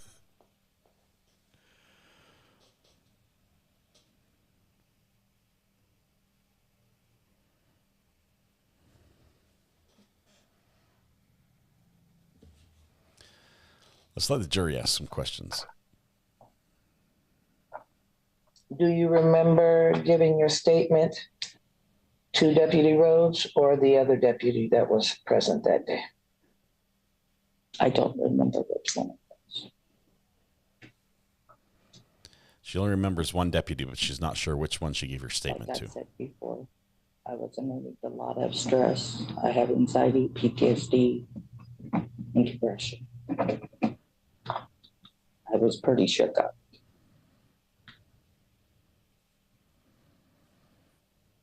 And do you have any knowledge as to who called the officers to the property that day? Well, I know it wasn't me or Travis. Hang on. So the defendant called the police or his mom?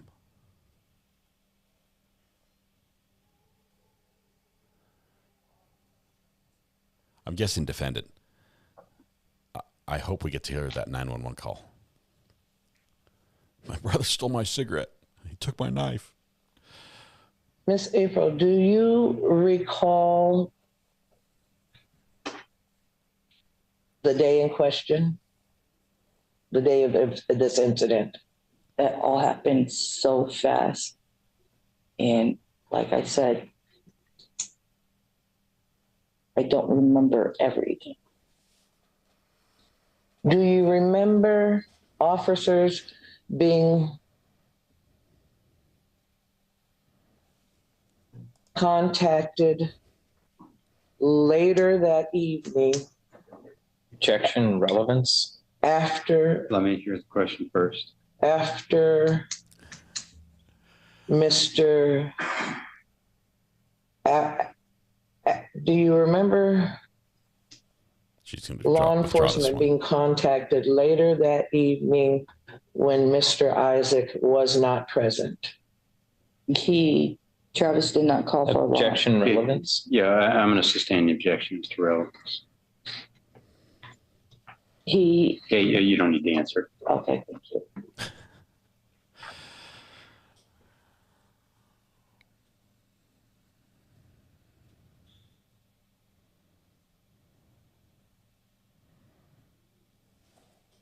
Thumbnail's coming along nicely.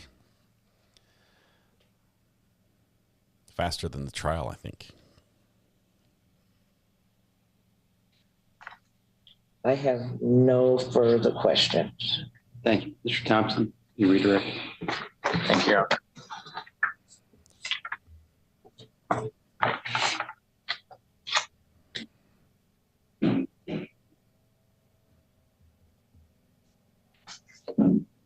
Is it fair to say you may not remember exactly which deputy you gave your statement to?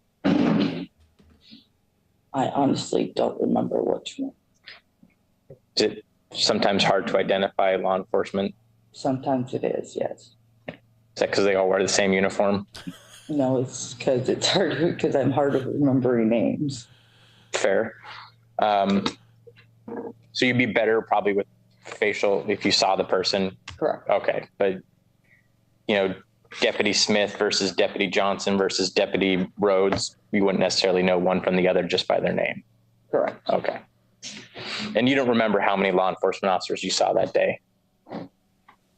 I don't, because he called for a paramedic. Okay. And there was like 3 or 4 of them showed up when he called for a paramedic. And you said you have anxiety or some issues. I have mental health problems. I have PTSD, anxiety, and depression. Fair. Is any of that from this incident?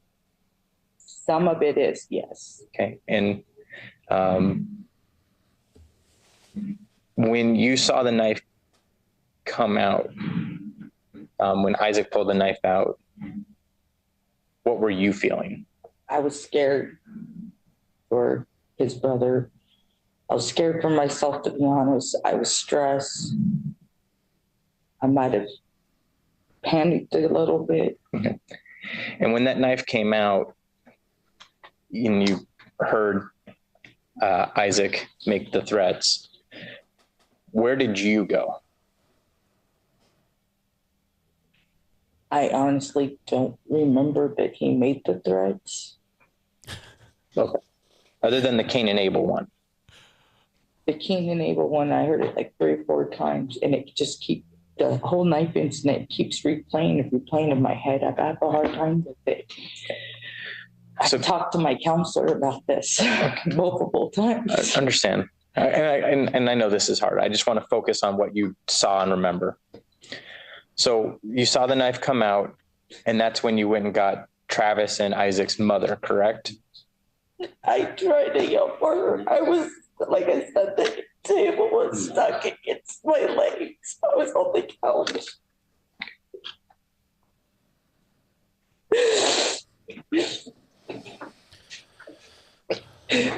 It's when he went down on the floor, the table went like this, pushed against my legs. I couldn't move.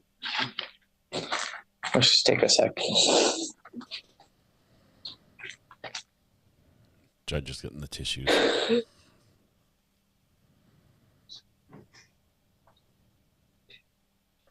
So I just want to make sure it's clear that shortly after the knife came out, you basically didn't see any of the rest of the fight. I didn't see all of it, though. Okay. And after you came back from trying to find Travis and Isaac's mother, I yelled for her 3 or 4 times, and she didn't respond. I tried so hard to get her to help. okay, and then after that, you said you checked on Travis and then started to clean up the blood. Their mom has a blind dog, and he walks all through the living room. I wanted to step in it and track it throughout the house. All right. No further questions, Your Honor. Thank you. Ms. Rowe, anything else? It's really took the matter.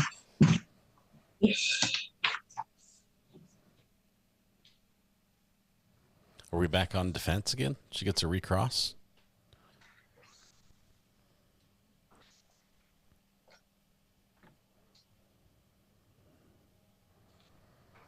Poor April.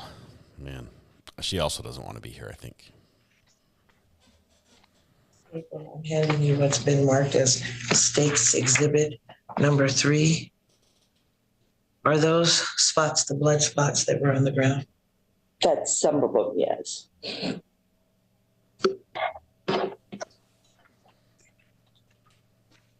Your Honor, may I produce this to the jury? If you remember, they've seen it. Jury's already seen that picture.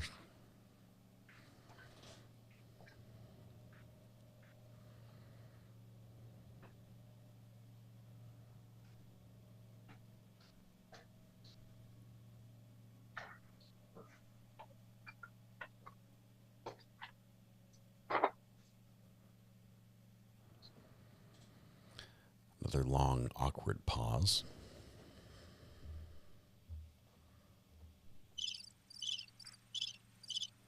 With crickets.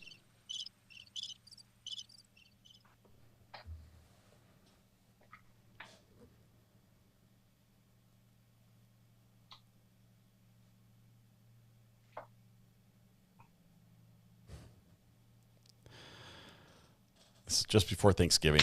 This all went down.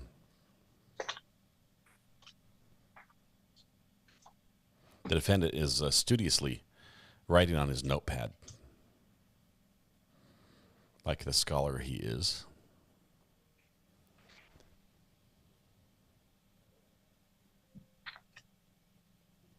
I don't have any further questions for Miss April. However, I would like the court not to excuse her.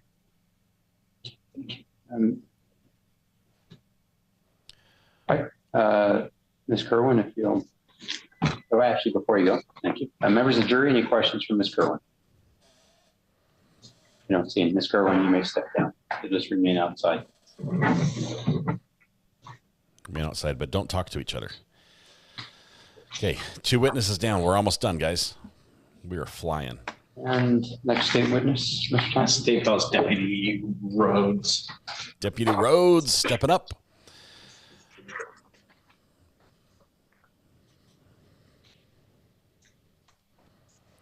I don't know if they're being sequestered, but they are not being released from their subpoenas. And they are not here willingly, so they are subpoenaed, even though the one was the victim.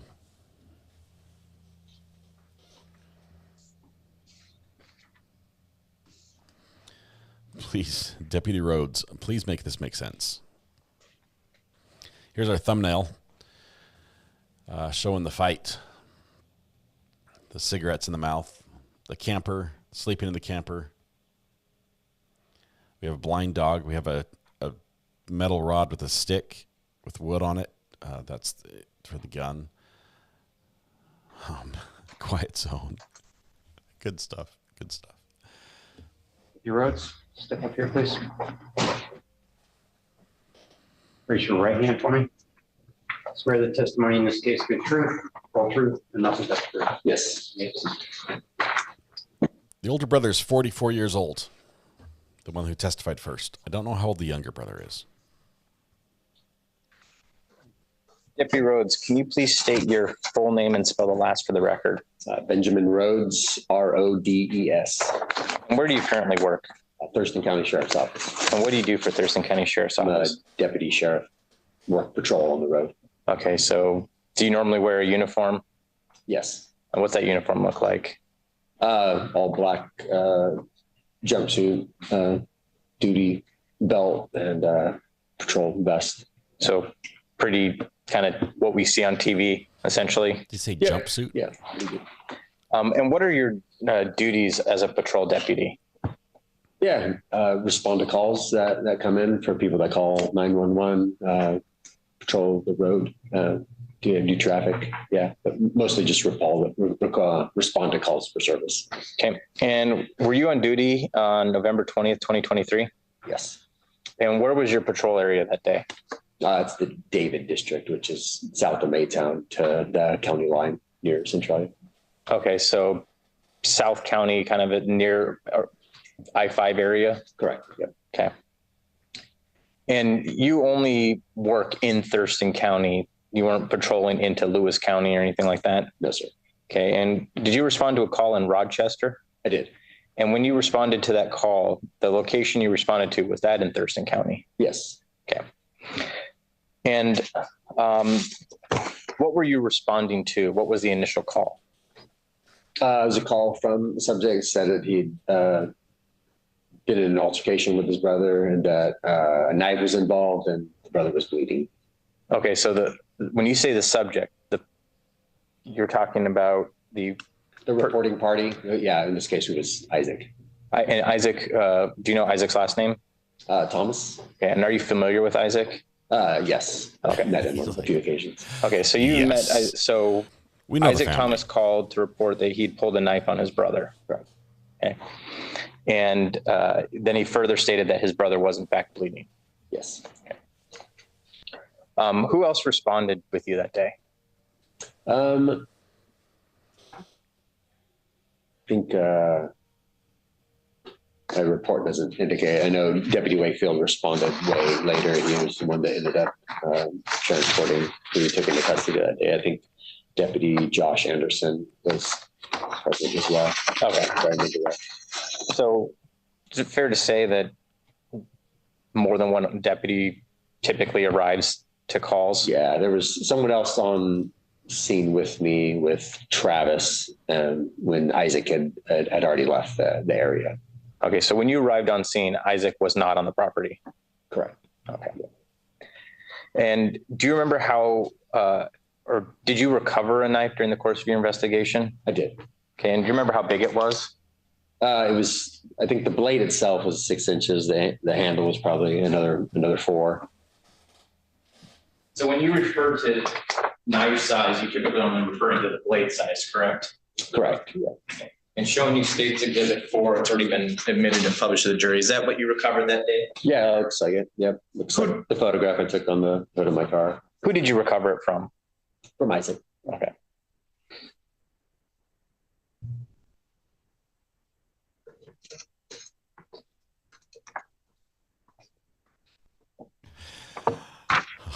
And when you arrived on scene and talked to Travis initially, did you see any injuries on Travis? Yeah, he was bleeding pretty good from his, I think it was his thumb or one of his fingers, and then a nick by his temple where he was bleeding in his face. And were you able to photograph Isaac as well? I did. Yeah.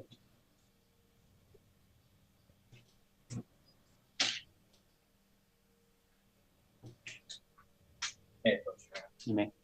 Showing you State's Exhibit 5. Do you recognize that photo? Yeah, it's Isaac's hands. Okay. Now, did you observe any injuries on Isaac? I did not. Okay.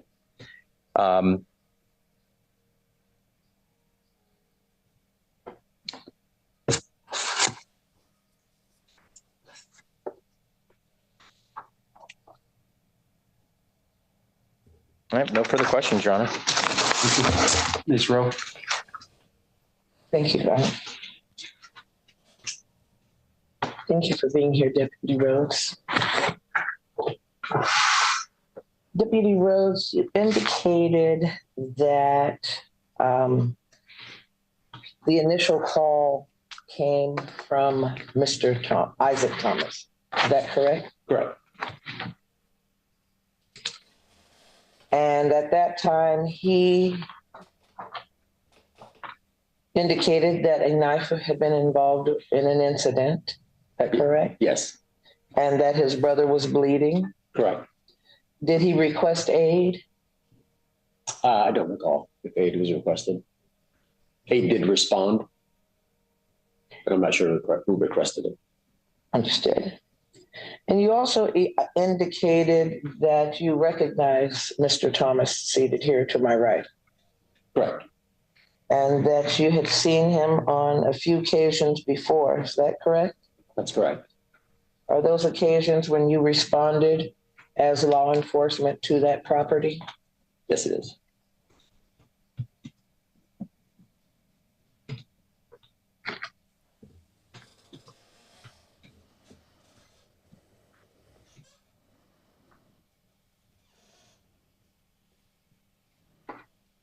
And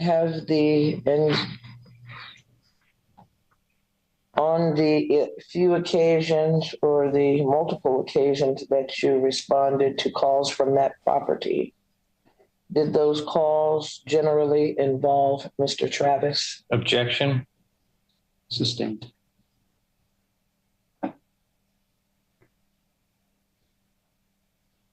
Are you familiar with Mr. Travis Thomas? I am.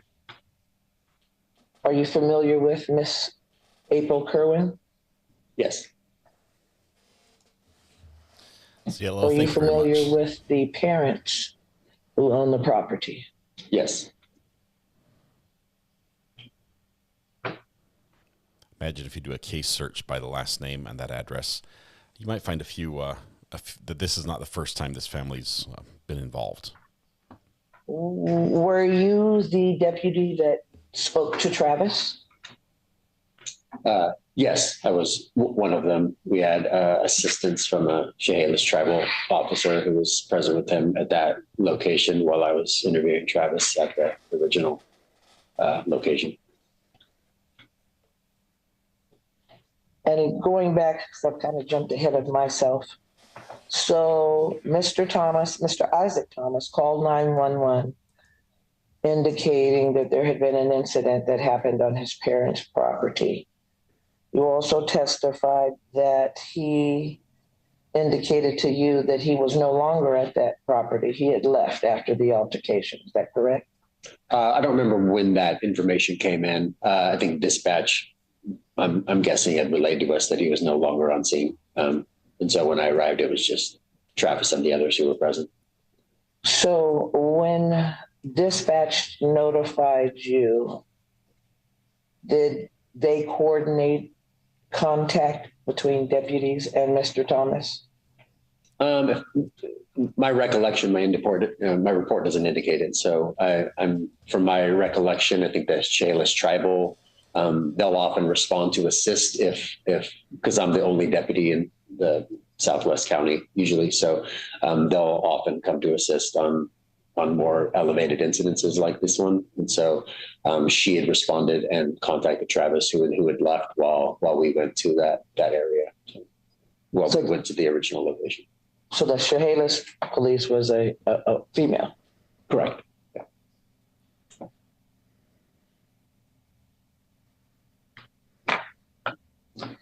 And you indicated at the beginning of your testimony that as part of your duty, you generally respond to calls from dispatch. Is that correct? That's right.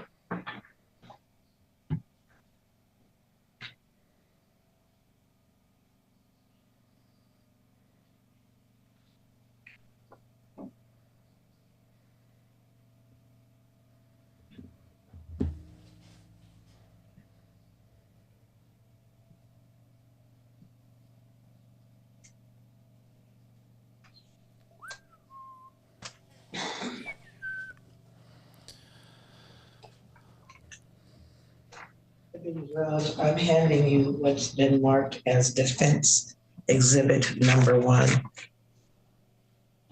Can you identify that document?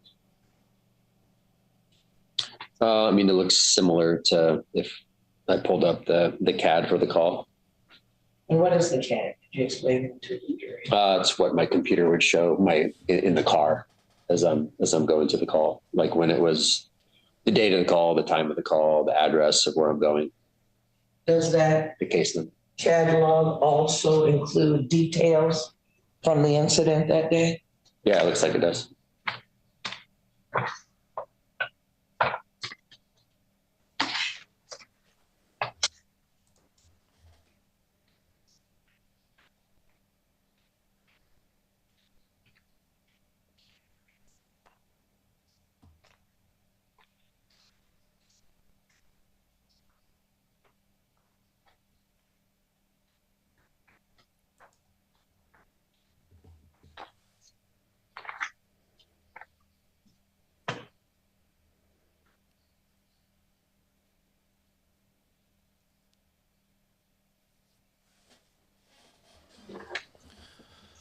Oh my goodness. Ms. Rowe, you've got to step it up just a bit. I could have taken a lunch break there.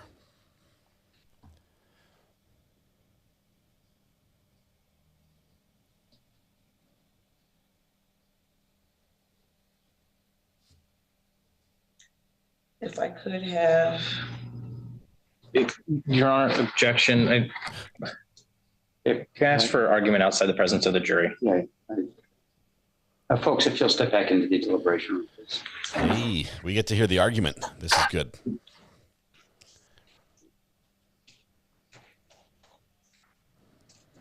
Kick out the jury for the second time.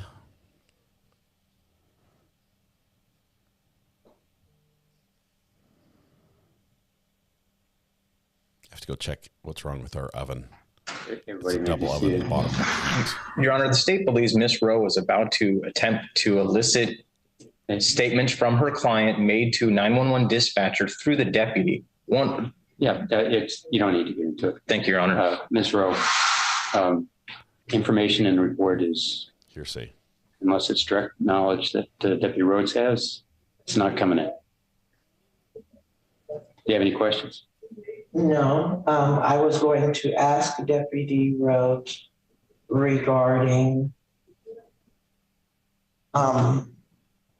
his dispatch notations.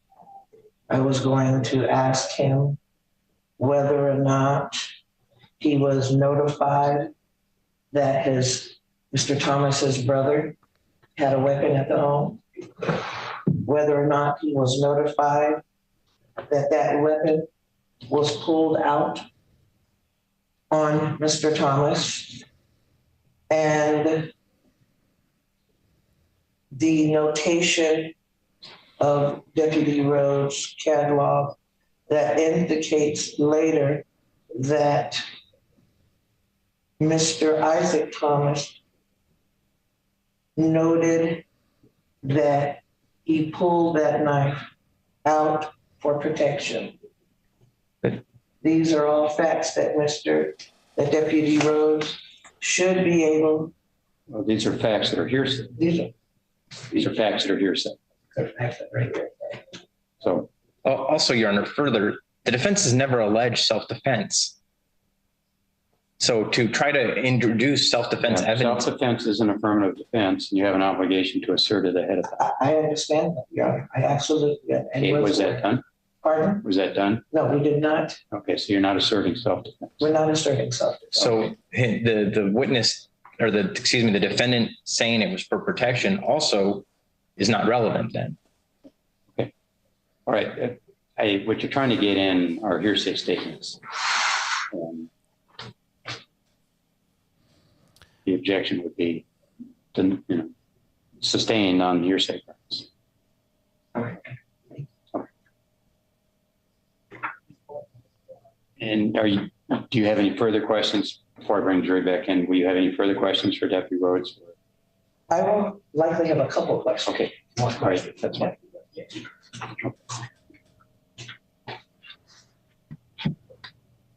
And Brenda, if you'll get the jury for us.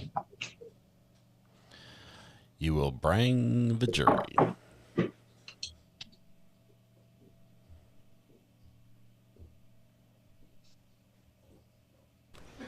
If you will bring the jury. Jury's coming back in. Take a look at the thumbnail. Stand for the jury. It's looking good.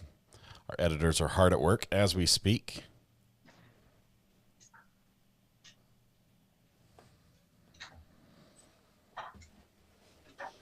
May be seated. Ms. Rose? Thank you.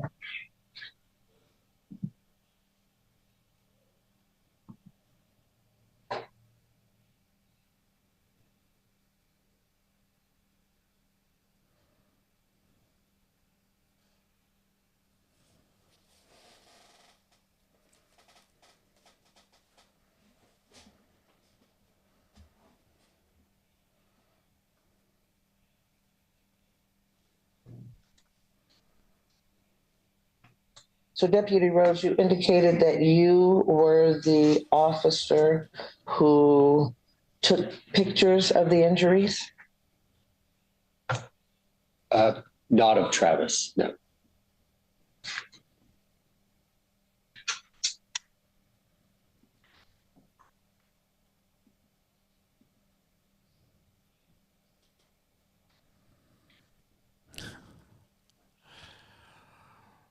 The wheels are spinning very slowly today.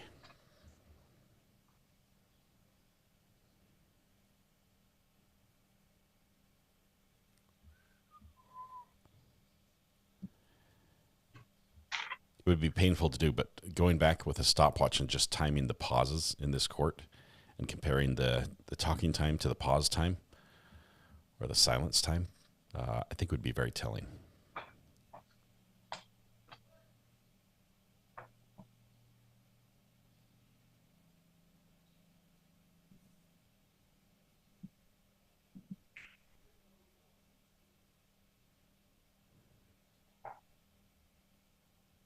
So Deputy Rhodes, you were the officer that took Mr. Travis's statement. Is that correct? If I remember correctly, I can't remember if, I spoke to him, interviewed him regarding the incident. I don't remember if it was a recorded statement or not.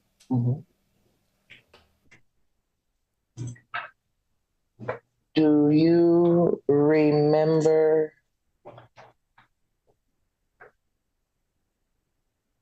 whether you also interviewed Mr. Isaac Thomas that day, did you not? Yes. And do you remember whether or not there was ever an indication as to how far apart the brothers were when the knife was pulled? No, I don't remember exact distances that were mentioned.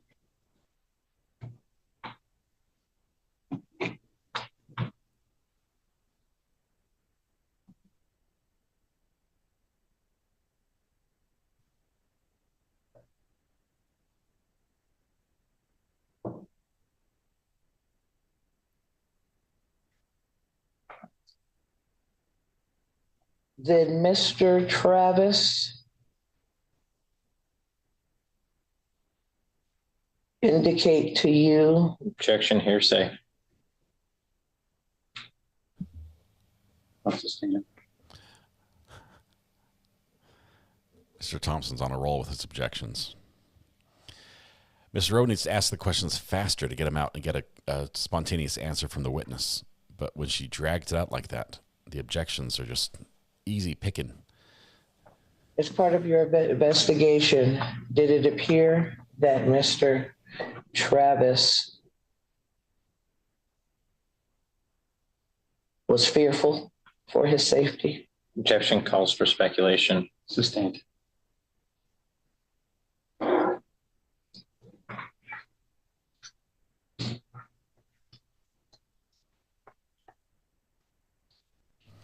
I don't think she's bringing her A game today. I know you guys say this isn't an A game trial. She's done better in the past. Let's see if she can get. Did Mr. Travis get going here. agree to make a statement regarding this incident? Yes.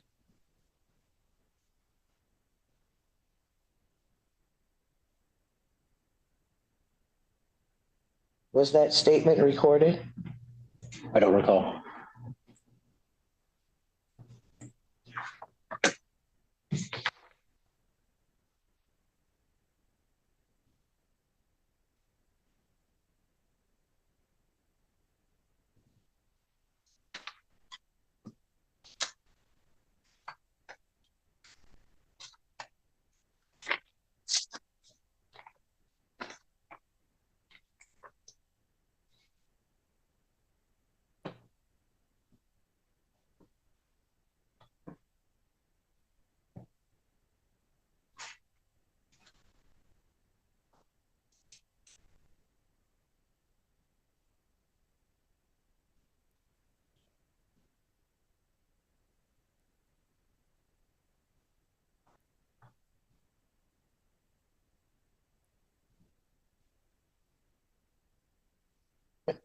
Deputy Rhodes, did you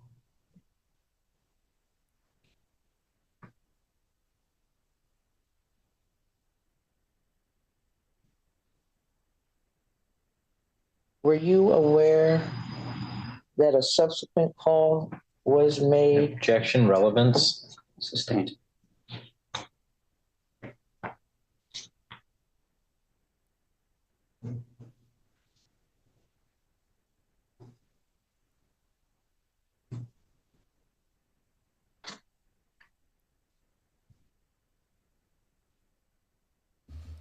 Guys, I don't mean to brag, but Mrs. R.I. makes the most delicious bread. This is so good. It's hot, it's fresh, and I got a big mug of milk to go with it, which I love. Milk is my beverage of choice other than Mountain Dew. It's really good.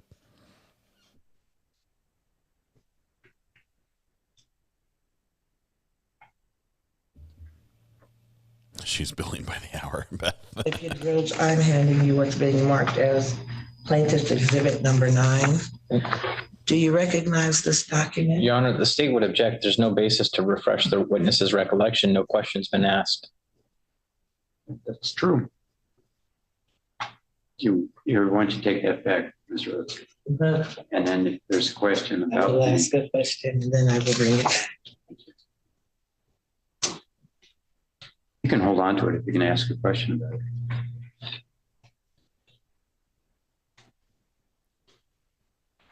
Deputy Rhodes, were you able to review the incident report that you prepared from this day? Yes. You were able to review that before trial? Yes. And do you remember indicating in your Your Honor, incident objection. report? We'll sustain the objections to what's written in the report.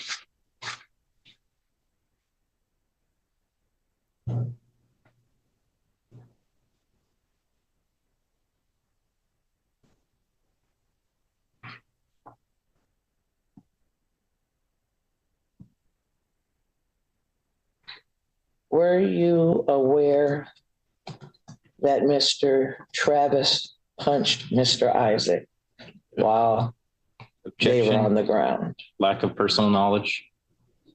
I'll sustain the objection.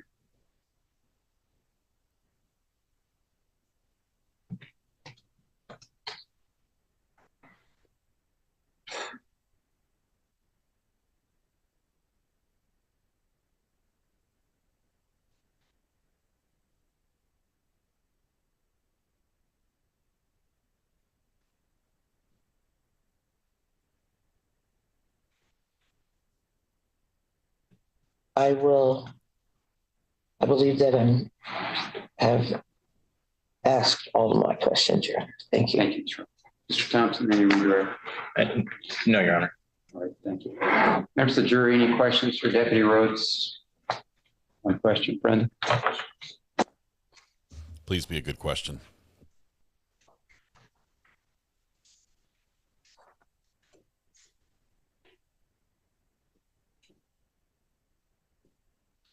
Folks, if you'll step back into the deliberation room.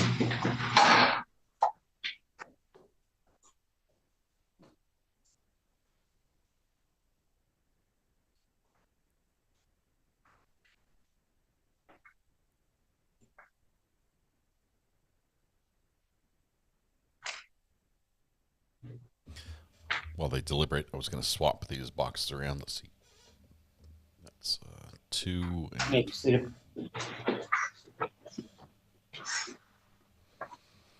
so you can see the thumbnail a little bit better. Talk slow.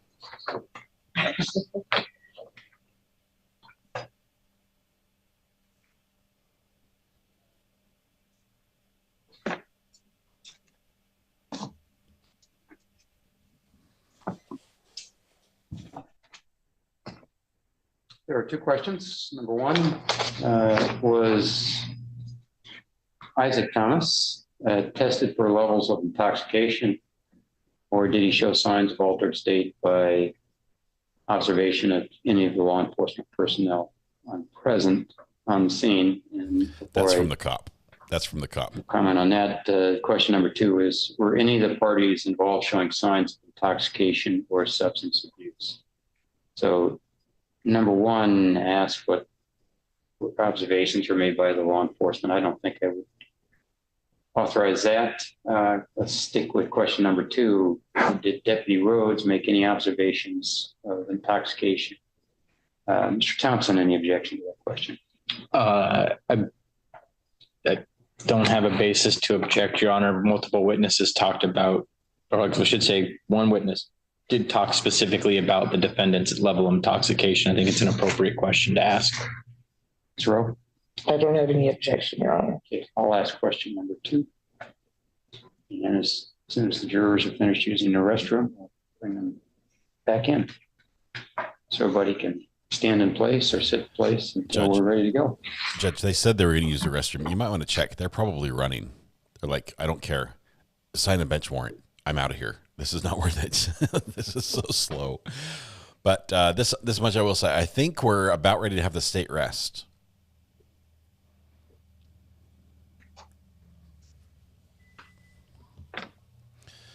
thumbnail looks great.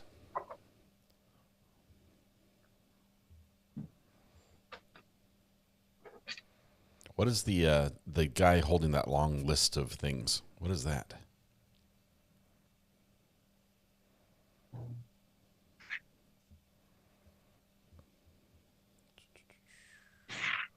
Like the green sky trial with the smoke rider.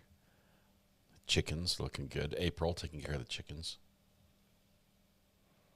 Cain and Abel represented in a pictograph of the conversation. Huge knife. Huge knife.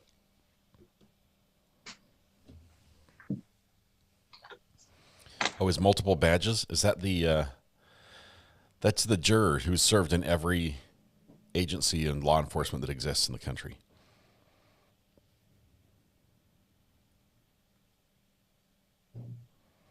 Steve, that's a great one. That's great. I think he's the guy who's asking the questions. Their questions are worded almost like law enforcement might word them. And Steve, I think Steve and Adam are working on this. Anybody else working on the thumbnail? I haven't followed who our creators are on this one. Please be seated. The jury proposed 2 questions. I will ask one of the questions. Deputy Rose, did you observe any of the parties involved in this incident showing signs of intoxication? Not to my recollection. Mr. Thompson, any questions based on that? No, Your Honor. Ms. Rowe, any questions based on that? No, Your Honor. All right. Any objection to Deputy Rhodes being excused? No, Your Honor. The state would have to excuse its witness. I have no objection. Thank you. Rhodes, you're excused. Thank you very much for your testimony. Say the words, Mr. Thompson. Say the magic words. The state rests. Mr. Thompson, any further testimony? No, Your Honor. The state rests. Boom. Thank you. And Ms. Rowe, you have testimony. Do you have an opening statement? I think you've she doesn't know. She wants to give an opening statement. The defense. Your Honor, if I will reserve my opening. Well, we're at the point where we're not. Yeah, So actually, folks, I'm going to have you step back into the deliberation room again. Trial that. What? She's not doing well.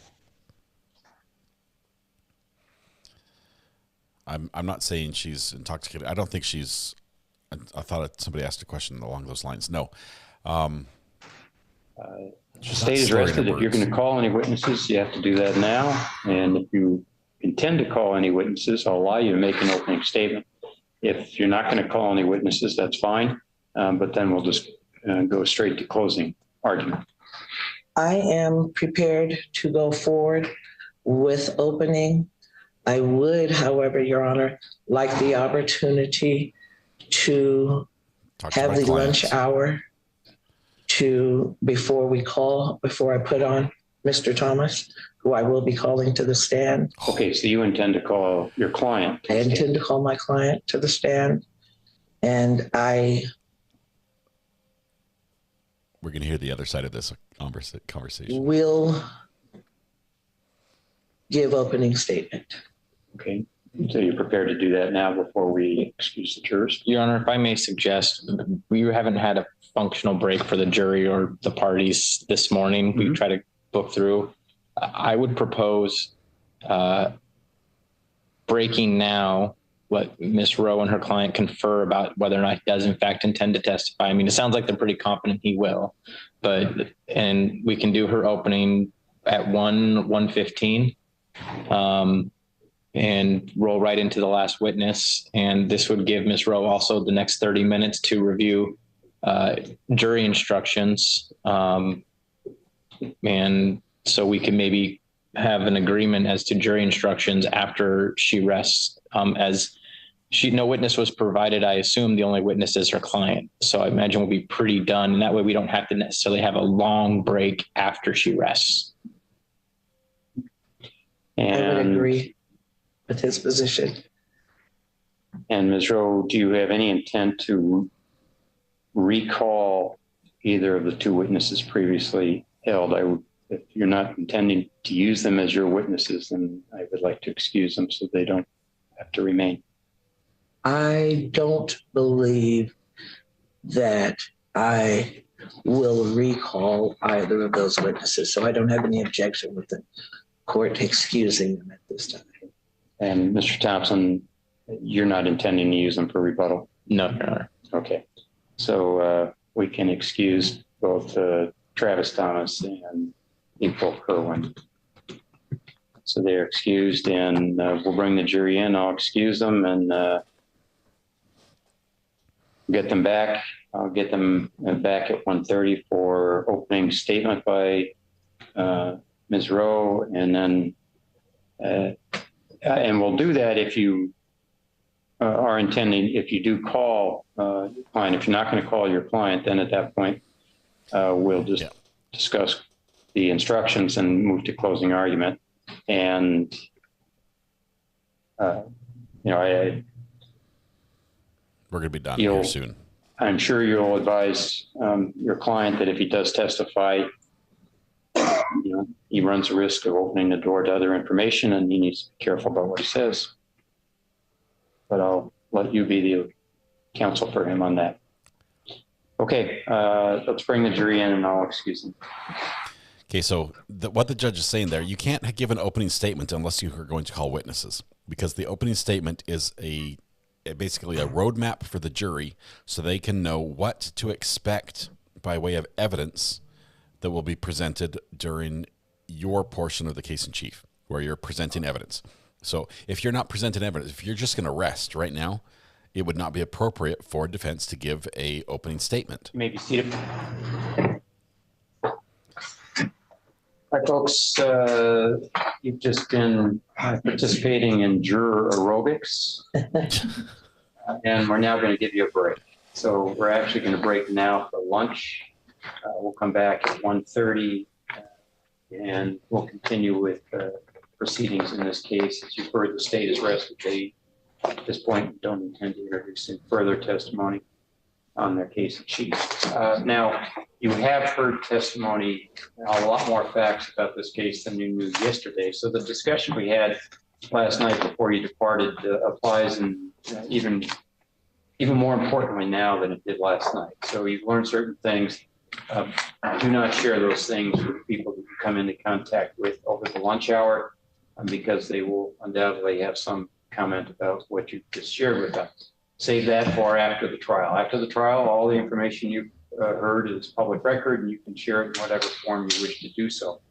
But during the course of the proceedings, we do not want to taint your verdict, so it's important that you not share that. You're welcome to say you've sat through a jury trial this morning and leave it at that. So we'll see everybody back here at 1:30, ready to continue with the trial. Thank you, folks. Hey Siri, what time is it in Thurston, Washington? It's 11:33 in Thurston County, Washington. They're coming back at 1:30? Is that what I heard? 1:30? That's a long lunch. And before we depart for lunch hour, I'll indicate to counsel, I reviewed the jury instructions last night. It appears to me you both have submitted the exact same instructions. The issue will be whether we instruct the jury about Mr. Thomas not testifying. Obviously, if he doesn't testify, then we won't instruct the jury about that. Ms. Rowe, did you have a different view? Because I'm using the state's instructions as the base. Do you believe you submitted a different instruction? Your Honor, our submission of the instructions was the same except for one. There's one that I object to. That is the state's proposed jury instruction regarding malice. I think that could be confusing to the jury. I don't think that would be the one instruction that I would object to. Thank you. And if I can, I know let me see. So you understand that that appears to me to be the Whippet instruction. And it's based on the to convict instruction, which uses the term maliciously. So I think the state is obligated, or the court is obligated, let me put it that way, to instruct the jury as to the definition of malice. And the definition the state used was this pattern instruction of malice. So your thought on that? It's coming in. I will defer to the court. Okay. Your Honor, one point of clarification. Actually, I'm seeing a typo on, it's the threat means to communicate directly or indirectly. The end of the first paragraph, it says or personal relationships. It looks like I forgot to delete a bracket. Dang bracket.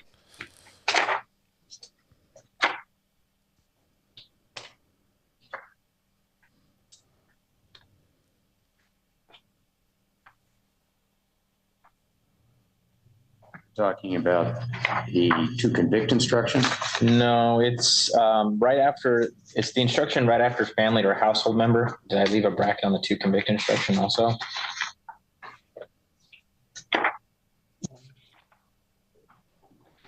It's, I guess, like about 3 pages after the to convict instruction. It starts out, threat means to communicate directly or indirectly. All right.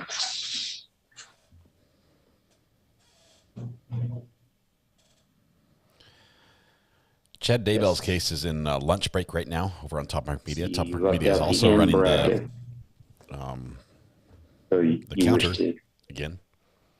Do provide the court with a copy of that instruction that does not have that bracket. Yes, Your Honor. I will bring back one from lunch. Okay, thank you. I think I have that same one in my pile if the court wants to use it, but that it does not have that. Okay. All right. So, like I said, the instructions were the same. The state will provide a clean copy of that, and we'll then be ready to instruct once we conclude with testimony. And I have gone through, I've reordered them somewhat, so I give them in the order which I think is consistent with the order of the trial. Long lunch break. I'll review those with counsel briefly before we give them. So we'll proceed. We'll be ready to proceed at 1:30 this afternoon. Thank you, Your Honor. And with that, they kill our feed because they are live. We are watching this one live. Otherwise, so help me, I would watch this at 7 times speed. I would crank the speed up for this, but it's live. All right, let's see. Quick recap, the trial from yesterday. We were watching. Oh, what was that? What is this? Not sure. Something, some police footage, but I don't know what it's from. It's aggregated, so it's a production.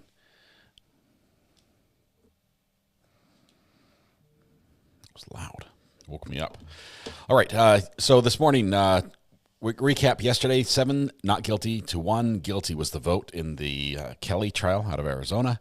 There's a mistrial there. It'll be a week before we find out if the state wants to recharge or retry that case.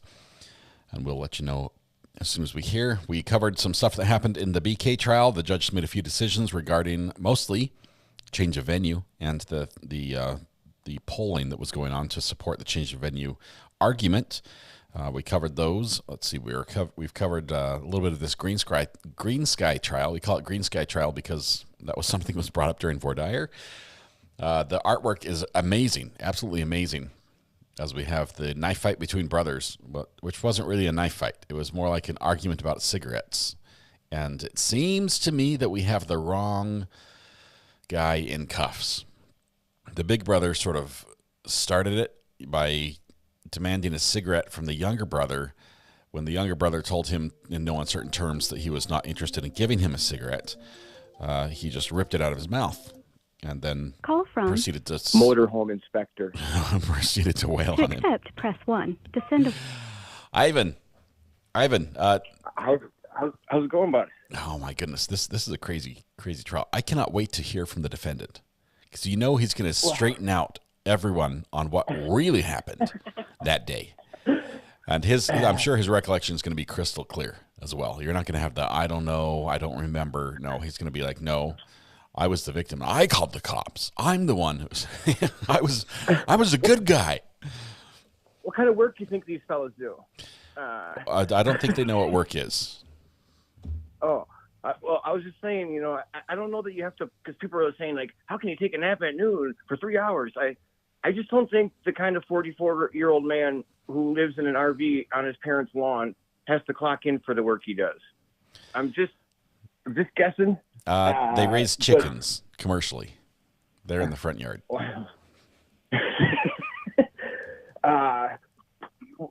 Do we know who the woman in the gallery is? Is that Mom? Don't or know. Is that April? Might be Mom. April was on the stand. The woman was still in the gallery, so it can't be April. Oh, okay. I didn't see that.